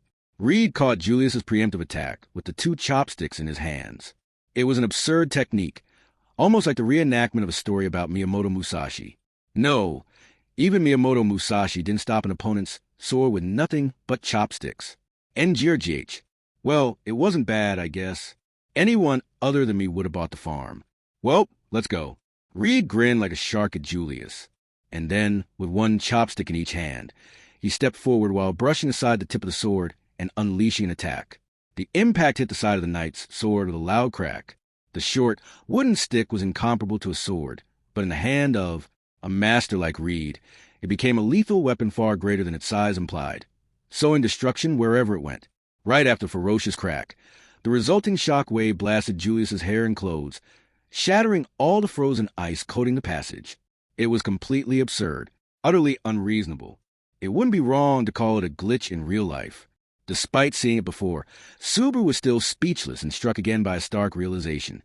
A monster like this existed in this world, and they had to overcome it if they wanted to clear the tower. The malicious nature of the person who designed this damn place made Subaru sick to his stomach. I'm actually a little impressed. It was hard to say how much of Reed's full power was contained in that one attack, but he apparently had not expected Julius to be able to withstand it, and he even complimented Julius for managing to redirect it with his whole body. A drop of blood trickled from the corner of Julius's mouth as his eyes narrowed. As it happens, I have to win against you, or our calculations will be ruined. You want to win? Listen to you talking big. Indeed. However, I shall have you accompany me. Julius's sword flashed, but Reed's two chopsticks wildly deflected it. As the sword's momentum got diverted, Julius's stance didn't waver. He spun as if even that parry had been woven into his calculation, unleashing the next attack without any hesitation. He followed up with more, chaining the attacks together seamlessly. It was an elegant, practiced blade dance that flowed without a single wasted movement. If Reed's sword was like a roaring flame, then Julius's was like running water. In simple affinity, water would extinguish fire, but if the flames were strong enough, then it was more like a burning stone that could boil away the water, rendering it meaningless. Most likely, many flowing water swordsmen had been evaporated by Reed's blazing force. But in this moment, Julius showed no fear as he continued his unwavering attack against Reed. Don't think Julius is the only one here. I didn't forget you, hotness. Your face is too good to forget. Thank you for the compliment. But there's only one person who really remembers me. Emilia joined Julius's blade dance with an armory full of ice weapons. Because of that, Reed pointed one chopstick at Julius and the other at Emilia. His swordsmanship shattered any pedestrian questions about whether that would be enough to keep them at bay. A chill frost descended upon the sword dance, composed of flowing water and raging flame, vividly transforming the battlefield. There had only been a single change of cast, switching Reed out for Badenkatos as the prime antagonist, but Emilia and Julius's awkward teamwork started to find links. In fact, even that was changing. Maybe because the enemy was stronger, or maybe because they had adjusted their fighting styles in an impossibly short amount of time, but their breathing was starting to sync up, and the initially unsteady coordination was becoming more and more certain. Julius is matching Amelia. You can tell? It's a matter of personality, too. Amelia is moving decisively, and Julius is moving more. Like himself. It makes sense for Amelia to stop trying to match him. That's them, all right. If that was what it took to make it work, then that was the right choice. In the end, letting go of everything and going at her own pace was Amelia's style. Meanwhile, Julius was obviously skilled at aligning himself with other people's movements and still maximizing what his skills brought to the table. Ha. Nice. This is starting to get fun for me. Yuya, Sia, Toya, Yuria. Reed burst into laughter, enjoy himself as he matched their improving teamwork with force. Amelia's silly shouts were accompanied by unbelievably deadly attacks, but there was no decisive blow. Water and fire and ice intertwined beautifully in a mystical ballet of violence. It was so beautiful, someone might mistake this for a real dance. And so the intrusion of dissonance stood out immediately. Live Battenkados rudely crashed into their dance. The boy who had been struck by Reed's kick and who had tumbled away on the verge of death rejoined the battle as if nothing had happened. Battenkados swung the blades attached to his wrists, using his short arms and legs to lash out the three of them with a flurry of lethal attacks. Amelia and Julius and Reed all defended in annoyance. You do not know when to give up, Archbishop. Ha. Leaving us out of fun. Don't be so mean, brother dearest. Always keeping things to yourself. Don't be so stingy. Reed, you can see, right? There's no point in us fighting here. Can you help us? Or at least be patient and wait. You just don't get it, do you, hotness? I'm having fun right now. I wouldn't change my mind even if the stars fell out of the sky. The four of them traded blows as they crashed their determination into each other. It was a battle soaked in blood. This was not something to approach lightly, and there was no simple or obvious point of compromise. It was hard to tell from the sidelines who had the upper hand and who was at a disadvantage, who was winning and who was getting pushed back. All he could do was at least pray for his friend's victory. Subaru, unable to do anything but watch in frustration from the sidelines, Subaru clutched his chest and fell to his knees. Taken aback, Beatrice touched his shoulder and looked into his face as he stared down, breathing painfully. Subaru, what is it? What happened? No, what is this? Subaru? Subaru clutched his chest and blinked over and over as Beatrice desperately called out to him. There was no point in trying to hide it or dodge the question. But Subaru didn't know what it was either. It was strange. Something was off. There was an unbelievable heat coming from inside his chest. His heart raced until it felt like it might explode. Every drop of blood in his body seemed to be pleading, as a bright red warning bell rang in his head. A terrifying feeling that he couldn't bear was coursing through him. He didn't know what was going on with his body. This isn't something that has happened in any of the loops. Is it some kind of sickness? Or is there some sort of magical interference? Using what little intelligence he could muster, he considered the worst possibility and then shook his head. No, this probably isn't a bad thing. The alarm is just telling me something's changed. He exhaled slowly. What had seared his mind just now wasn't only concern for Amelia and Julius as they fought Reed and Battenkados. He had been powerless to do anything besides stand there and watch. What seared his mind were the two remaining obstacles that were, in all likelihood, approaching even now. While Amelia and Julius were fighting so hard in front of him, the moment he considered the possibility of the tower still being destroyed, his pulse started racing and he had to take a knee. He could feel his heart pounding in his chest. The sound resonated in his mind as he slowly breathed and closed his eyes. That just felt right. Obeying that feeling, he kept his eyes closed. Seeing Subaru move with such deliberateness, Beatrice stopped calling to him. She couldn't have possibly known what was happening. Even so, she held fast. Subaru was blessed to have such understanding comrades. And behind his eyelids, he felt something strange emerging, an oh-so-faint light looming in the indistinct darkness. Faint, warm, glowing lights. There was one right beside Subaru, and two more in front of him, a short distance away. And mysteriously, even though he didn't turn around, he could tell there were some behind him, too. Behind him, there were four lights, all bundled together, and then one more even farther away. And he could tell one more was approaching from above. Beatrice. Hiya. For some reason, Subaru trusted that feeling completely, leaping at Beatrice before bounding away. Light, holding her in his arms, Subaru rolled across the stone floor without a moment's pause. The next instant, he felt a burning heat graze his right thigh. Gah-goo! He immediately recognized that the heat came from the wound to his leg.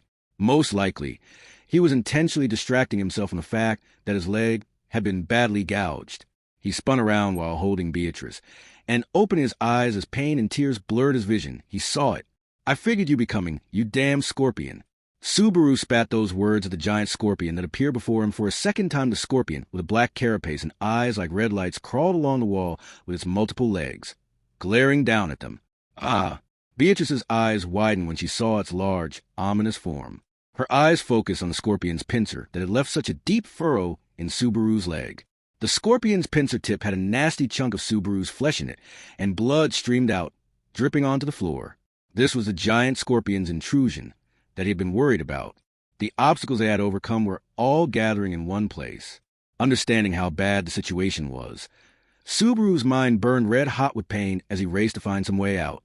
But he couldn't figure out how he could change the world in a way that would resolve this. Kato's was here, Reed was here, and even the giant scorpion had joined the party. Even if Melee and Shala were keeping the swarm of demon beasts at bay, Subaru was out of moves. This isn't good. This won't work. There has to be another. Subaru! Subaru! Subaru! He heard 3 people calling as he ground his teeth. Beatrice's sorrowful voice, Julius's strained voice, Emilia's plea could hear them all. Kato's, Reed, and the giant scorpion were all on the move. They would cut off every avenue. However, before that could happen, a thunderous roar shook the tower violently. The crumbling floor caused his body to bounce, blew Emilia and the others fighting away, and even crushed the giant scorpion's carapace. It was like the entire world was collapsing. The small girl hugged him, as if to protect Subaru, hugging her soft body. Subaru opened his eyes in the middle of the blast. "I love you." The darkness that held only a blind love swallowed Subaru. 5. The next instant, feeling a jolt, as if black and white, light and dark, man and woman, love and hate, everything had been turned on its head as Subaru Natsuki was transmigrated. "Subaru," a call, and as if drawing it toward himself, Subaru wrapped the owner of the voice in a hug. "Gohayan." There was a sudden cry and a struggling body in his arms, looking up at his face. It was Beatrice. Fat Hat's right. Don't surprise Betty like that. I'm not saying I dislike it. I was just worried, since you just came back from the book, but it is a relief that you said Betty's name first. Beatrice murmured softly from inside his arms. Hearing her voice, Subaru looked around himself. What happened? I was on the ground in the hall just a moment ago. My leg was hurt, and then that dark shadow. The archive? For now. Will you let us at least confirm whether you're still there or not? Natsuki? Surrounded by shelves and shelves of books, Subaru was looking around dumbfounded when he heard another voice. Looking over, he saw Echidna smiling awkwardly as she brushed her light purple hair. Behind her, leaning against a bookshelf and resting her head in her hands, was Melee. You finally woke up. Wah. Wah. Subaru. What is it, Subaru? Has something happened? Can you tell us what you saw in the book? Beatrice was flying into a panic. No, right. It needed to do that, too. But first Subaru hugged Beatrice's tiny body, savoring the warmth. And then he acknowledged the reality that he had no choice but to face. I came back, though, this point in time. Having messed up clearing the 5 obstacles, Subaru had returned to this moment. Chapter 5. An Unreasonable Sword's Judgment. 1. The first thing he had to do was really come to grips with the fact that he had died and returned.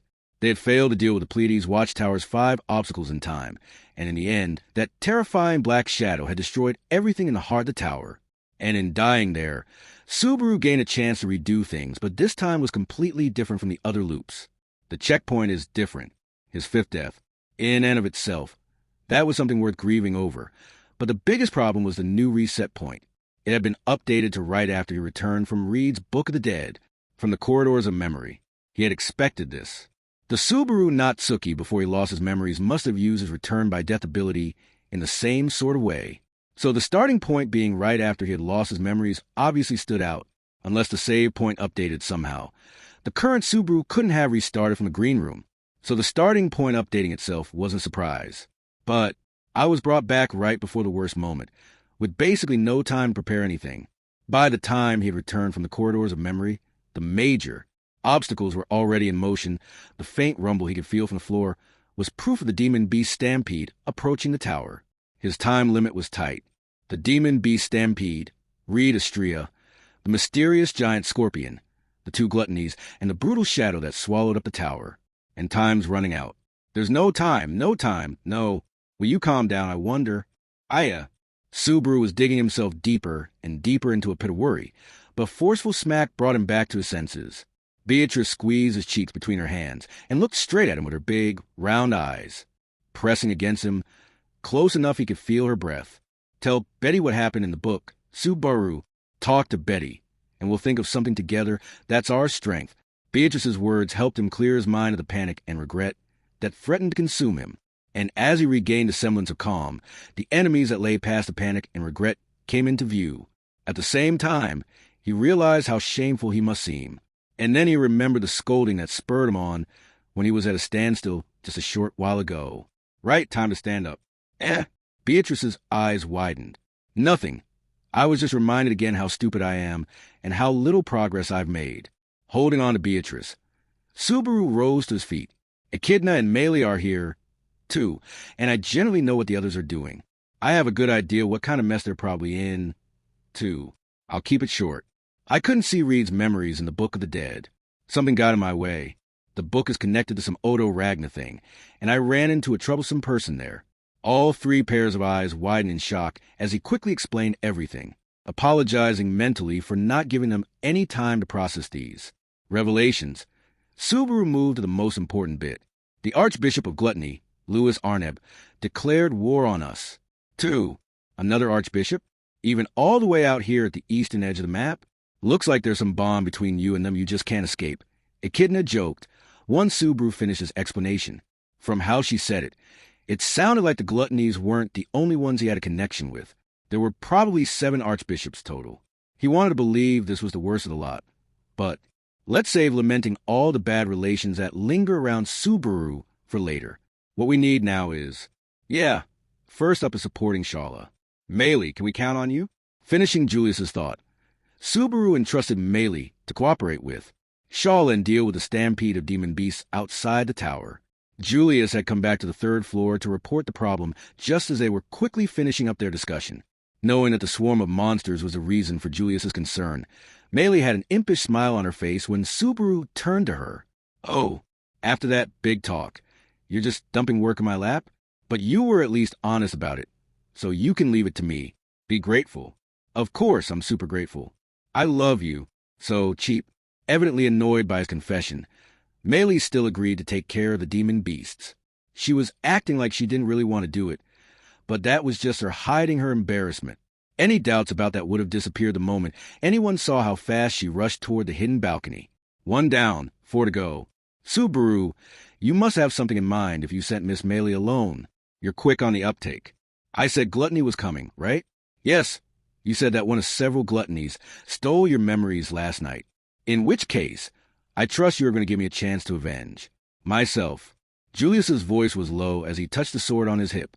It was true that his strength was needed, and he desperately needed to vindicate himself as well. But gluttony wasn't the enemy Subaru wanted him to fight. That's right. I want you to get revenge, but not on gluttony. What? But in this situation, there is an opponent more important than. Reed is coming down. I want you to stop him from butting in. Julius's brow furrowed in shock when he heard that name. In a certain sense, it was Julius's fate to fight Reed, even when gluttony was lurking about. His opponent was a being who broke every mold and was going to do something that shouldn't have been possible. In this chaotic situation, he would do the number one thing we don't want. Betty agrees. If that thing comes out, everything will be for naught. I agree, too. But it's hard to believe he can just go for a stroll around the tower. Or rather, I really don't want to believe it. Natsuki, did you get that from? Yeah, I heard it from Gluttony. After a moment's hesitation, Subaru confidently lied. In actuality, Reed's movement probably wasn't connected to Gluttony. That much was clear from the fact they had both clashed and from how he had completely wrecked Baden Kato's. The lie was Subaru's desperate attempt to convince his friends to believe his information without revealing the fact that he had seen this all before. He was certain he couldn't let them know about return by death, even if he couldn't explain exactly why. Julius, I'm reluctant to move you away from the threat we can see, only to chase after potential threat. But we can't just ignore what Natsuki is saying. Echidna agreed that they had to be wary of Reed, while Subaru felt a tug at his heartstrings. Hearing her conclusion, Julius nodded. I understand. I wouldn't be so foolish as to doubt Subaru's words now of all times. If I'm being honest, it is incredibly frustrating not to be the one who will defeat detestable gluttony. However, Julius's yellow eyes focused on Subaru, who nodded deeply, acknowledging the knight's resolve. Like I said before, you're the only one we can count on to deal with Reed Astrea. If I don't win, our calculations will go awry, eh? What an irredeemable argument. If everything didn't go as planned, their failure would lead directly to a massive tragedy. Sensing that in Subaru's serious black eyes, Julius heaved a deep sigh. You have my word. I will handle Reed. However, if it turns out that he cannot move from the second floor, I shall come to where you are at once. Any objection? Nope. If Reed can't come out for a stroll, then that frees you up. I couldn't ask for anything better. I'll let you be the judge of that. But beating Reed is your role. Then we have an understanding. Echidna, Lady Beatrice, I'll leave the rest to you. Do me the favor of including my name. At least, come on. Subaru grimaced at being left out. But Julius simply flashed a pompous smile. Then, with a flutter of his cape, he headed toward the second floor. Single glance? How is that fair? Licking the blood dripping from his gouged face, Baton Kato's let out something between a shudder and a sigh of admiration. It didn't look like his wound was very deep, but the psychological effect of that short exchange seemed to far outweigh the physical damage. And it was the same for Subaru, who could only watch in awe at the back and forth. Fat Hat was, Ram is someone who can do that much if she does not have to worry about anything else. Gluttony's queer authority is a sort that can be crushed by a sufficient difference in strength. Beatrice explained as she held Subaru's hand. Her perception of gluttony was correct. In fact, even though Baton Kato's had absorbed the skills of all sorts of masters and freely wove them into his fighting style, Reed had defeated him in a single blow. I didn't think Ram had the sort of strength to match that. In leaving the stampede to Shala and Melee and entrusting Julius to settle things with Reed, it was a given they would have a fight gluttony with whoever was left. But Subaru had envisioned Amelia as their core fighter while he, Beatrice, and Ram acted as support. He had miscalculated, but it was a happy mistake this time. Pooh, Kukuku, aha, as expected of sister. A wound, the severe, while replicating carnivore Henelga. Good, good, good, good, good, good, good. Eat it all. Gluttony, just as Subaru was about to clench his fist. Feeling like their odds of victory were high, Gluttony started cheering. The left side of his face was covered in blood, but he didn't show any sign of pain as he clapped his hands and looked back and forth between Ram and Subaru. The light in his gleaming eyes was from a terrifyingly passionate obsession. Sister, and you are both here together. We can't get enough. The old idol and the current one, you are both our saviors. Every cell of our body, our very soul. It's quivering. It's gloating. Our stomach is rumbling. Idol? Ram aside, why are you adding me? You don't get it. Because you're special. Subaru, hugging his thin body as he appealed to them with sickly sweet voice. The repulsive archbishop said words and made gestures that evoked an impossible image. Gluttony consumed people's memories and names, storing up a massive number of lives inside himself. His copy of those lives could be used for more than just fights. He could also recreate everyday mannerisms and speech patterns, habits and idiosyncrasies, and even feelings. The black hand that shattered Amelia's ice-great sword, the leaping ability that created such distance in the blink of an eye, the carnivore that had reduced the damage of the wind blade, they all appear behind his back. But right now, the life his small body was most faithfully reflecting was, you're copying her. That's it, mister. You remember, that rich, full-bodied hatred that should be directed at us. The aroma of that obsession, the vibrant rage, the thick, pitch-black stew of emotions that we were supposed to taste. Now it's time to slurp it to the last drop. Baton Kato spread his arms wide, his hazy eyes focusing on Subaru. His drunkenness made him really seem like a maiden in love, or perhaps madly obsessed. Subaru didn't know that passion, but the original Subaru Natsuki surely did. You're our savior, no, we should say it like this. You're our hero. Our dear, earnest mean, endearing, fragile hero who we have to stand beside, who the very thought of brings heartache our hero, who tolerates us even. So, Baton Kato's eyes were shimmering as Subaru fell completely silent. He could see the archbishop's appearance overlapping with that of another person.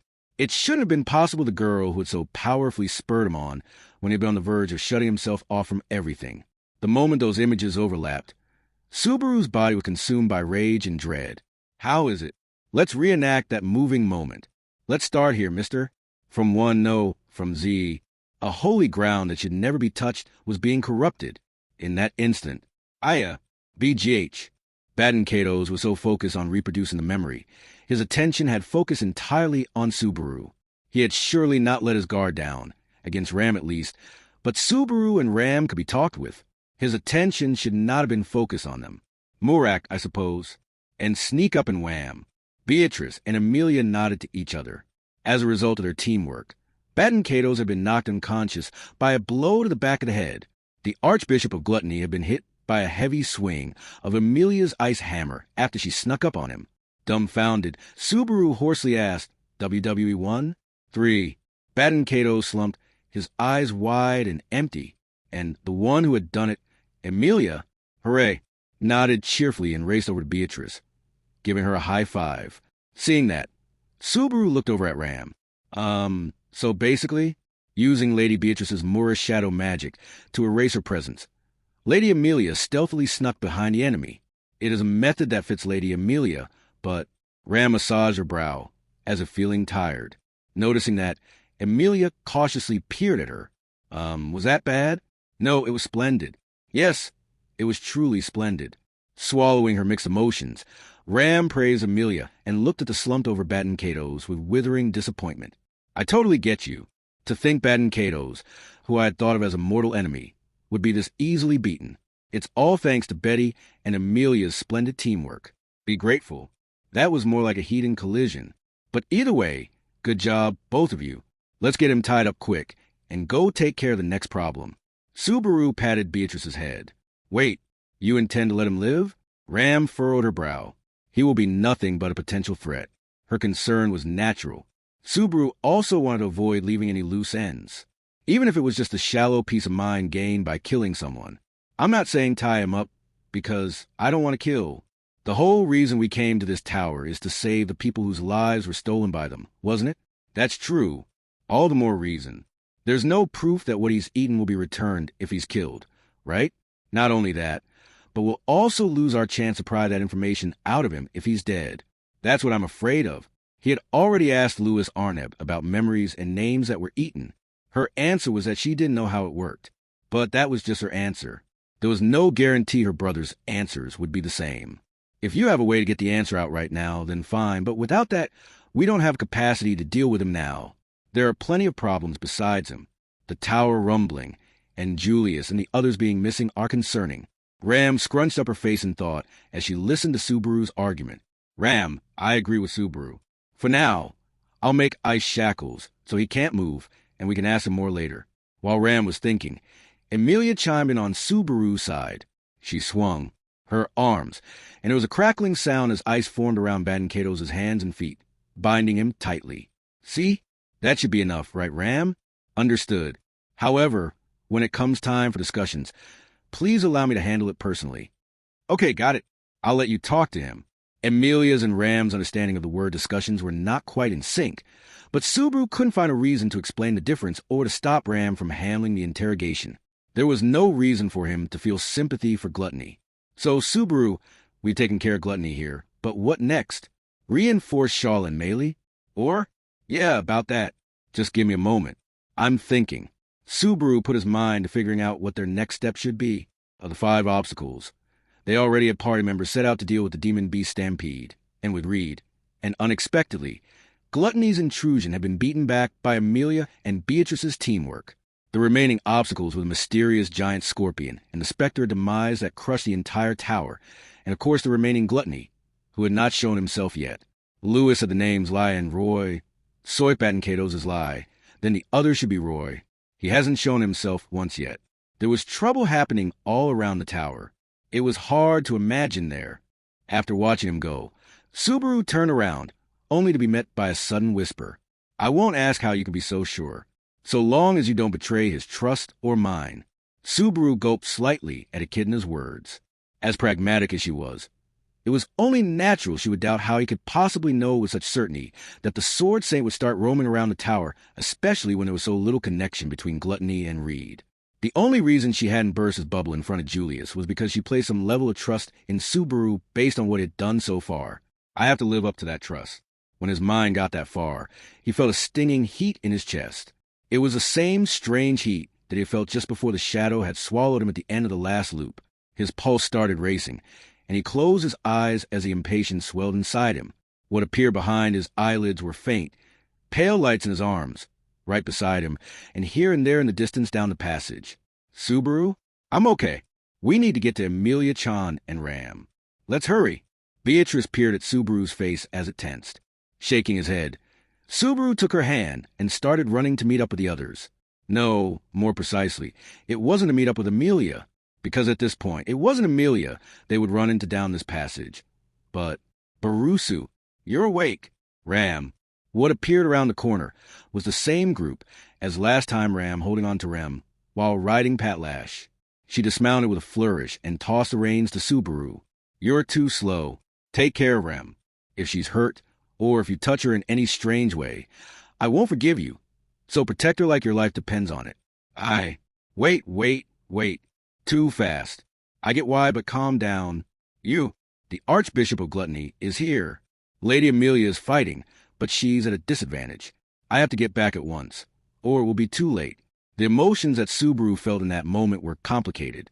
Concern for Ram, who was going to fight, anger at the confirmation that the foul Badincados had arrived, and above all, relief that Ram had said Amelia's name. The biggest reasons he'd been hurrying were to prevent Badincados from eating Amelia's name and to keep Ram from dropping out of the fight. Because of that, getting confirmation that he had made it in time, Subaru took the offered reins and pushed them into Echidna's hands. Echidna, get Rem and Patlash to a safe area. The balcony and second floor are no good. You can't get to the green room now. Teijida's probably the best choice. Natsuki, what about you? Me and Beatrice are going with Ram. Echidna's eyes widened as Subaru fired off directions. He quickly rubbed Patlash's neck and seared Rem into his eyes. You said it before. Don't betray your trust, right? I'm asking you the same thing. Take care of Remington. She's vital for Subaru Natsuki. That's a weird thing to say. You're Subaru Natsuki, aren't you? I have a little hope that you can maybe understand a bit of what I'm feeling.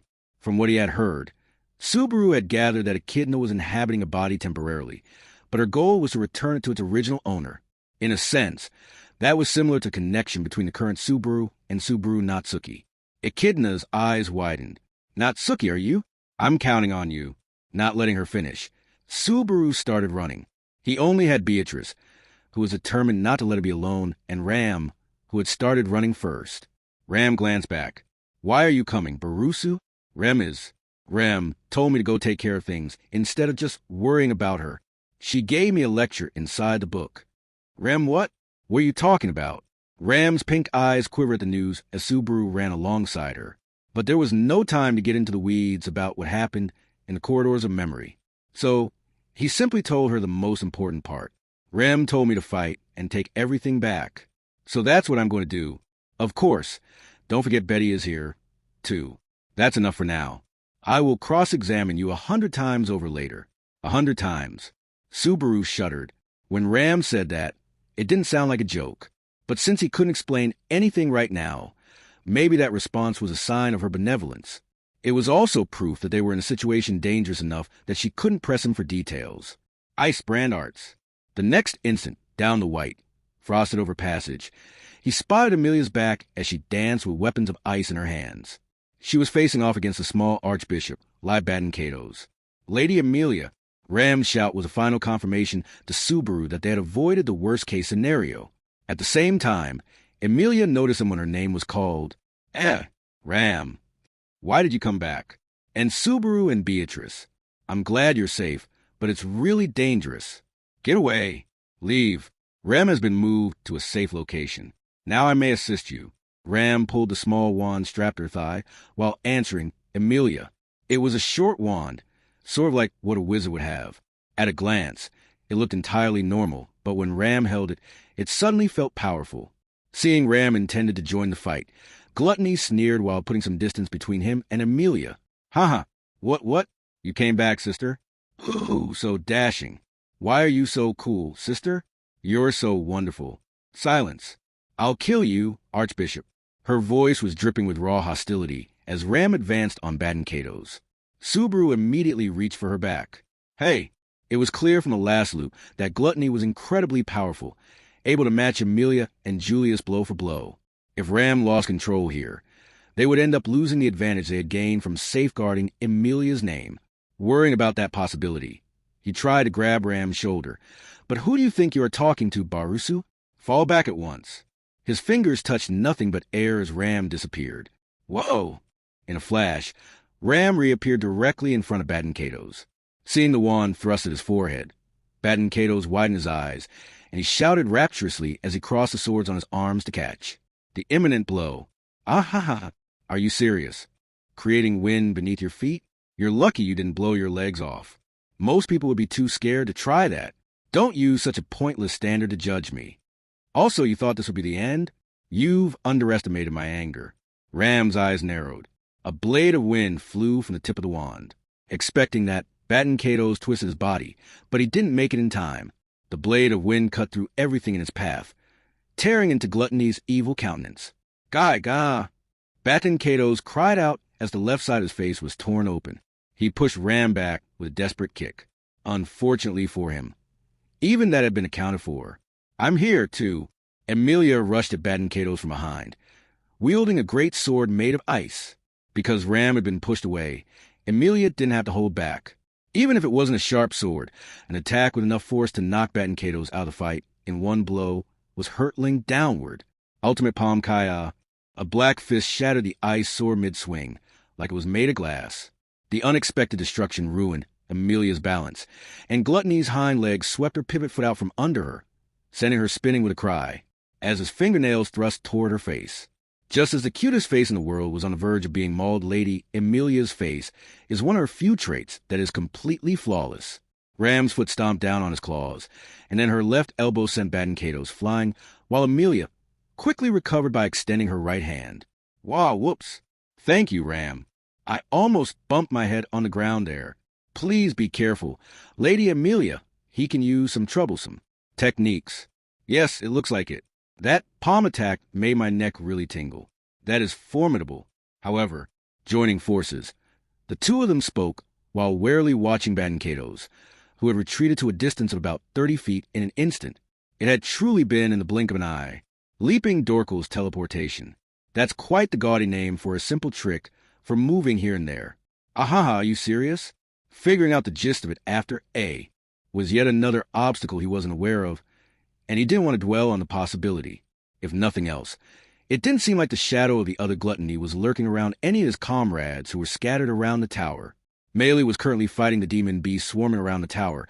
Echidna was moving Rem and Patlash toward Tegida, and Julius was moving violently around the second floor. Julius is having a rough time.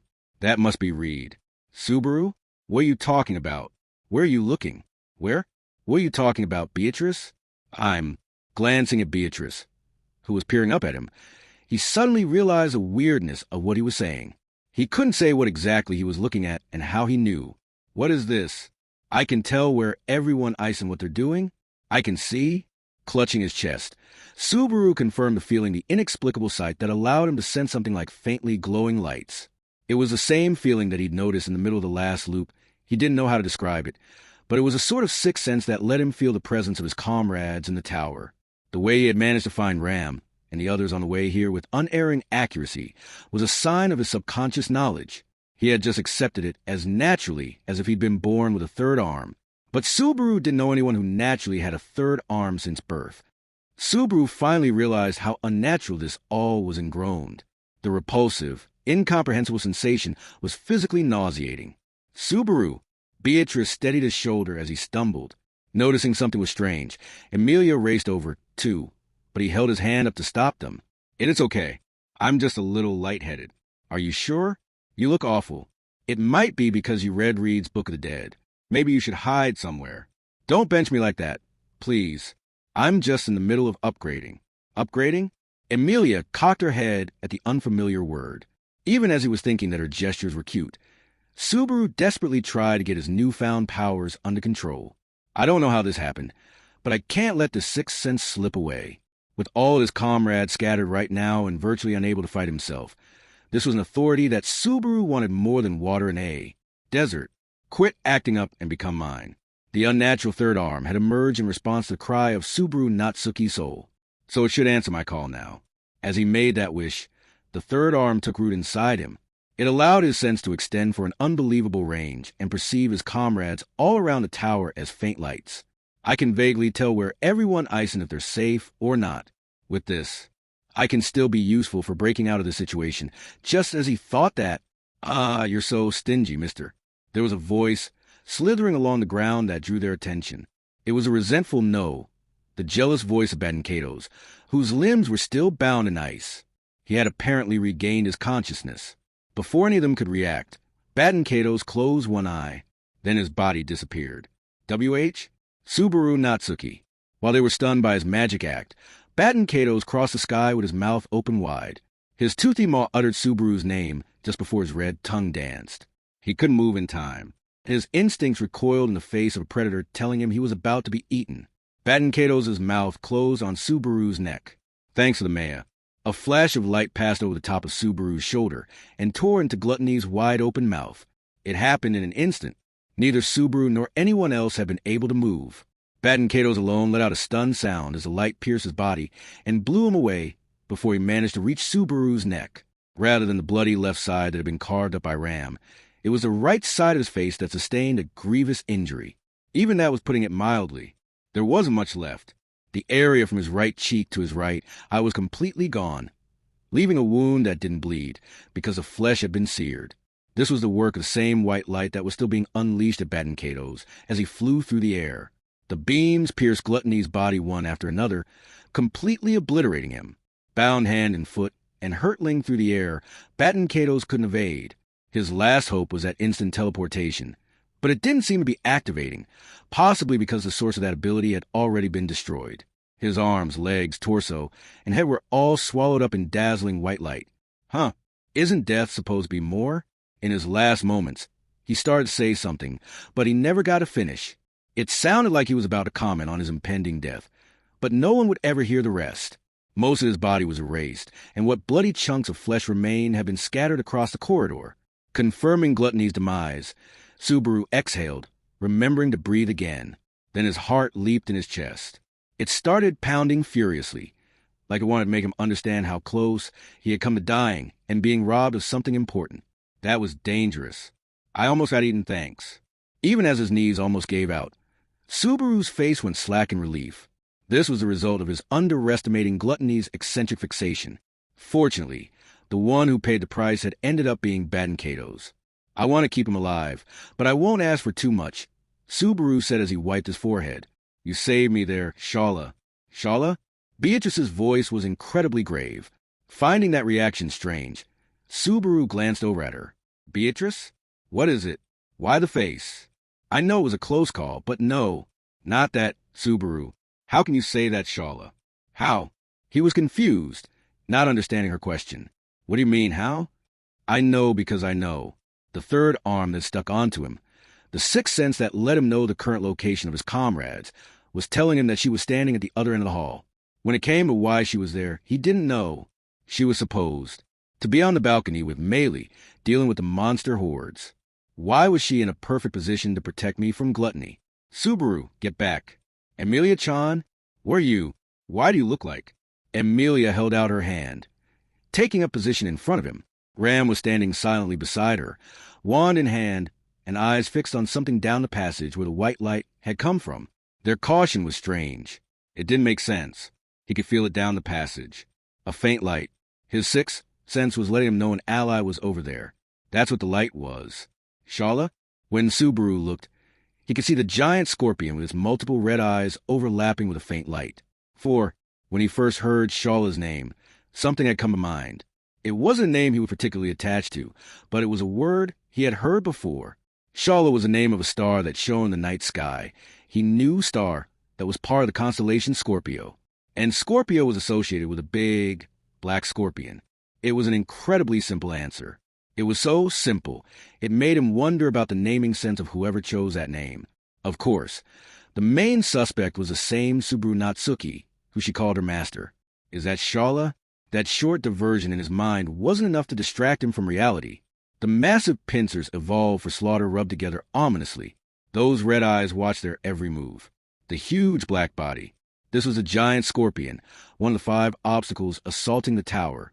At the very least, he had initially counted it as a threat, since the giant scorpion had gotten in their way and tormented them in the other loops. It had even killed some of them. He would never forget the powerlessness he had felt when Beatrice and Echidna were killed for the enemy who had done that unforgivable act to be Shala of all people. Subaru calmed down. Deep breaths. Beatrice's soft hand held his, calling a timeout as his thoughts started to fall into chaos. He noticed she was rubbing his back, trying to help him calm down. Feeling her touch, he came to his senses. 1 breath in, 1 breath out. Was yet another obstacle he wasn't aware of, and he didn't want to dwell on the possibility. If nothing else, it didn't seem like the shadow of the other gluttony was lurking around any of his comrades who were scattered around the tower. Melee was currently fighting the demon beast swarming around the tower. Echidna was moving Rem and Patlash toward Teegida, and Julius was moving violently around the 2nd floor. Julius is having a rough time. That must be Reed. Subaru? What are you talking about? Where are you looking? Where are you talking about, Beatrice? I'm glancing at Beatrice, who was peering up at him. He suddenly realized the weirdness of what he was saying. He couldn't say what exactly he was looking at and how he knew. What is this? I can tell where everyone icing what they're doing. I can see. Clutching his chest, Subaru confirmed a feeling the inexplicable sight that allowed him to sense something like faintly glowing lights. It was the same feeling that he'd noticed in the middle of the last loop. He didn't know how to describe it, but it was a sort of sixth sense that let him feel the presence of his comrades in the tower. The way he had managed to find Ram and the others on the way here with unerring accuracy was a sign of his subconscious knowledge. He had just accepted it as naturally as if he'd been born with a 3rd arm. But Subaru didn't know anyone who naturally had a 3rd arm since birth. Subaru finally realized how unnatural this all was ingrown. The repulsive, incomprehensible sensation was physically nauseating. Subaru! Beatrice steadied his shoulder as he stumbled. Noticing something was strange, Emilia raced over, too, but he held his hand up to stop them. It is okay. I'm just a little lightheaded. Are you sure? You look awful. It might be because you read Reed's Book of the Dead. Maybe you should hide somewhere. Don't bench me like that, please. I'm just in the middle of upgrading. Upgrading? Emilia cocked her head at the unfamiliar word.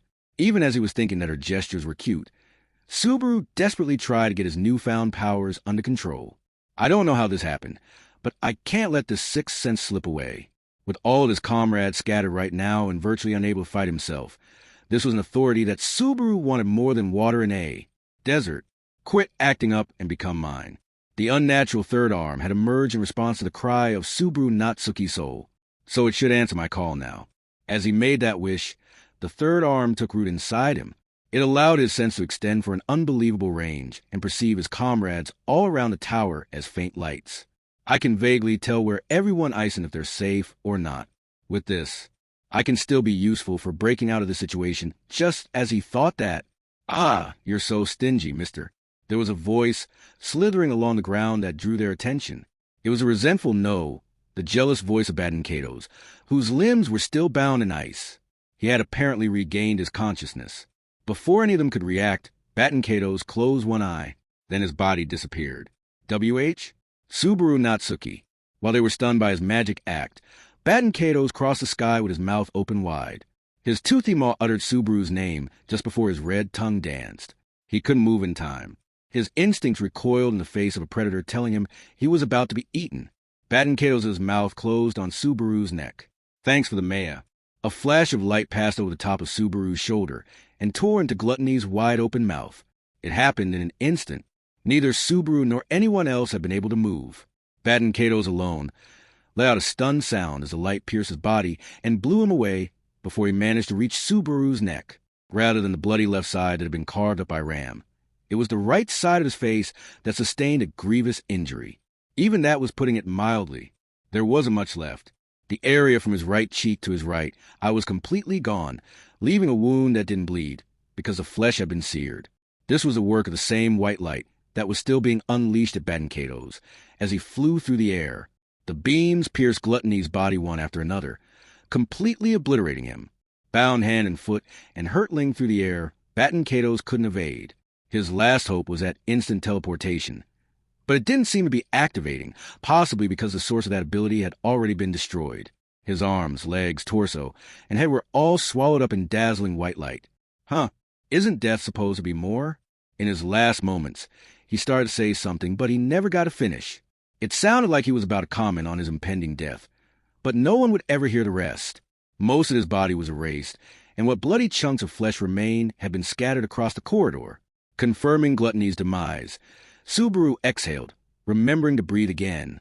Then his heart leaped in his chest. It started pounding furiously, like it wanted to make him understand how close he had come to dying and being robbed of something important. That was dangerous. I almost got eaten, thanks. Even as his knees almost gave out, Subaru's face went slack in relief. This was a result of his underestimating Gluttony's eccentric fixation. Fortunately, the one who paid the price had ended up being Badankato's. I want to keep him alive, but I won't ask for too much, Subaru said as he wiped his forehead. You saved me there. Shala. Shala? Beatrice's voice was incredibly grave. Finding that reaction strange, Subaru glanced over at her. Beatrice? What is it? Why the face? I know it was a close call, but no, not that, Subaru. How can you say that, Shala? How?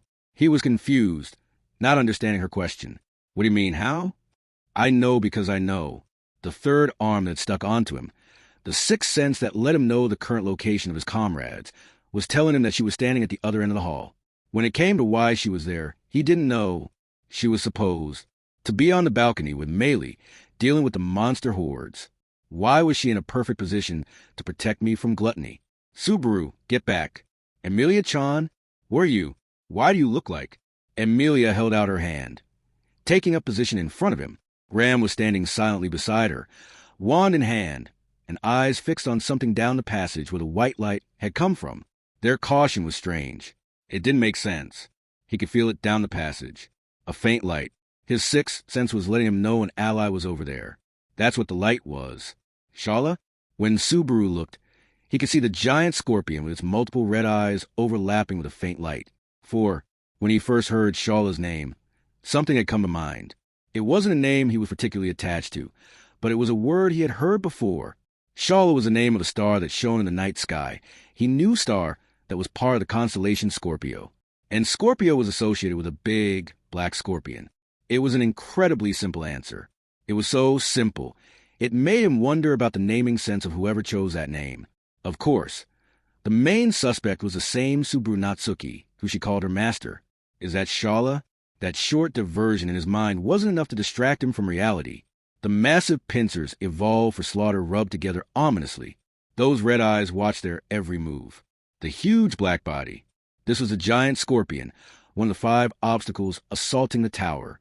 At the very least, he had initially counted it as a threat, since the giant scorpion had gotten in their way and tormented them in the other loops. It had even killed some of them. He would never forget the powerlessness he had felt when Beatrice and Echidna were killed, for the enemy who had done that unforgivable act to be Shala, of all people. Subaru, calm down. Deep breaths. Beatrice's soft hand held his, calling a timeout as his thoughts started to fall into chaos. He noticed she was rubbing his back, trying to help him calm down. Feeling her touch, he came to his senses. One breath in, one breath out. I'm okay, I think. I'm still confused, though. That's fine. And are you sure that's Shala? Yeah, there's no mistaking it. I can sense Shala well, assuming she didn't get swallowed up whole by it somehow. The fact that she might still be perfectly calm, even if that really happened, is what's scary about her. Beatrice's expression softened as she went along with Subaru's desperate joke. The joke wasn't enough to raise his spirits, but it was a step necessary in confronting the heavy reality in front of him. Without that, he wouldn't be able to bear it. The fact that Shala, who had been so genuine and unruly, who had never shown any sign of restraint or concern around Subaru, it was unthinkable that she had been duping them all along. The thought that her smile, her words, and her attitude were all fake, and that she had been a traitor deceiving them all along was just too. Let's ask. Lady Emilia? Unable to watch Subaru struggle anymore with the roiling emotions of suspicion and faith, Emilia stepped forward. Not listening to Ram, she took a deep breath. Hey, are you Shala or not? Ah, right. You might not be able to talk. Then raise your right hand if you are Shala, and raise your left hand if you aren't. That way we can tell. Out of consideration for the silent scorpion, Emilia tried to talk first. She could unleash a completely merciless attack on Badenkatos, but she was fundamentally a pacifist, so perhaps it was more accurate to say her personality was full of mystery. The response to her request was Lady Beatrice. "I know." Immediately sensing danger, Ram looked over her shoulder, but Beatrice was already reacting. Light streamed from her raised arms, and a crystal clad in a purple light appeared in the air. The next instant, the crystal was shattered by a white light that hit it directly, creating a furious dance of light in the passage. "Huh, get your head down. It'll be bad if it hits." The shimmering white and purple lights flew wildly as the peal of shattering glass echoed in the air. Behind that magnificent, eye-searing spectacle, Subaru could see that the beam of light that laid Gluttony low had come from the scorpion's sharp tail. Beatrice used her magic to protect Subaru, deflecting, redirecting, and batting aside dozens of shots aimed right at them. Moreover, an overwhelming amount seemed to be targeting Subaru specifically. Does she have a grudge against me or something? Maybe it's because you were always so cold to her. Try apologizing. "I'm sorry. My bad. It's my fault. Please forgive me." How's about now? The shock waves rolled over their bodies as Beatrice and Subaru clung together. He tried following her valuable advice and apologized, but the white flashes didn't abate. But the focus of the attack was still trained right on them, just aiming at Subaru is mean. "Don't bully the weak." Emilia shouted and ran down the passage, slashing at the scorpion with a long sword of ice. Parrying the attack with its giant pincer, the scorpion skidded its legs as it retreated at high speed. However, Emilia gave chase with a beautiful ice attack, determined not to let it escape. "Teya, Ey, Uria," a long sword, twin blades, a spear, and a warhammer that Emilia summoned shattered one after the other with a high-pitched sound. Silver hair fluttered amid the countless resulting ice fragments. In response to that waltz of ice, the scorpion strategy was simple. Flailing wildly with its pincers and tail, it shattered Emilia's weapons and tried to tear her apart. A person and a monster, a fairy and a beast. A martial arts contest was unfolding between the two, creating a deadlock that went back and forth. If it's a deadlock, then the balance is easy to break. Just as he was about to say that, he noticed something. The asset who ordinarily would have joined the fray by now was missing. The reason was plain to see. Ram was leaning against the wall for support. There was sweat beading on her forehead, and she was struggling to breathe as her wand hand trembled. "Ram, what is it? Were you hit somewhere? Are you hurt?" "Don't shout so loudly. It makes my ears ring." "And I wasn't hit. Then why do you look so pained?" Rejecting Subaru's outstretched arm, Ram shook her head. Looking her over, Subaru couldn't find any sign of injury. "I knew our healing was just a stopgap. Booty didn't think it would only last this long." "Beatrice, do you know something?" Put simply, Ram has a limit to how long she can fight. Subaru gulped at Beatrice's short explanation. After witnessing Ram's genius fighting ability in the battle against Badenkatos, he had gotten his hopes up that they could count on her as a fighter equal to Emilia or Julius. "Guess it was too good to be true. You should have said something sooner." "Me? Whine to you? Impossible. Good job, keeping your tongue sharp even now." Up we go. Subaru fired back while he lifted her slender body in a princess carry. "Let me go," she spat with a scowl. "Disgusting. Is this really the time? People who run out of batteries should just be quiet while they get carried." "Beatrice." "I know." Shutting Ram up as she weakly resisted, Subaru shouted at Beatrice. Realizing what he wanted, she pointed her palms forward and unleashed her magic power. The gleaming purple crystals that caught the impending white flashes of death expanded again.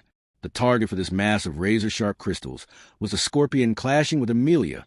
It would have been best to use it to finish the scorpion, but Subaru, your refusal to give up really is one of your selling points. I suppose. Sorry for the trouble. None of that now. Because of the scorpion's unexpected identity, Subaru was hesitant to finish it off. Guessing as much even though he didn't say anything, Beatrice generously forgave his weakness and prepared to support Emilia with a bombardment of crystals. "Emilia, can you match Betty?" "Okay, I'll give my best guess." Despite its vagueness, that was a surprisingly reassuring answer. Emilia combined her ice arts with Beatrice's purple missiles. The sound of the air freezing overlapped with the sound of frozen time being shattered. The passage peppered with purple bolts hardened with an almost indescribable sound, drastically limiting where the scorpion could go with its massive body. Leaping forward on pure instinct, Emilia formed her thinnest blade, made of delicate ice, and slashed. With a sharp enough blade, a slash resembled a breeze. Whether that was actually something an ancient sword master once said or not, that's exactly what Subaru thought Emilia's sword sounded like. The joint connecting the scorpion's pincer to the rest of its limb was severed, and a green liquid splattered as the pincer fell. It landed with a heavy thud. This was the fruit of their struggle, an obvious sign of, if you don't want to suffer anymore, then just Emilia. It's autotomy. Huh?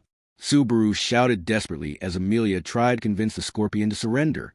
Destroying one of the scorpion's primary weapons had been the trigger for a terrible tragedy in the loop before last. Entirely unrelatedly, the scorpion's legs pumped as it skidded away. This was the same sort of retreat it had performed during the loop before last. In which case, Subaru knew what came next. Hearing the word autotomy, Ram and Beatrice immediately realized the danger. Ram summoned a wind with the very last dregs of her strength, while Beatrice deployed a purple barrier. Emilia-cha. There wasn't even enough time to finish his shouted warning. The next instant, the souvenir the scorpion left behind glowed just before it exploded. The blinding light, the deafening blast, and a shock wave that shook heaven and earth. He desperately hugged the body in his arms close, enduring the pain he felt all over. Lifted off the ground and sent tumbling by the blast, he slowly sat up as a dense smoke filled the air. Guys, everyone? Where are you touching? Subaru fumbled around with tears in his eyes, when a palm thrust sent his jaw back lightly. As he bit his tongue accidentally, his eyes got even more watery. It seems we both managed to survive. Yeah, looks like it. Sorry, did I touch you someplace weird? Yes, you touched my shoulder. That's got to be the most innocent spot. Rubbing his jaw that had been hit for basically no reason, Subaru stood. He started to give her a hand. But since her condition wasn't great, he lifted her up instead. Tise, save it. The others, Emilia-chan. Beatrice. Grimacing at Ram's unendearingly response, Subaru looked around for the others. The destructive power of the scorpion's lingering proximity mine was colossal, causing tremendous damage to the fourth floor. There was a big hole in the floor and ceiling of the passage they were in, and the walls looked like they might collapse at any moment. Emilia-chan, Beatrice, I'm begging you, say something. Cough. We're okay, Subaru. Me and Beatrice both. There was a response from the other side of the dense smoke, across the hole in the floor. The next moment, a figure appeared to the dust of Emilia, her clothes and hair the worse for wear. She was holding Beatrice in her arms, making for a curious mirror image of Subaru and Ram. Thank goodness to both of you nothing happened. We're fine, thanks to Ram's wind redirecting the blast. That's how I managed to make it in time with my ice wall. Even so, it was still just barely enough. We survived by the skin of our teeth. Holding Beatrice, Emilia hopped across the gap. Seeing that neither of them seemed to have any notable injuries, Subaru breathed a sigh of relief. Then he bit his lip in frustration as he realized the one who had caused this mess had quickly snuck away. This much from one pincer that's not a souvenir you can just laugh off. There's no telling what other tricks it has up its sleeve. I suppose that sort of obstinacy comes from her master. Ram's retort silenced Subaru. Driving the scorpion back and getting more time to think did nothing to quell his doubts. And the biggest issue at hand was, was that really Shala? Emilia asked. That was a question on everyone's mind. Or perhaps not everyone's mind. Subaru had a different thought. Even if he wanted to deny it, it wasn't in doubt for him. I'm sure. And she was definitely aiming at me. It's true that Shala was clingy with you, but she should know that you would die if she did something like that. You should have noticed yourself. Lady Emilia, that light attack is the same one that targeted us out in the Auguria Dunes. That's true, but Emilia lowered her eyes at Ram's harsh statement. She didn't want to admit it, but in her heart, she had noticed the cruel truth, too. That giant scorpion was Shala, and she had become their enemy. But there was something that still didn't make sense. Searching for an answer to resolve that unease, Subaru expanded the range of his sixth sense. He could sense Ram in his arms, Emilia and Beatrice right in front of him, Echidna and Rem in a place that was presumably Teegida. Patlash was near them, and farther away, downstairs, was Joseph. Turning his focus to the fourth-floor balcony, he detected Meili's presence. Meili is still fighting on the balcony, in which case, she wasn't attacked by Shala. That's what it looks like. What the heck was Shala thinking? It was contradictory. Too many of her actions didn't make sense. He had even seen with his own two eyes how Shala had been holding back the tide of demon beasts surrounding the tower. He didn't know what change of heart she might have had, but she hadn't hurt Meili. You two have been talking like it's just normal, but it was bothering me too. What are you seeing, Barusu? Subaru and Beatrice had been talking as if his sixth sense was open knowledge, but Amelia and Ram made them slow down. It was a natural reaction. If anything, Beatrice was the odd one for going along with it. If you were not just talking drivel when you said you felt Shala, then you must have some sort of reason. Is it some odd new magic with Lady Beatrice? You aren't going to say it is a blessing, are you? That is a rude way to describe our magic. And it's not a blessing, Beatrice answered grimly. It is an authority, I suppose. Authority? Amelia and Ram cocked their heads. They looked like they had not heard a word before, but the sound of it felt right to Subaru, for some reason.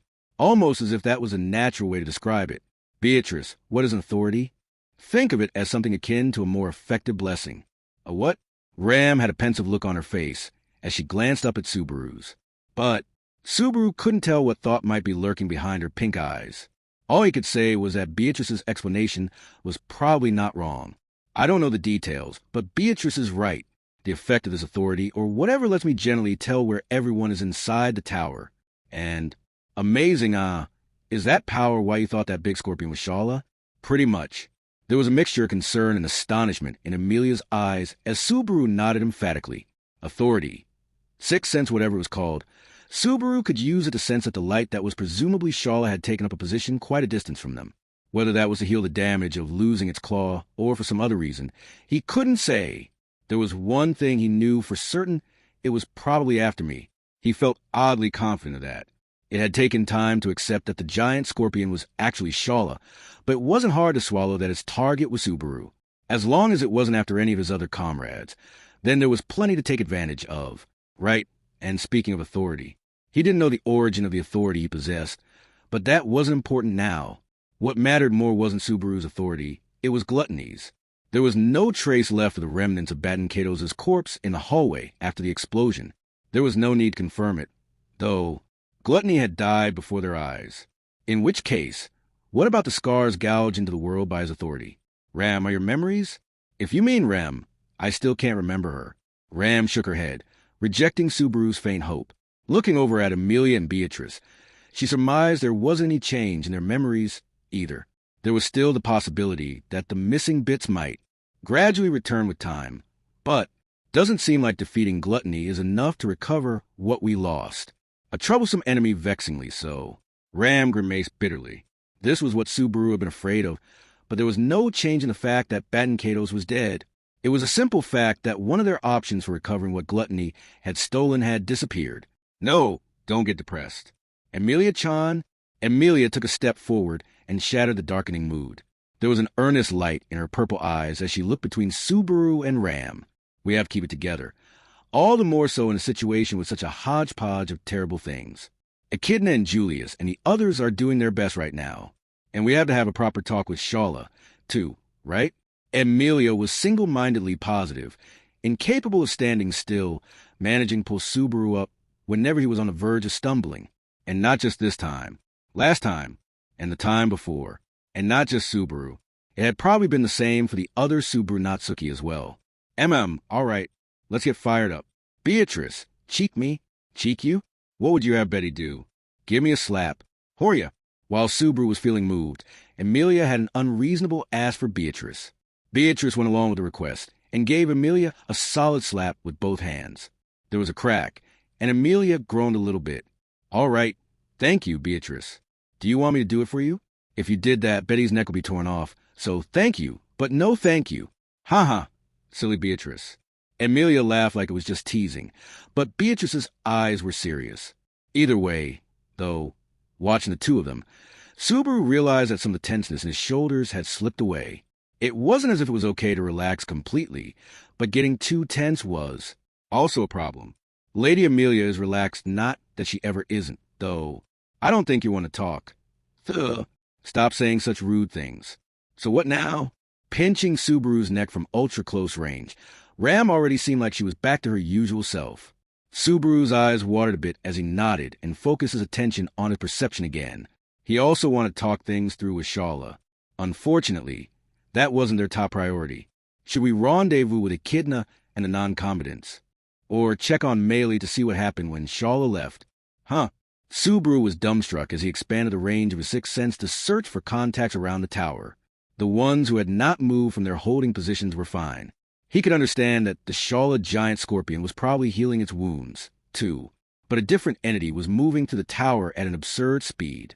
Above, "Get back, Barusu." The goose bumps he felt turned to confidence when he heard Ram's warning. Obeying, he leaped backward while still carrying her.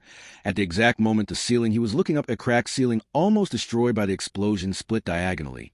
An instant later, a shock wave turned the stone that made up the tower into dust. The dust and rubble that had finally settled burst into the air again, blocking their vision once more. There was no trace of the supposedly solidly built tower that was supposed to be indestructible. The scorpion's explosive autonomy, the pitch-black shadow's pressure, and this current destruction. Subaru, and Lady Amelia, and the others, too. Julius. Breaking through the dust cloud flying toward them was Julius, his white uniform stained red with blood. Immediately kneeling and wiping the red stain at the corner of his mouth with the back of his hand, he looked at Subaru, who was also covered by rubble and dust. "I believe it was just a few minutes since we parted ways, but I can see you have also had some excitement." "Not as much as you."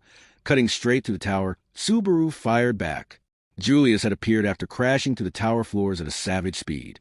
It was movement in 3 dimensions that ignored all physical obstacles like walls and floors, something entirely at odds with the image of Julius that Subaru had in his head. "There's no mistaking it, but I am begging you. Tell me you claimed Reed's head, please. As a knight, I am afraid I must confess that giving a report at odds with reality is excruciatingly difficult." "That is already answer enough, I suppose." Julius's expression was quiet as he rejected Subaru's heartfelt plea, and as if to confirm Beatrice's bitter response, there was a sound of footsteps from the rubble, the distinct sound of sandals. "Ha! Rolling out all the babes for me? So you do know how to do this after all. I was just starting to get bored playing around.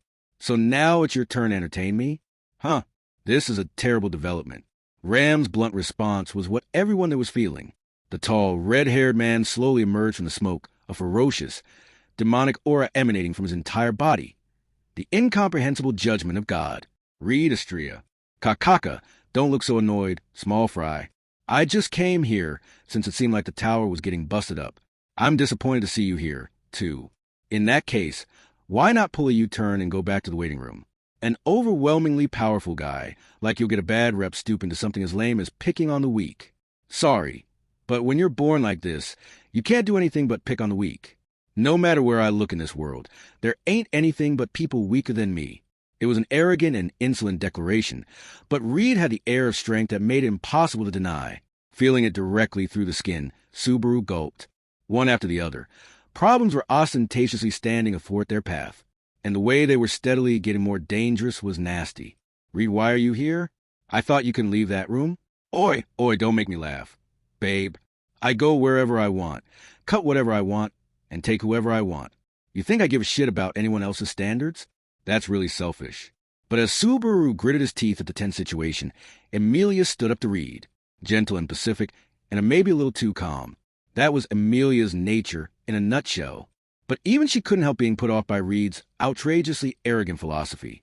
And Reed didn't seem to mind talking to Amelia, thanks to her pretty face, judging by how he answered her in a noticeably better mood than when he was talking to Subaru. "Meanwhile, the situation looks awful, Julius, but I have good news and some more bad news. That is one piece of bad news extra. Then let me hear the good news. One of the gluttonies who snuck into the tower, Baton Cato's, is dead. The corpse is all over the place. That is..." Julius caught his breath, but his yellow eyes widened at that news. And then he immediately touched his own chest and closed his eyes. "Then one of the pieces of bad news is that the stolen memories have not returned?" "That's right. The memories don't come back, even with gluttony dead. That goes for me, Rem, and you too. The second piece of bad news is that Shala is an enemy now, or at least tentatively. She has changed appearance, so it is easy to distinguish." Ram added, "If you see a very large scorpion, that's an enemy. I rather wish my ears were deceiving me." Julius's refined visage tensed at the barrage of information. Standing beside him, Subaru kept his voice low in order not to draw the attention of the wild red beast. "Anyway, given that, we're going to have to be careful with our anti-gluttony operations. Step one is going to be searching for the other one that should be around here. But regarding that, I have both good news and bad news of my own. You two are the same. Subaru didn't want to let Ram's comment slide, but he didn't have much choice and focus on Julius's almost vengeful retort. Then, I'll also have the good news first. I know the location of the other gluttony you are searching for. Seriously? Then where is he? We have to take care of him before he gets to the others. The answer to that question is the bad news, I'm afraid. Subaru leaned forward, latching on to Julius when he mentioned the as yet undiscovered gluttony, but Julius shook his head grimly and slowly raised a sword in his hand. The Archbishop of Gluttony, Roy Alford, is right there. Huh. Julius pointed the tip of his knight's sword straight forward. The sword was pointing at the massive man with a ferocious, shark-like smile. There was no chance of misunderstanding. He was pointing at that red-haired instrument of violence. And as Subaru and Ram both fell silent, Julius continued. The first-generation sword Saint Reed Estria before us. He is the Archbishop of Gluttony Roy Alfred himself. 5. It took Subaru a few seconds to absorb that statement and to digest the meaning. Reed is Roy Alfred? Hearing something entirely unexpected. Subaru's mind stopped one step away from understanding, like reading a book in a foreign language and not being able to decipher it, no matter how he tried. It would have made more sense as a riddle. But seeing Julius's face as he held his sword out while looking at Reed, it didn't feel like that was the case. He wasn't the type to invite more chaos in an already dangerous situation by making a mindless joke. Subaru was sure about this evaluation after getting to know the man again after losing his memories. If his claim was neither a lie nor a joke, then the situation was grave. So the most straightforward assumption is that Alfred Guy transformed into Reed and... Hold on, wait up. Reed wrinkled his nose. That misunderstanding isn't funny. This ain't some stupid joke, bastard. Don't go thinking stupid shit like I'm some other dumbass in disguise. Subaru couldn't tell if that annoyance was genuinely Reed's or performance by the transformed gluttony, but at least didn't look like he was trying to hide his identity. Simply put, this was just a childish temper tantrum. I'm me. Nothing will change that. That's why I'm here. Hear me? Who's going to disagree? Huh. Touching the patch over his left eye, Reed declared his identity like he was baring his fangs. While Subaru's confusion deepened after hearing that, Ram shifted in his arms. There was a faint surprise in her pink eyes. Could it be? She murmured softly. Lady Beatrice, you mentioned it before, that the Archbishop of Gluttony we fought in the Watergate City could freely change his form. Betty was thinking the same thing as you. Beatrice's adorable cheeks tensed as she nodded at Ram's question. The two of them seemed to have reached an agreement on something, but neither Subaru nor Amelia could follow their logic. Irritated at their reaction, Ram sighed a little. The gluttony we cited previously in a different location could. Change his form freely, no. I suppose it was probably limited to the form of someone whose memories he had eaten. An absurd ability to reproduce not just the victim's personality, but even their physical form.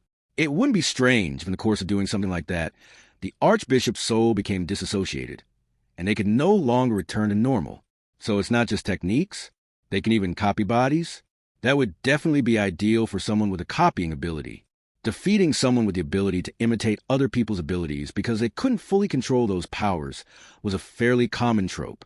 So Ram and Beatrice's theory replicating the original owner's physical body to better accommodate the stolen abilities made a lot of sense. And that gluttony is making use of that, or perhaps made use of that is more accurate. Past tense? You don't mean? Subaru's eyes widened as he grasped Ram's implication. Looking at Julius for an answer, he slowly, elegantly nodded. Julius's yellow eyes focused again on Reed. Ms. Ram's and Lady Beatrice's conclusion is correct. The man standing before us as flesh is indeed Roy Alfred's, but his mind is not. His mind? Roy Alfred consumed Reed Estria's memories, and in a control of his own soul wrested from him by those very memories. And that is how he descended from the second floor, and is standing here without any restrictions. Subaru stood there speechlessly as Julius confirmed the most preposterous possibility. Can something like that really happen?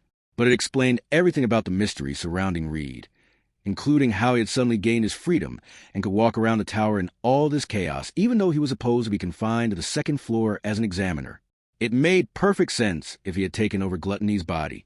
So he fell into the most terrifying trap of replicating memories. In other words, the strongest ego won out with a risky gamble. Ram subtly mocked Alfred's rashness to challenge someone with an ego as powerful as Reed's. Can't say I disagree. However, while it wasn't obvious who was a more difficult challenge to defeat, Reed or Alfred, as far as which was more inconvenient, the answer was clearly Reed. With his strength and the lingering question of whether he even knew what they wanted to learn, he truly was one of 5 obstacles in their way, and nothing less than a calamity. Why did Alfred want to do something so reckless? Roy Alfred said it was his nature, as gluttony. You talked to him? As I reached the 2nd floor, I arrived just as Roy Alfred and Reed were facing off with each other. Julius explained all that he had seen. Reed and Alfred facing each other in that white space on the 2nd floor. How the anomaly that was Rhydastria was consumed, and how Alfred's soul was also consumed in the process. I'm amazed you just let yourself get eaten. You should be amazed he actually had the balls to try and eat me. In the end, no one can go against their nature. The Rugrat sacrificed himself on that altar. But you didn't resist being eaten by Alfred, either. Is that because you were sure you would be able to take over his consciousness? It wasn't anything smart like that. There's just one thing I'm sure of. Scowling at Julius's question, Reed scratched his ear with a finger, and then he flashed a ferocious grin. That I'm me. Most likely. That was the key to Rhydastria's soul, and also the answer that Roy Alfred had misunderstood. Gluttony had not been eaten by a person. He had been consumed by a monster, and that indicated one undeniable reality. May I ask something? Having finally gotten a grasp on the situation, Amelia, who had been silent this whole time, raised her hand. Turning her purple eyes to Reed, she asked, Does that mean you're alive again? Yeah. Now I can shack up someplace better with you. Hotness. You're serving the booze tonight. And not just booze. There's a lot more on the menu, too. Are you inviting me out? I've only ever gone on a date with Puck and Subaru, so sorry. Also, she had just breezily mentioned some critical information Subaru couldn't ignore, but this wasn't really the moment to delve into the details. Moreover, he was a little surprised that Amelia could keep up with Reed's wild banter. Despite Subaru's surprise, though, the corners of Amelia's eyes raised a little. Congratulations on being able to walk around freely now. That's really great, but we have some business with the boy who tried to eat you and ended up getting eaten by you. So, give this body back to him? Yeah, I know your situation, babe. There's something you want to get back, right? KEH, that dirty rat knows a lot of weird shit. You can see Alfred's memories. In that case, lend you a hand? Oi, don't make me laugh. Reed spat. He aggravatedly grabbed the cloth around his waist. Apparently, it wasn't just being brought back to life. Reed had even stolen Roy Alfred's memory, the ability to glimpse one part of Gluttony's authority. However, it was something that apparently clashed with his aesthetics. I isn't giving him over to you, and it isn't my job to help you, either. And other than hotness there, none of you have passed my examination, either. You're still insisting on that exam even now? You got it wrong. I'm not being insistent. It's about the principle. Reed bared his teeth, revealing a mindset impossibly at odds with theirs. I already knew it. Every other loop, no matter how big a disaster hit, he never changed his actions. Even with his freedom, he still lived up to his role as examiner. No, what he lives up to isn't some role. He's just being true to himself. But either way, I see. If you won't agree, then I guess there's no helping it. Amelia heaved a sigh, like she was saying, well, that's a shame. His response was enough for her to decide it was all right to attack him. Sorry, that wasn't directed at Reed, but at Beatrice, who she was holding. Beatrice's mouth opened in surprise as she was flung from Amelia's spinning arms, tracing an arc through the air and landing gently in a chair made of ice that had formed in the passage. Dashing like an arrow through the hall, Amelia swung her ice sword at Reed's neck. Ha! Amelia didn't hesitate once she decided to act, and Reed caught her surprise attack with a laugh. And the tool he used to do it was a pair of chopsticks he had pulled from his clothes. Those again. This wasn't Subaru's first time seeing him use chopsticks as a weapon, but that didn't make the sight any less strange, especially after he sent Amelia flying through the crumbling passage with them. Ha! As expected, you catch on quick. Hotness. But you understand, right? Your examination is already over. In that case, let everyone else pass, too. Oi, where's the logic in that? There's no reason for me to do that. Please, your begging's got no charm. At least strip first. It was a plea that was quintessentially Amelia, spoken even as she was in the middle of launching another icy attack. But Reed had no interest in listening. At a glance, It might have seemed like Amelia was overwhelming him with her superior number of attacks. The truth couldn't be more different. Amelia's strength was the real deal, and it made her more than a match for Gluttony and the Scorpion.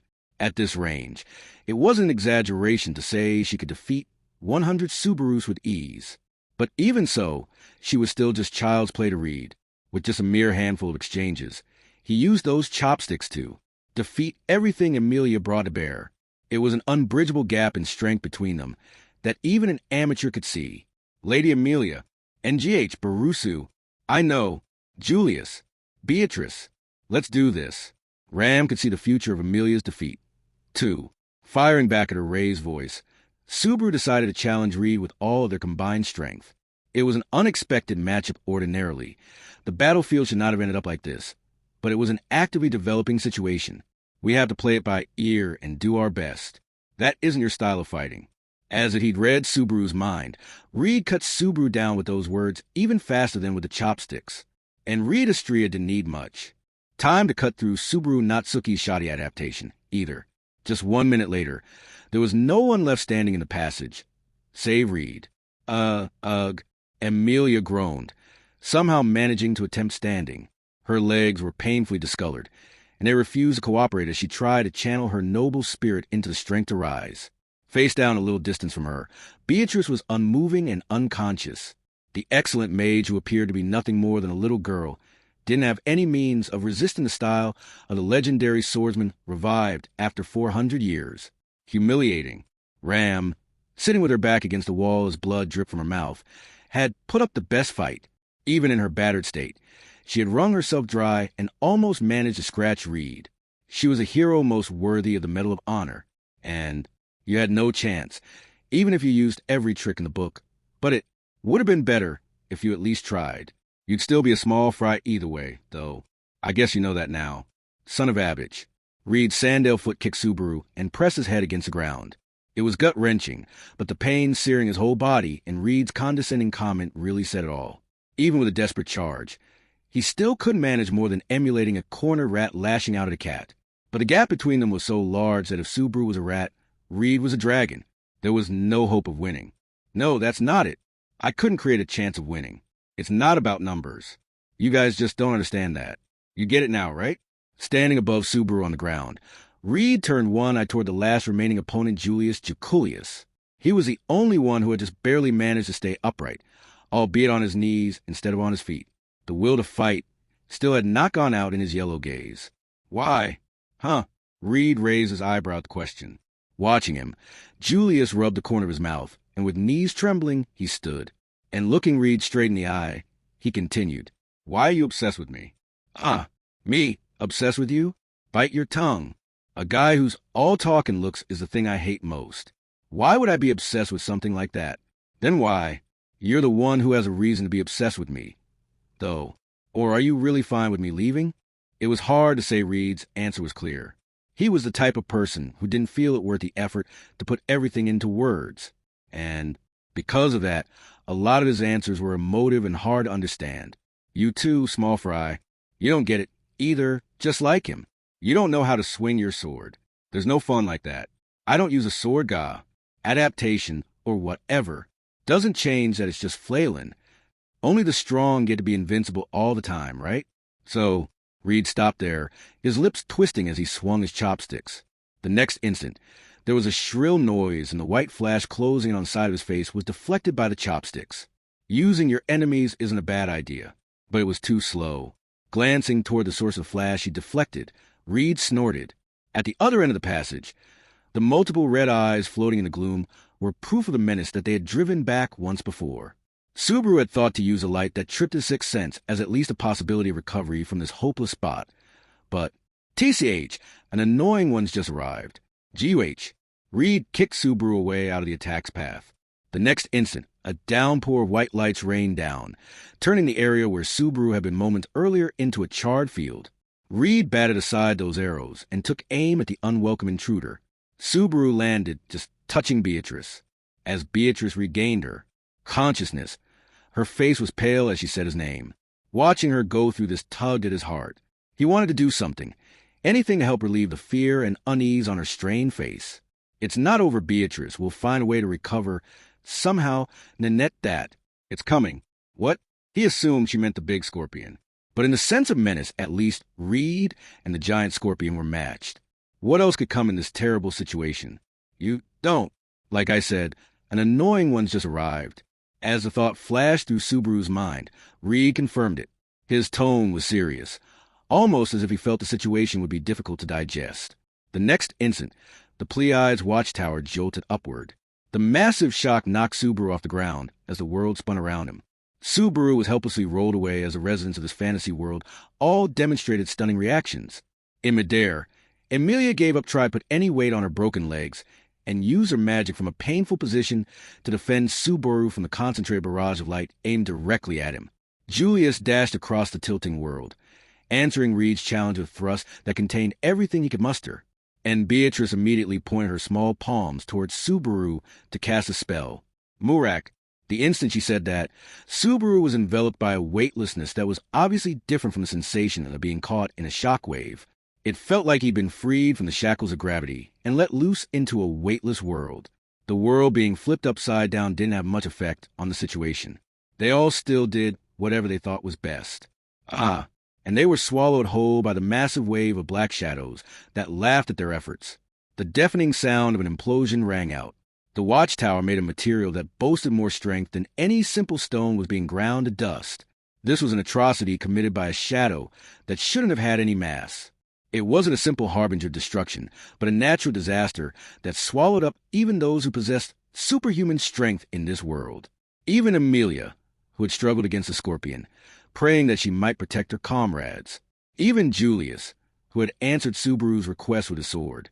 Even Beatrice, who had used her magic to protect Subaru before herself. They were all entwined by the outstretched shadow in the blink of an eye, disappearing into the darkness. There was no sound, no reverberation as their figures were erased. Subaru couldn't find the words in his mind to describe what had happened to them in the span of a split second, but there was one thing he could say for sure. I failed. I love you. The murky words of love were uttered at the same time he accepted reality, like a whisper in his ear, like a murderous touch, like a full-body embrace, like a caress on a soul. That world-altering love felt terrifyingly close. He understood immediately. This was the greatest of the 5 obstacles, the all-consuming shadow. It wasn't even clear whether there was a way to deal with it. It was his 3rd time seeing the shadow, and every time he had lost his life. And this isn't any different. The moment it appears and reaches me. The hell are you daydreaming about, huh? All of a sudden, the black shadow swirling around Subaru was swept away by a single rush of movement. No way. Peel your eyes and look. The hell you mean, no way? Are your damn eyes still working? Open them and take a good look. Reed roared. You think I'm lying? Swinging the knight's sword carelessly, he cut back the shadow. He was holding the blade that should have been in Julius's hand.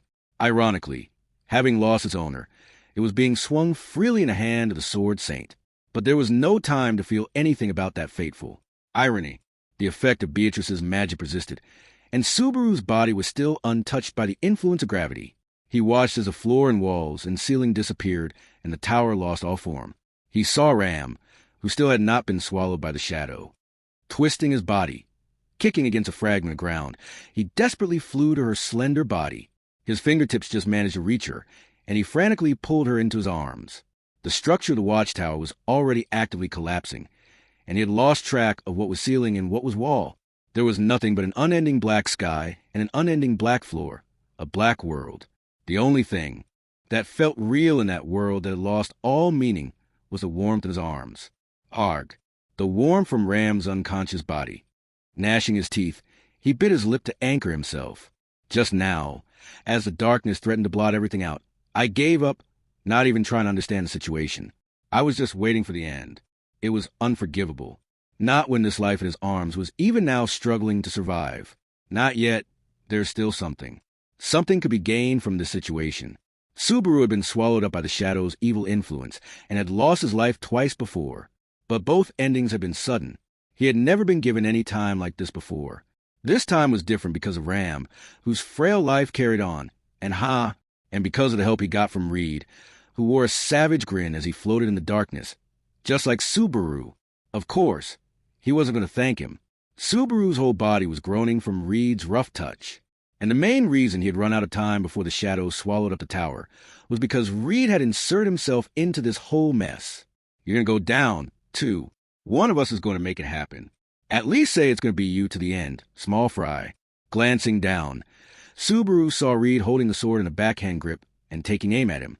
There was some distance between them, but a few yards were nothing to Reed. As Reed focused his hostility on Subaru, the pitch-black shadow beneath him started to act more aggressively. But even that renewed assault was no match for Reed's blade. Subaru didn't realize it, but in that moment, he was essentially watching a reenactment of the legendary showdown between the witch and the sword saint that was said to have happened 400 years ago. Regardless, death was coming for Subaru. At least, let her survive even just 1 second longer. With that plea, Subaru held Ram's body tightly in his arms. The next instant, there was a torrent of light greater than any flashing blade that swallowed Subaru. 6. Transmigration. When things are lost, when things are redone, when things are sought. Repeated, over and over, a collage of final moments that each should have been the last. A thought occurred to him. Having someone by his side in that final instant was a blessed thing. Not having to face the end alone with his outstretched finger. Feeling someone close to his wavering soul that gave him the strength to stand up again. But at the same time, he had another thought. Why could Subaru Natsuki never reach it? Why could Subaru Natsuki never save the person who was so painfully close in that final instant? Sand in the air rose high up into the sky, where it should not have been able to reach. On the ground, hundreds of feet below the balcony of the Pleiades watchtower, a swarm of demon beasts were charging furiously, as if trying to topple the tower. Melee was putting up a magnificent fight, holding back the stampede, using her ability to control demon beasts. As for the crises occurring inside, Julius was heading to Reed on the second floor, and Subaru needed to race as soon as possible to save Amelia, who had run into Badenkados. But, Master, you all right? As she called out to Subaru from behind, her long, black braided hair swayed as she cocked her head. Despite fighting hard just moments ago, Charlotte demonstrated a bottomless well of stamina and stood there calmly, stopping at once when Subaru called to her. There was no sign of unease or impatience on her face, no trace of any crafty, deceptive gleam in her eyes. It was unclear whether that was a skillful act or her genuine reaction. Are you listening, Master? It seems like the others are wrapped up in something annoying. But is there something I can do for you, Master? Yeah, about that something you can do for me. Huh? Yes, sir. If you asked, then I would even fly through hell or high water, or even through the great waterfalls. Cheerful and totally devoid of malice. Shala held out both of her hands, as she boasted, studying her carefree smile. Subaru caught his breath just a little bit. He had come back. Every time. He came back to this moment. What he needed to do didn't change. Not the people he needed to save. Not the enemies he needed to defeat. So in order to confirm what more he needed to do, so that he wouldn't waver, he performed a necessary ritual. Shala, would you do anything I asked? Of course. I'll do anything you want, Master. As long as you're the one who's asking. I might even agree to something a little extreme. Master, are you maybe reaching your limit after seeing my sexy body? Is that why you pull me away from everyone else? Shala's face turned red, and she squeezed her cheeks and squirmed. Meg, you. Master, you. Shala. But Subaru paid no attention to her routine, looking her straight in the eye. If I told you to kill yourself, would you do it? Chapter 6. A single-minded star. 1. As the tower collapsed, as Reed's flash washed over him, Subaru Natsuki's life burned out. His final moments completely evaporated. There were a lot of questions Subaru had. Like how had he kept his foothold in the crumbling tower, or how had he resisted that all-consuming shadow, or what did he intend to do next? But he set all that aside. The one sure thing was that as Reed's final flash consumed Subaru, he evaporated. Most likely, he didn't even have time to feel any pain, if he had to guess. Of course, he wasn't about to convince himself that was an act of mercy on Reed's part, but not experiencing any pain or fear in his final moments was a rare experience for Subaru, who had died multiple times in such a short period. There had not been any pain or fear. There was only rage. How many times was he going to keep dying pointlessly? Being able to bring something back, finding a hint for breaking out, so long as there was something like that. Subaru's death wasn't meaningless. His suffering wasn't in vain. What a terrible lie. It was just an excuse because he wanted to avoid confronting his own powerlessness. He just didn't want to believe he had died pointlessly, without any hope or recourse. And so he sought meaning in his death, to convince himself he had not simply died for no reason at all. If only I wasn't weak. If only I was smarter. If only it were someone else, someone stronger, wiser, braver. But there was no one, save weak, stupid, pathetic Subaru Natsuki, because they always refused to leave Subaru alone, because they were the source of his battered and bloody resolve. That's why Subaru Natsuki. 2. If I told you to kill yourself, would you do it? It wasn't as if Subaru didn't feel some hesitance in asking the question. He couldn't imagine what reaction she might have. Well, that wasn't exactly right, since he had imagined it multiple times. He had pictured several different patterns that he thought were possible. So why was he uncertain? If you told me to kill myself, I would do it. His chest ached at seeing Shala point at her own cheek and answer so nonchalantly. It was a cry from somewhere deep in his breast, like something was stabbing him, as if something was breaking. Clutching his chest as he imagined that wound, Subaru exhaled deeply. He felt pathetic for complaining when he had done this to himself. Shala's eyes widened in marvel as she watched him. There was no malice in them at all. She answered like she had been asked what was on the menu for dinner. Her reaction was the second worst of the possibilities Subaru had imagined. She was willing to give up her life, no questions asked. It was clear to see from her straightforward, unwavering eyes that it wasn't a lie or a joke. She had meant every word. If he had at least seen some trace of self-interest or deception, it might have been less painful for his heart. But reality gave him no way out. Whether that was a mercy or not, he couldn't say at this point, but I see. Do you want me to die, Master? If you're asking, then I'll do what you want. I'm ready any time. But this is kind of a strange time to take the leap, no? Things are popping off inside the tower right now. I know. Shala still had her finger on her cheek as she cocked her head at Subaru's hoarse response. As her head moved, her long braided hair, her scorpion tail swayed. Scorpion tail as Subaru thought of it now. It was an oddly apt name choice. Just like Shala and Scorpio, her name revealed her identity. And it wasn't just her name, either. There had been other signs. She never had any intention of hiding it. Shala, you wouldn't happen to be able to transform into a giant scorpion, would you? Subaru went right for the jugular, without beating around the bush. One of the 5 obstacles they had overcome in the Pleiades watchtower, the giant black scorpion. Subaru was confident that was Shala.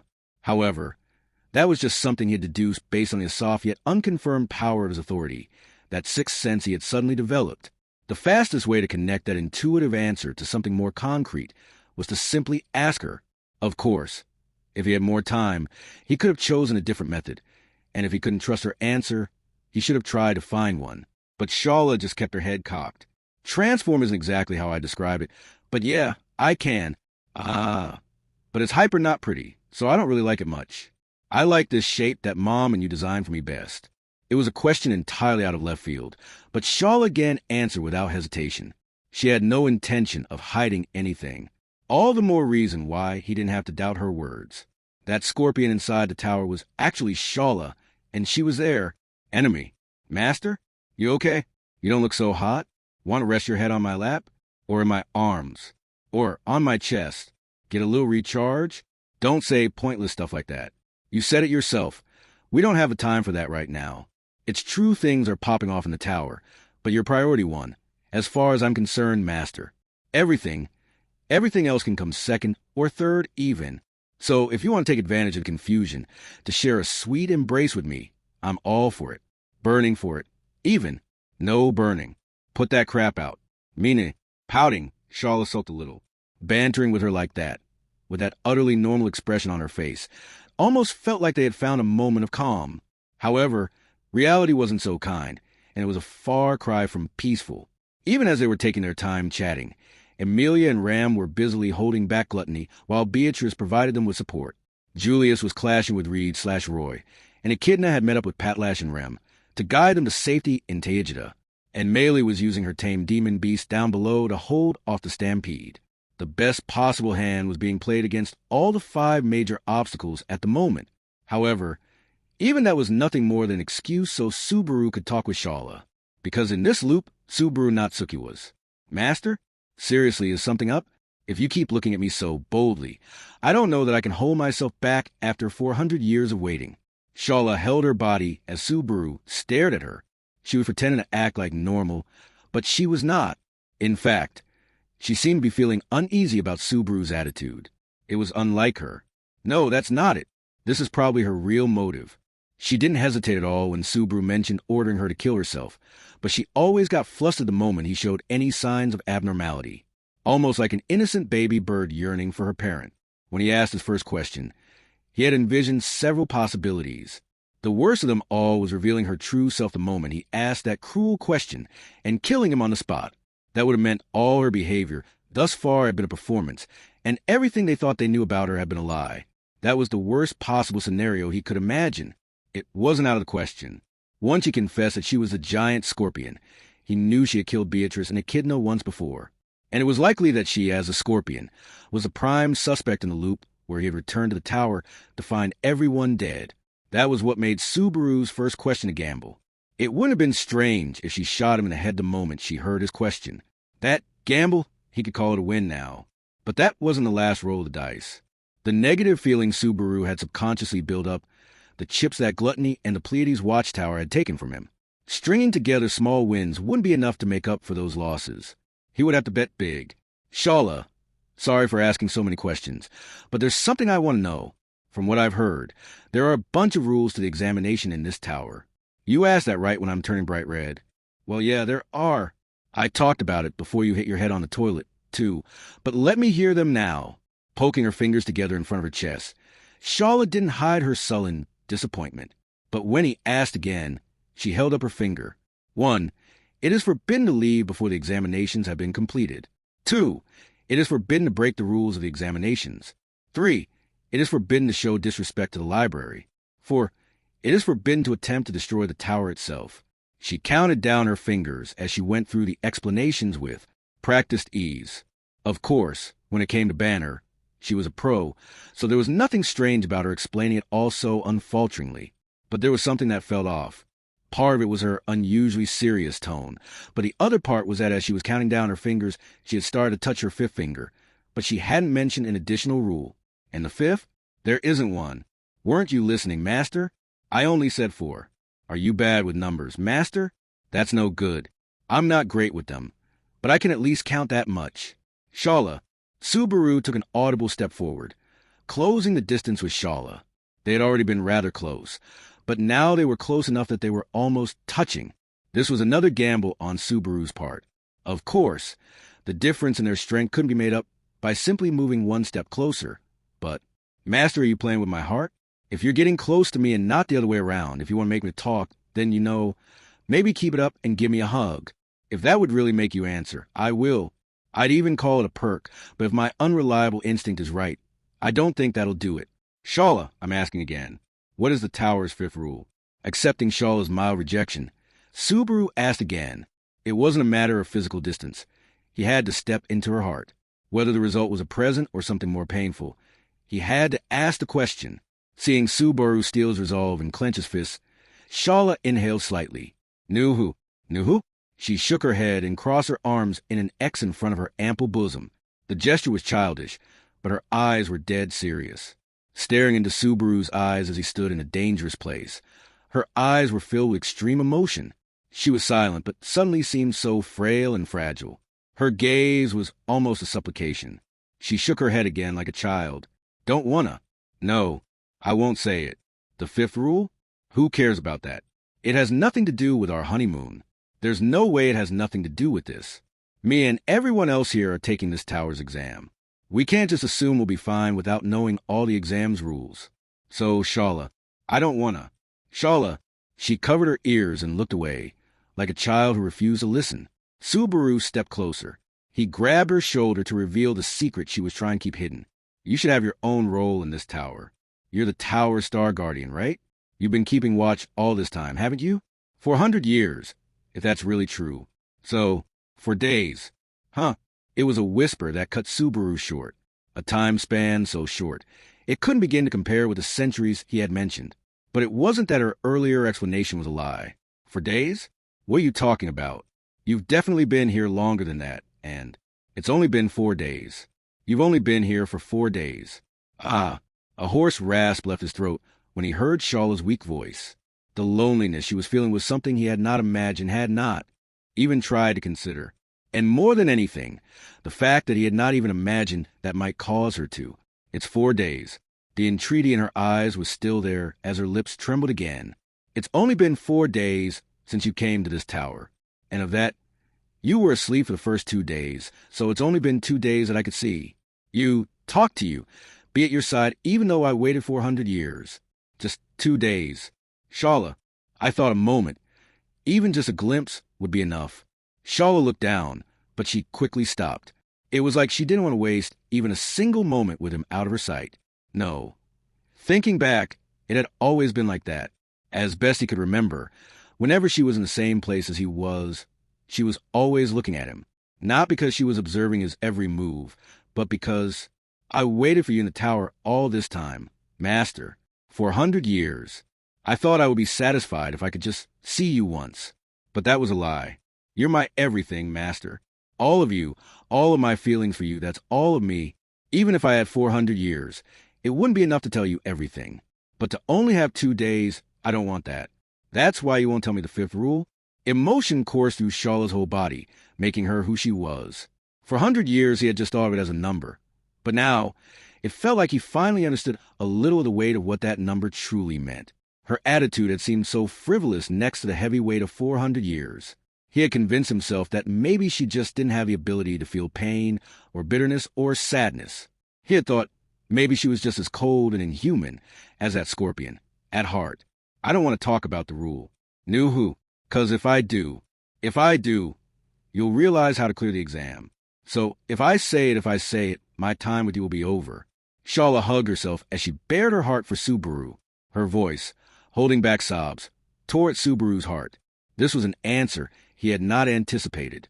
Just like the first question, he had imagined several responses Shala might give him. The real reason she was hiding the rules that govern the Pleiades watchtower. If she was an accomplice of whatever nasty asshole designed this tower's rules, then he figured she would have some ulterior motive. Or maybe it was nothing so sinister, and she had simply not mentioned on a whim, or because she'd forgotten, and it didn't have any deeper meaning. But the truth was neither. Shala had an ulterior motive for not telling them the tower's rules. But her motive had nothing to do with the plans of Sage or whoever created this place. It was a much more earnest wish than that. She longed to reunite with the person she had been waiting for in absolute solitude for the past 400 years. That wish had been fulfilled at long last, and she was happy. All she wanted was for that time to last just a little longer. She had held back for the sake of that humble wish. Master, do you hate me for lying? Do you hate me not want to see my face? Why did she look so much more heartbroken now than when he'd asked if she would die for him? Why was she acting like whether Subaru hated her or not was more important than her own life? Why, after waiting 400 years, did she think that was her goal? I don't hate you, because you kept quiet. I probably suffered some crazy draining stuff. And honestly, if you hadn't, I don't think we would have our backs up against a wall like this. Subaru answered honestly as Shala listened in silence. He didn't feed her any lies, only the truth. Because she had hidden that information, he hadn't been able to investigate properly and had failed to reach an answer. As a result, he had suffered several miserable deaths. And not just him. Amelia and Beatrice and everyone else, too.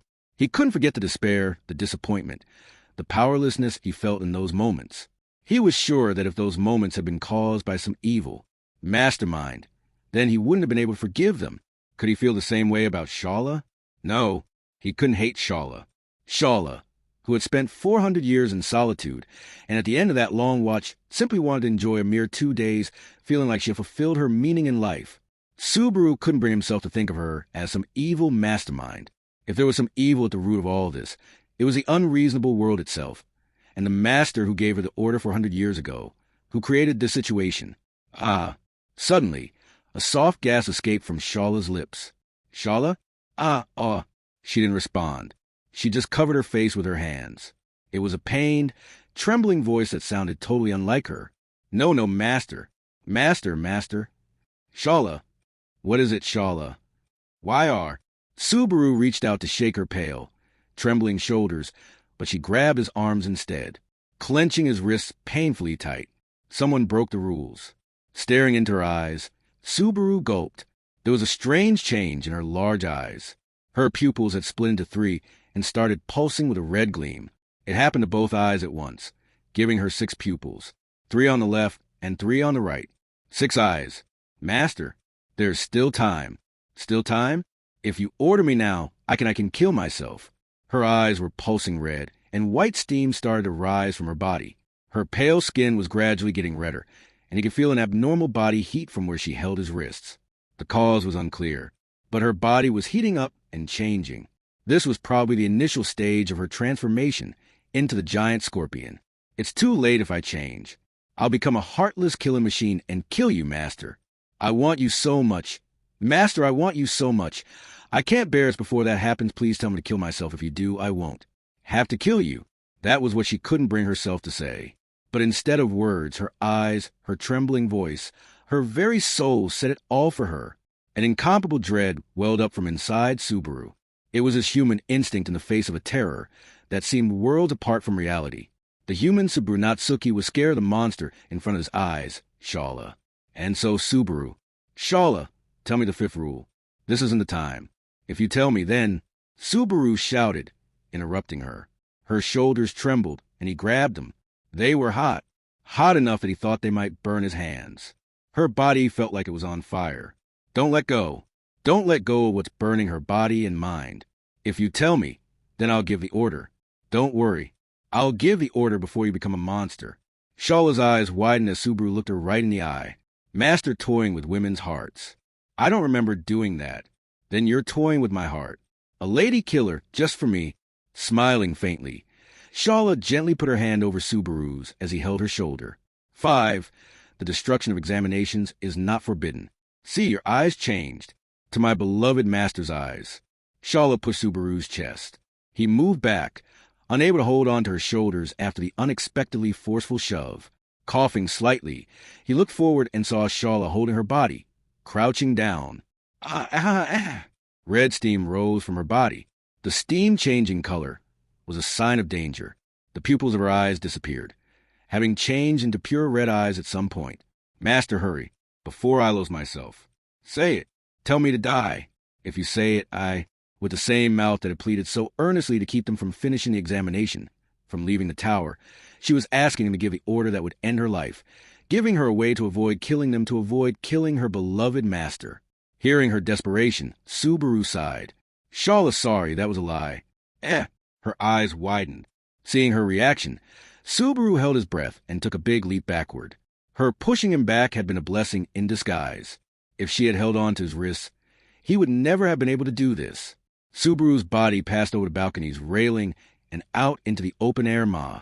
Shala's shout was drowned out by the wind now whipping around him, and with that, he was on a non-stop express to the ground several hundred feet below.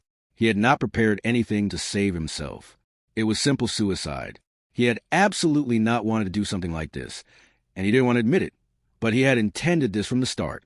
He had intended to do this on this loop, if it was an option, because now he could trust his own decisions without hesitation.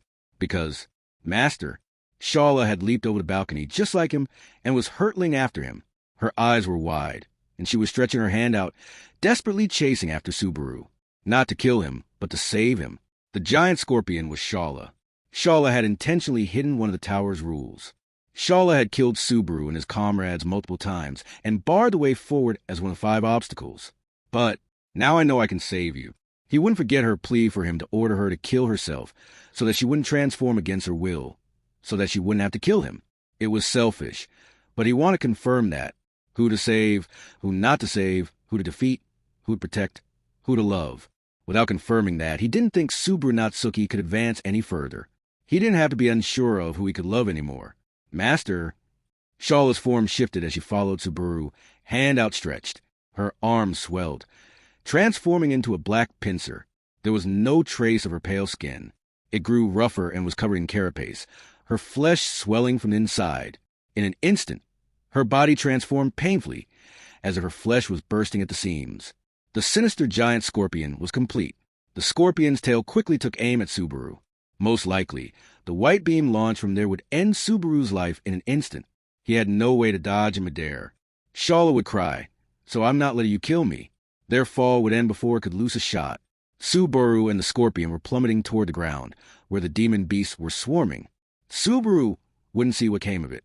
Subaru Natsuki couldn't survive a drop from several hundred feet up. He would be dashed against the ground and die. But just before he died, he had one last. "I swear I'll save you." It was a message the Scorpion couldn't comprehend, and was carried away on the desert wind moments later. The Yendi